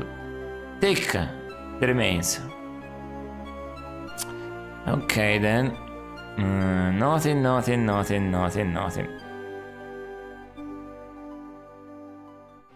Okay. The Dave is much larger than it appears from the outside. The dog happily wraps up you. Return up to Balthazar, eager to discuss the amazing vision you just experienced. I just had an incredible vision when I picked up this black robe. What do you think it means? A vision? Tell me about it. This is amazing. You've just experienced the life of our first dynast, Clitus I. It answers quite a few questions I've had about his rise to power and his reign. It also answers many questions about our current situation. Okay. Game. Okay. How did this happen? Why did I see all of these things when I picked up the robe? I'm not exactly sure. It's possible that when Clitus took his own life, the robe became infused with his spirit. This happens sometimes, especially when the death is particularly violent and the victim is very powerful in magic. When you picked up the robe, what was left of Clitus, lying there for thousands of years, passed through you. Your mind interpreted this by showing his memories. This is all speculation, you realize. Yes. Give me something about this. Can you interpret the bit about Clitus's grab for power? I would be happy to. What would you like to know? Wasn't there a ruling council at that time? Could you tell me about it? The High Council once governed over all of Abarak. Clitus was a member. It democratically created laws for all Sartan and at one time the Mensch as well. Damn. When the Mensch woke the Sartan, the council was the body that decided on the course of action. To put a handful of the Mensch to sleep and wait for the interconnection. The council would have continued to rule if Clitus had not been so power-hungry. So, is the Sartan that Lord Zartings... Is the Sartan that Lord Zartings is the devil and destroyed the Patron? Maybe this Cletus. Then he might have a reason to hate the Sartans. If everything he saw was Cletus and his descendants, after all they have ruled, at least his realm, but maybe they have traveled through other realms in the past, then lost the means. After all, they said that their boats have not been used in a long time. Their ships, sorry for saying boats. But yes, that's clearly the framing of it. How did he convince the council to let him disband it and institute a monarchy? He didn't have the political power to do that. No one did. So he required magical power to back his play. He made himself undefeatable with the scepter. No one dared to oppose him after he created it. It was child's play to institute the monarchy. He merely eliminated every possible opponent. Why did he do all of this? I believe that to be a member of Abarak's council, the only requisite was a mastery of magic. This implied intelligence, but not necessarily sanity. Clytus was clearly insane, if not before his play for power, then afterward. Ok. Let's move on to another topic. Very well. Can you tell me exactly what happened to the Colossus? The Colossus is the source of Abarak's magic. It is what warms the stone, melts the ice, and feeds water throughout the world. It was an unparalleled marvel, by far the greatest of the ancients' achievements. It contains so much power that it's easy to see why Clytus So the must giant have stone full of runes. Okay. I already written down that I have to take... I still don't know how to create an illusion spell from the Unravel Illusion one. That's gonna be difficult to understand. What was the rune that he was battling with? It was a containment rune. The spell was a cap for the Colossus's magic. It sealed the spells inside to keep the magic from flowing out, so that the Colossus would last forever. No. Okay. What happened when he finally subdued it? Over a period of several months, Clytus wove an intricate set of spells that temporarily weakened the containment rune. Okay. When the structure had drained the rune of enough power, he had his dwarf servant carve a chunk of the rune away. It was a central line of the rune. Without it, the symbol was meaningless and therefore powerless. The Colossus's magic began to drain away. So that's what happened. That's what happened. Effect of necromancy. Body. It's a living soul. What did he do by removing a chunk of the rune? It was much like taking a chunk of flesh from your body. The magic sealed inside of the Colossus started to leak out, like blood from a vital wound. Okay. Why did he do this when it would eventually destroy this world? Didn't he think ahead? It's true that eventually the Colossus would lose enough power to cease supporting Abarak. I'm sure Clytus must have known this. It's possible that Clytus was counting on the interconnection. He must have reasoned that thousands of years would pass before it would actually make a difference. Long before that, the interconnection would occur, and Abarak would survive on the energies provided from it. That I'm a little unclear as well. The interconnection is a little mystical to me, but it's obvious that the ancients believed in it. Okay. Perhaps they shouldn't have. Thousands of years have passed and no interconnection has taken place. The Colossus is failing and it's taking our world with it.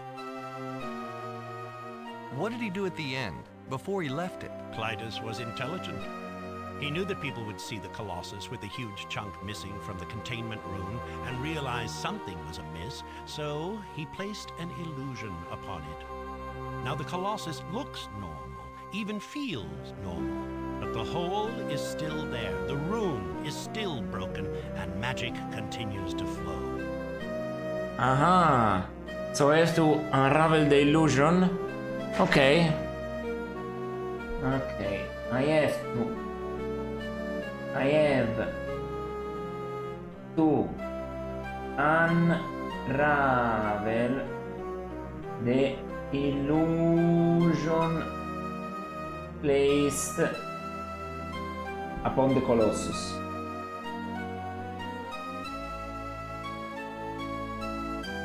That's something that I need to remember.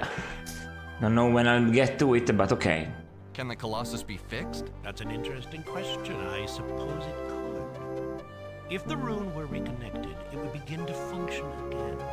The spell would hold in the magic as it is supposed to. I don't know if the Colossus has enough magic left at this point to support Abarak anymore, but at least it wouldn't lose anymore. Okay. The original fragment, if it were replaced, would do this. Actually, it wouldn't have to be the original fragment. Anything that had the missing line that fit into the hole would reconnect the rune. The complete rune is the important element, not the composition of the rock. If something with a fragment shape were placed inside the hole, the containment rune would reactivate. Okay. I need to create a rune in the same shape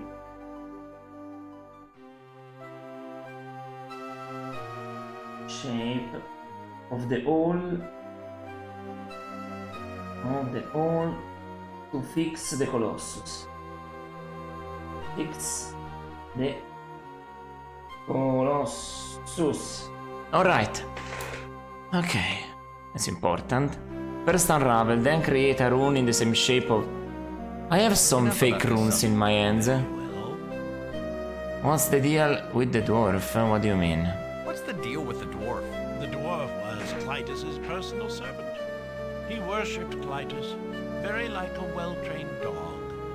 I believe that's how Clytus saw him as well, not much more than an animal. Can this guy be still alive? I don't know. Why did Clytus bring him along? Clytus needed someone else to break the rune. It required all of his concentration and effort merely to subdue it. While he focused on weakening the rune, he had the dwarf run in and carve out the chunk. What did he do while Clytus battled the rune? He just waited to be of service. Every day, he walked with Clytus through the catacombs to the Colossus and waited. If you count the amount of times he wandered in and out of the catacombs with nothing to do, that dwarf must have known it like the back of his hand. You couldn't get much more dedicated. Wait a minute. That's a great hint. The undead dwarf. The undead dwarf. So I have to get into the dwarf place. Maybe they fostered him there. Shit. The undead dwarf knows the way into the catacombs.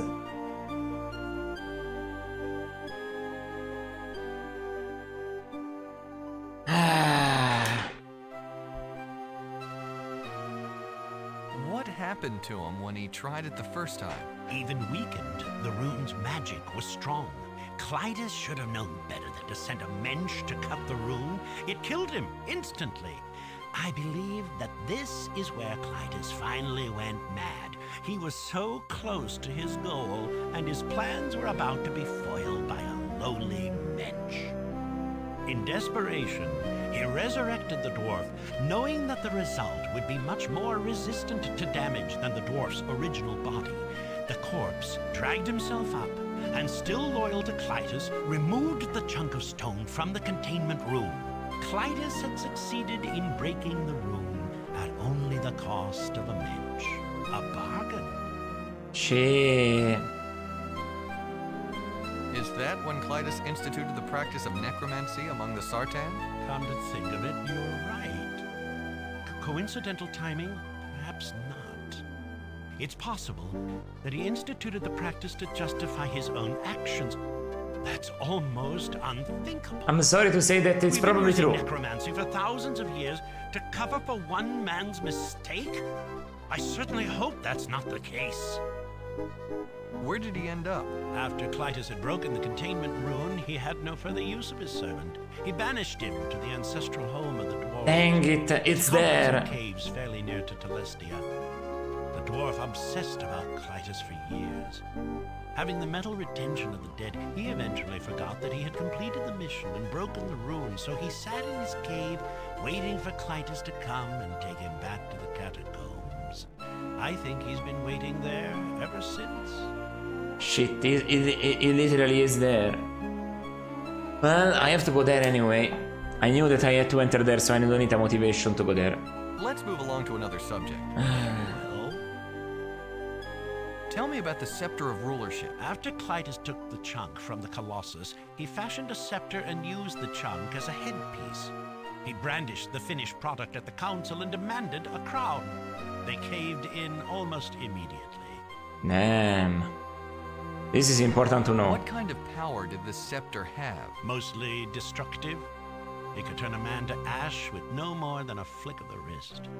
I believe it also had powers of a more subtle nature, though my texts don't address these. What is written is that the scepter is unmatched in sheer destructive force. Oh man, can I? How did it get its power? When the chunk was removed from the Colossus, the containment rune was broken. Magic began to seep from it, much like blood from a wound.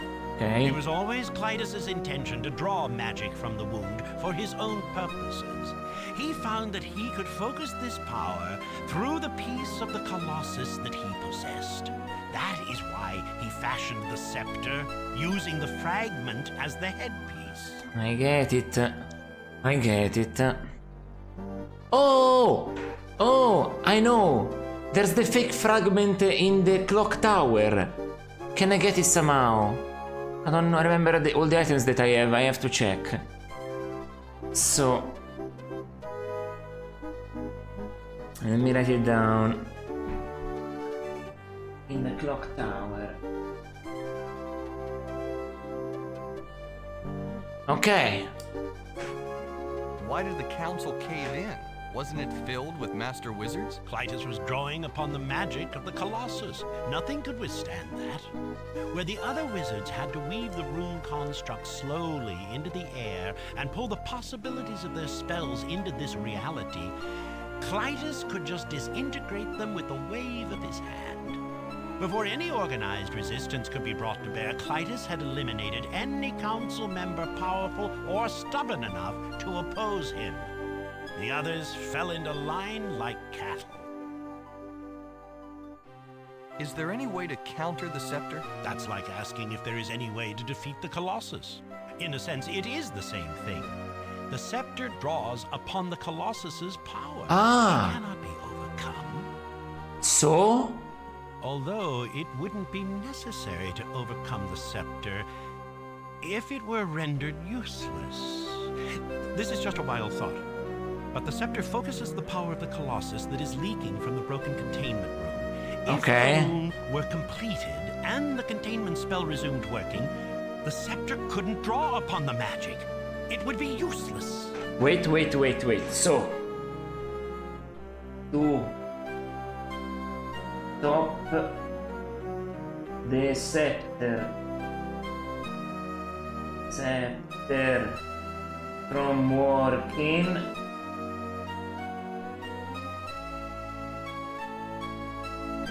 okay, I need stop the scepter from working. I need a complete rune. I need a completed rune.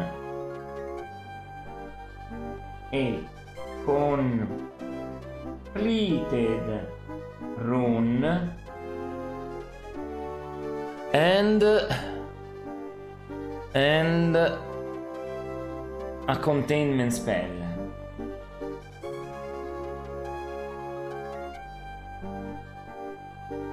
This spell. On the Colossus.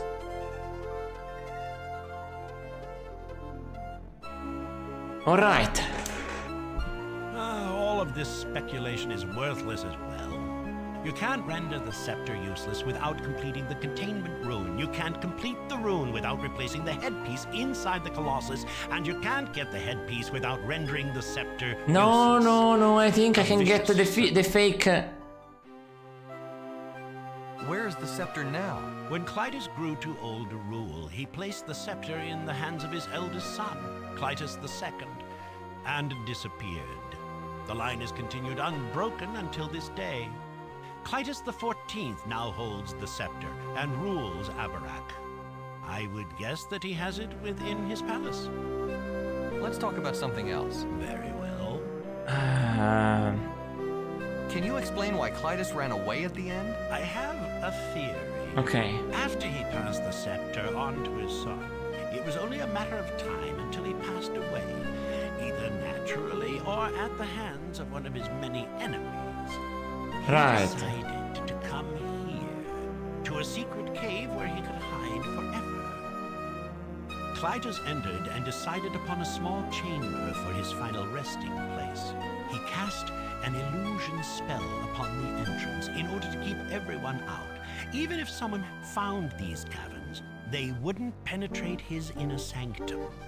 He had reasons to want not to be discovered. At the very end, Wow. he cast a self-immolation spell. This is surprising, but not totally unexplainable. I believe that Clytus actually feared resurrection more than death itself. By destroying his remains, even before he was dead, he assured himself that he would never be raised. That's why you found a pile of ashes inside his robes, which were fairly intact. The self-immolation spell destroys the body of the caster, but nothing else. Ok. It appears that Clytus wanted to minimize the chances of anyone finding and raising him, but even so, his actions seem extreme. His remains were completely destroyed. Why did he bother hiding in these forsaken caves, guarded by an illusion spell? I wonder if he was hiding anything else. Yeah, this. This thing. I found a book lying alongside of Clytus. It claims that necromancy is forbidden, and that for every person raised, another shall die untimely. That is the final answer. The one I have been dreading my entire life. Necromancy is forbidden. Of course. Yeah. You say that for every person brought back, another dies untimely? This is what we have termed the plague. We have unwittingly been killing ourselves for centuries. Oh boy, poor people. And we have done so at the command of a long-dead maniac. How could we have been so blind? Balthazar stops and sobs. Poor man. We have to change. We have to put things right. I shall stop the practice of necromancy with my people, but it's only a start. We have to overthrow Clytus. We have to tell everyone. Do you know how I could get to the Colossus? The Colossus is located in the middle of the catacombs in the foundation of Clytus's palace. It's said that only the descendants of Clytus I are shown the way through. No one else is allowed in. Even if you were able to sneak back into the palace, I can't imagine how you would find your way to the center of that maze. I know now. Besides Clytus, there's no one living who can show you. Okay. That's all I need to know. As you wish. Man.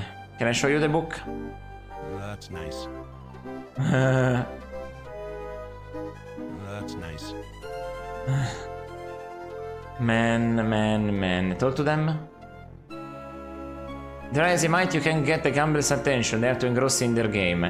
Can I drop them?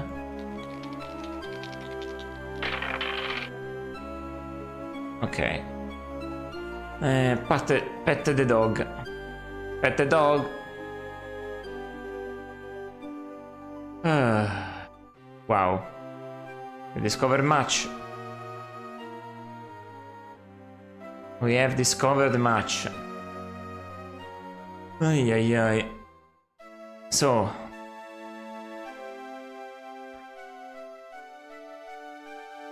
There's this place. I cannot go back there. So Telestia. I have to enter there. I have to find a way. It's not gonna be easy. Oh, right. I almost forgot. How do I gather? Okay. How do I gather the thing that I know? Okay, let me just say this. Undead dwarf.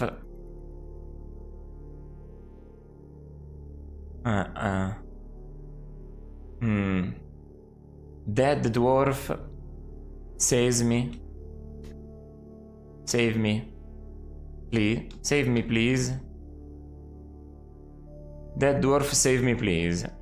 But yeah, the best part about this part is that the only way to maneuver here, yeah, those are two undead. I put Grab him quick or you won't last. If you're is telling an order to him. I did it at the beginning of the stream. But yeah, do I have anything that can be used? Wait. Use magic on the spellbook. Identify. The spellbook isn't magical, strangely enough.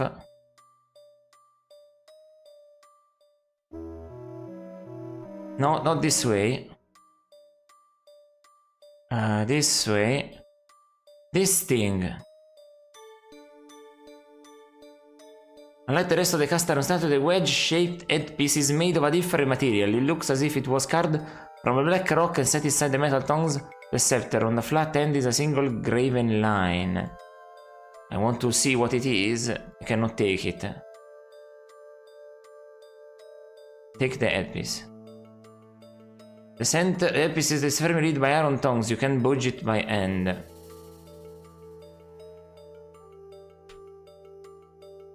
Loosen the vise. The vise is open as far as it will go. Look at the vise. Okay. So let's put the vise in the scepter. The vise won't fit between the tongues of the scepter while it's open. Okay, so tighten the vise. Twist that screw until the vise closes tight. So put this here. You show the vise in between the tongues holding that piece. It's a snug fit. Now loosen. You twist and screw and slowly the tongues of the scepter begin to wrench apart. After quite a while of intense effort, the stone headpiece falls from the tongue's clutches to the metal platform below. Okay. Take the vise again. The vise is stuck between the scepter tongues. You'll never be able to pull it free. No! Tighten it. You can make the vise screw turn wedge as it is between the tongues of the scepter. Loosen. Nothing. It's broken. The wedge shape is carved from smooth black rock. On the flat end is a single graven line. Yeah, take it. Look at it. This has they. So this part, the statue, I read about it. What's this book? It's fairly new.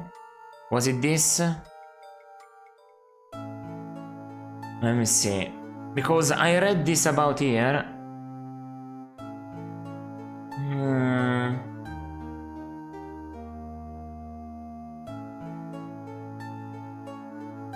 Here it is. Let me see if I can maybe figure out this.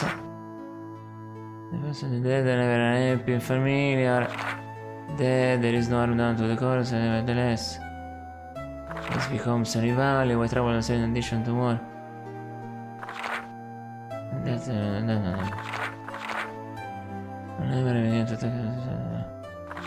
no. No, I discovered it by talking with the butler.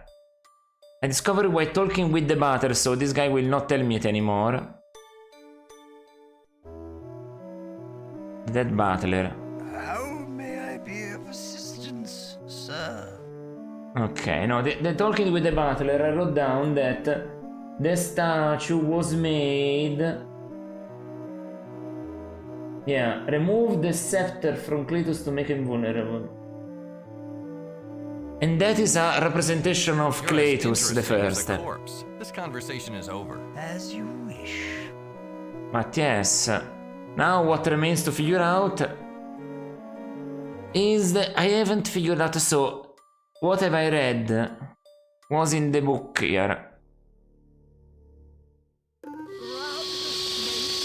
I've written it down. Don't let him go. Grab him quick or you won't last if you're too slow. The first. Grab the snake and hold him fast. The first is the fourth, Let him go. and then the one. The first is the fourth, and then move one. It was in this book. I cannot give it, otherwise the snake will attack me when I try to move there, you know? Snake and hold him fast. So, let me try to go back to this puzzle after a long while. Grab him quick or you won't last. I did it a bunch, so they try to give me a hint. I will not accept the hint. The first.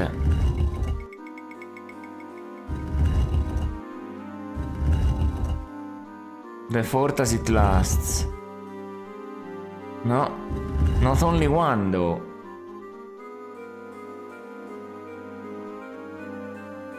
Kinda almost connects one row to the one. They have to point down. The door has arrows, they might need to all point down. What I found out by somebody else. Reset. The first is the fourth.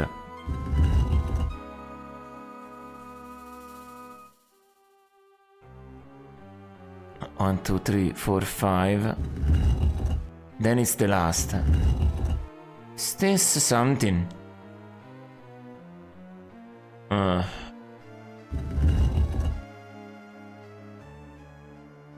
Wait a fucking minute.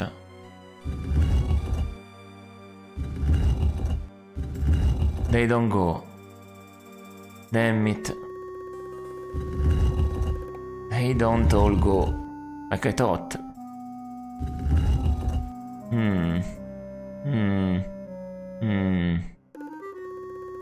No.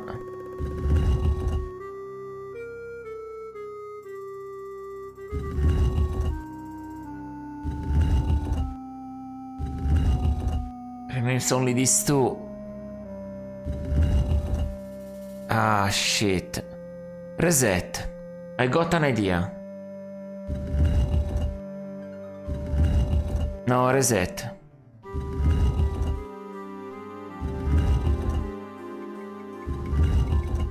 Okay. What is wrong with this? Right? Shit, undo. This one.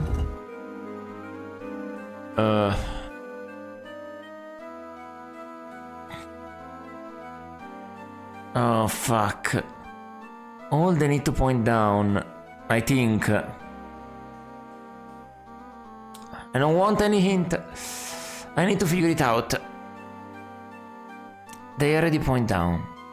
Let's point in all different directions. Why is it wrong? What is wrong about this?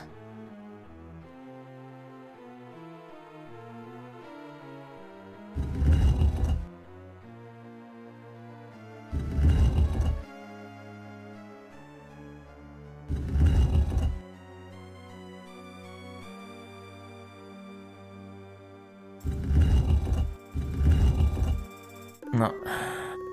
Shit. They all point down but one.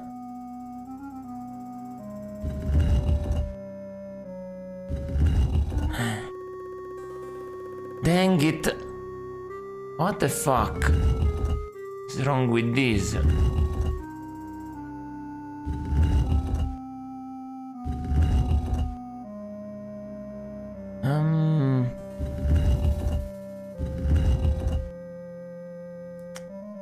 No, that's not right. One is still this way. And it doesn't work. I don't want to use the hint. I don't want to use the hint.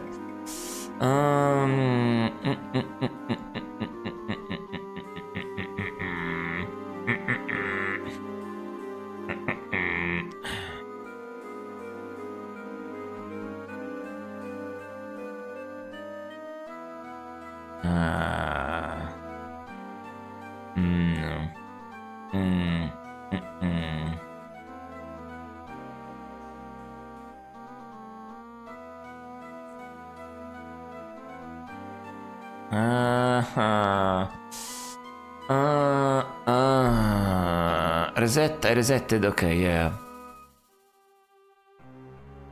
I'm trying to think moves ahead.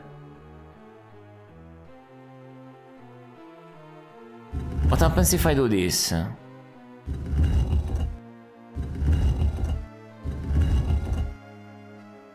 This looks promising. No?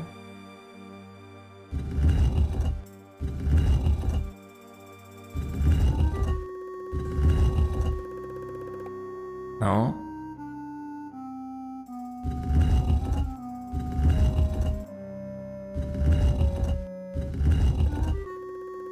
No.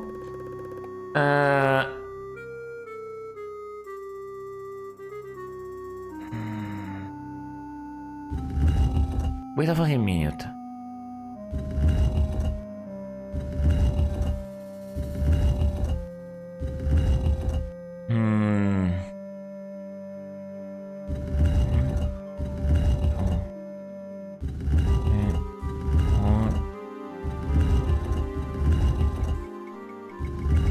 This is the order.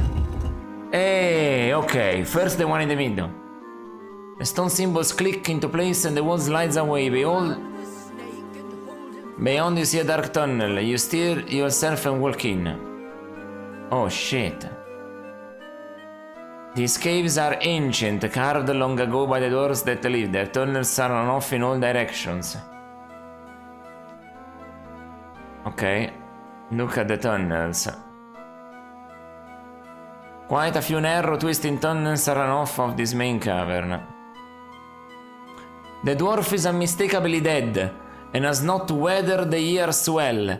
One eye is gone, the other's clouded over. Half of his chest is missing, as well as the lower part of his right arm. The remainder looks like it was used repeatedly as a meal by lots of little creatures. Its one good eye glares at the world with madness. Oh boy. Oh no. There's nothing else to look around at. Can I talk to you? Go away! I talk to no one. I wait for my lord. He will be here soon to take me with him. Begone. Okay, wait. You have something moving in your stomach? Damn it. Can I? Go away! I talk to no one. He has lots of things moving in his body. He will be here soon to take me with him. Begone. How the fuck do I solve this now? Show him this. The dwarf looks at the headpiece but doesn't understand your intention. A brain eaten by bugs is a little slow on the uptake. Let me look at your face again. Go away! I talk to no one. I wait for my lord. He will be here soon to take me with him. Begone.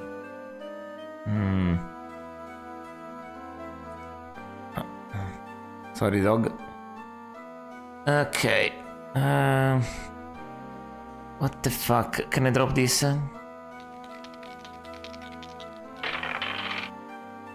You shake the rune bones in your hand and drop them. They form a pattern, but since you don't know the rules, you have no idea if you won or lost. You pick them back up again. What this? Hey, do you want this? What the fuck do I do?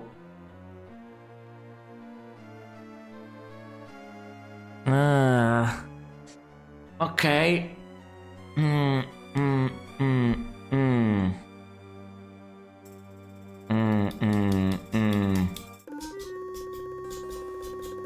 Okay, I think I am actually. How do I? What do I?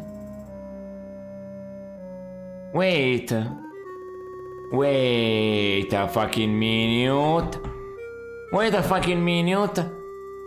I have the robe. Wait, if I go outside. What? No, this is not going outside. This is going outside. If I wear this. You slip the black robe of your body. Although the back is rather torn from the front, you cut an imposing figure. Now, here I am.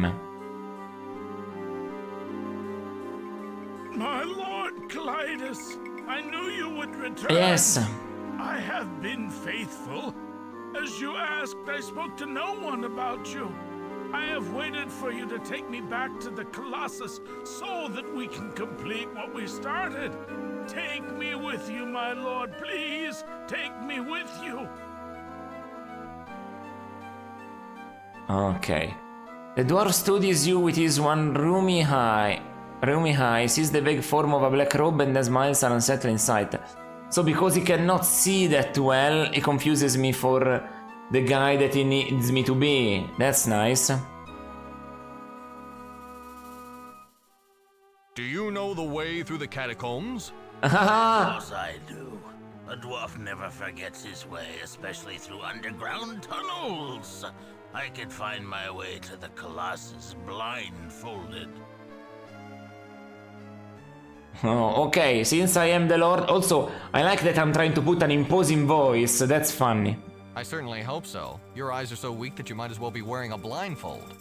My eyes are fine. No more. It's just that the world has grown a bit blurry lately. You look like hell. Are you sure you can walk? I'm not gonna carry you. These legs will carry me as far as you wish to go. My devotion to my lord will buoy me.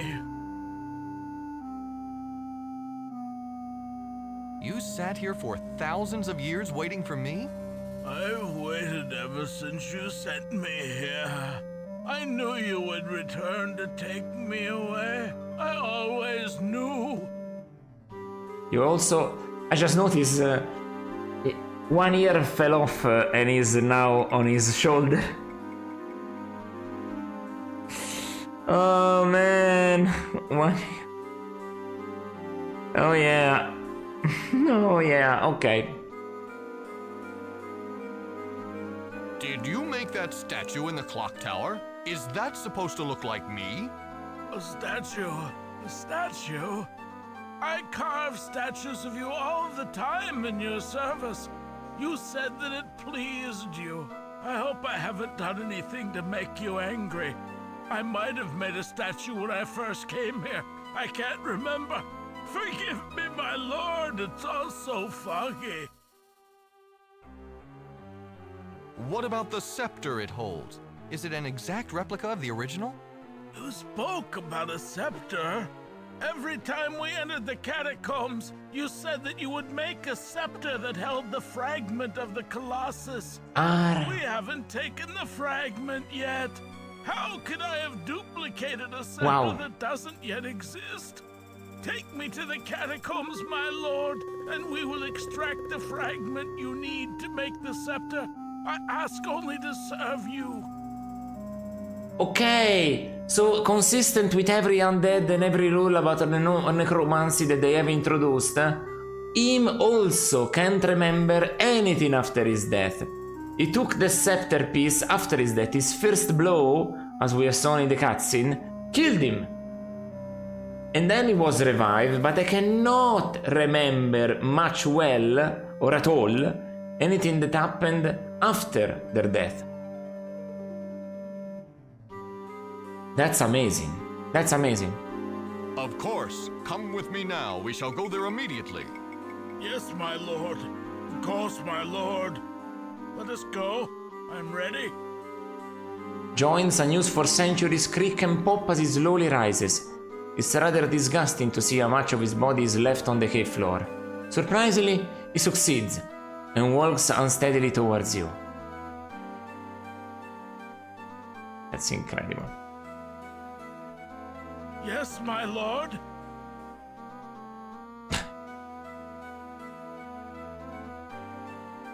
So, how's life been?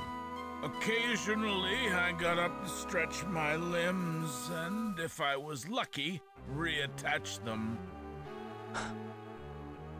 Does he say anything different if I can ask? So, how's life been? Okay. You know why people avoid you? It might be that smell. I used to bathe. One day it didn't seem as important. Waiting for you was my whole life. Never mind. Just keep it down, all right? I'll try to be quieter, my Lord Clytus. So don't remove... Okay. I'm wearing it, right? Look at the robe.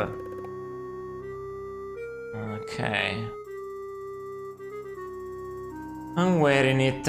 I'm wearing it, it says, right? You're already wearing the black robe. That's good. Yeah, you stay there. Enjoy your life.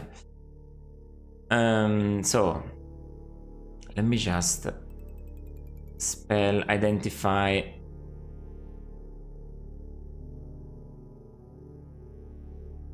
All you can sense is the magic that has kept the corpse animate. Also, use magic on the headpiece. Spell identify. You cast the spell, and headpiece is magical. Okay. So we have to go back here, I guess. Cletus' palace. Okay.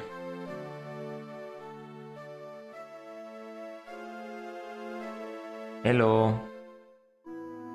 The ship is docked next to a dark stone palace. Lights in the windows and sneak it. Look at the palace. Oh yeah, okay. Dwarf, that dwarf, save me please. Yes. Okay. Let me just restore, check if it saves because I didn't notice. Okay, it's saved, What do you talk about? Yes, my lord? Never mind. Just keep it down, alright? I'll try to be quieter, my lord Clytus. So, incredibly so, I will leave so I do the things that I need to do tonight and tomorrow morning, and I'll come back. Don't you worry about that, I guarantee it. I'll come back for tomorrow with this. It's a great game, longer than expected. And honestly, with a lot of things to do. But I figure you can figure it out. The game gives you every hint you need. So, it's not as bad as I might have thought initially. Some places are hard, but with a bit of logic I solve also the hardest puzzle for now, which was thank you for being here all the way. But of course,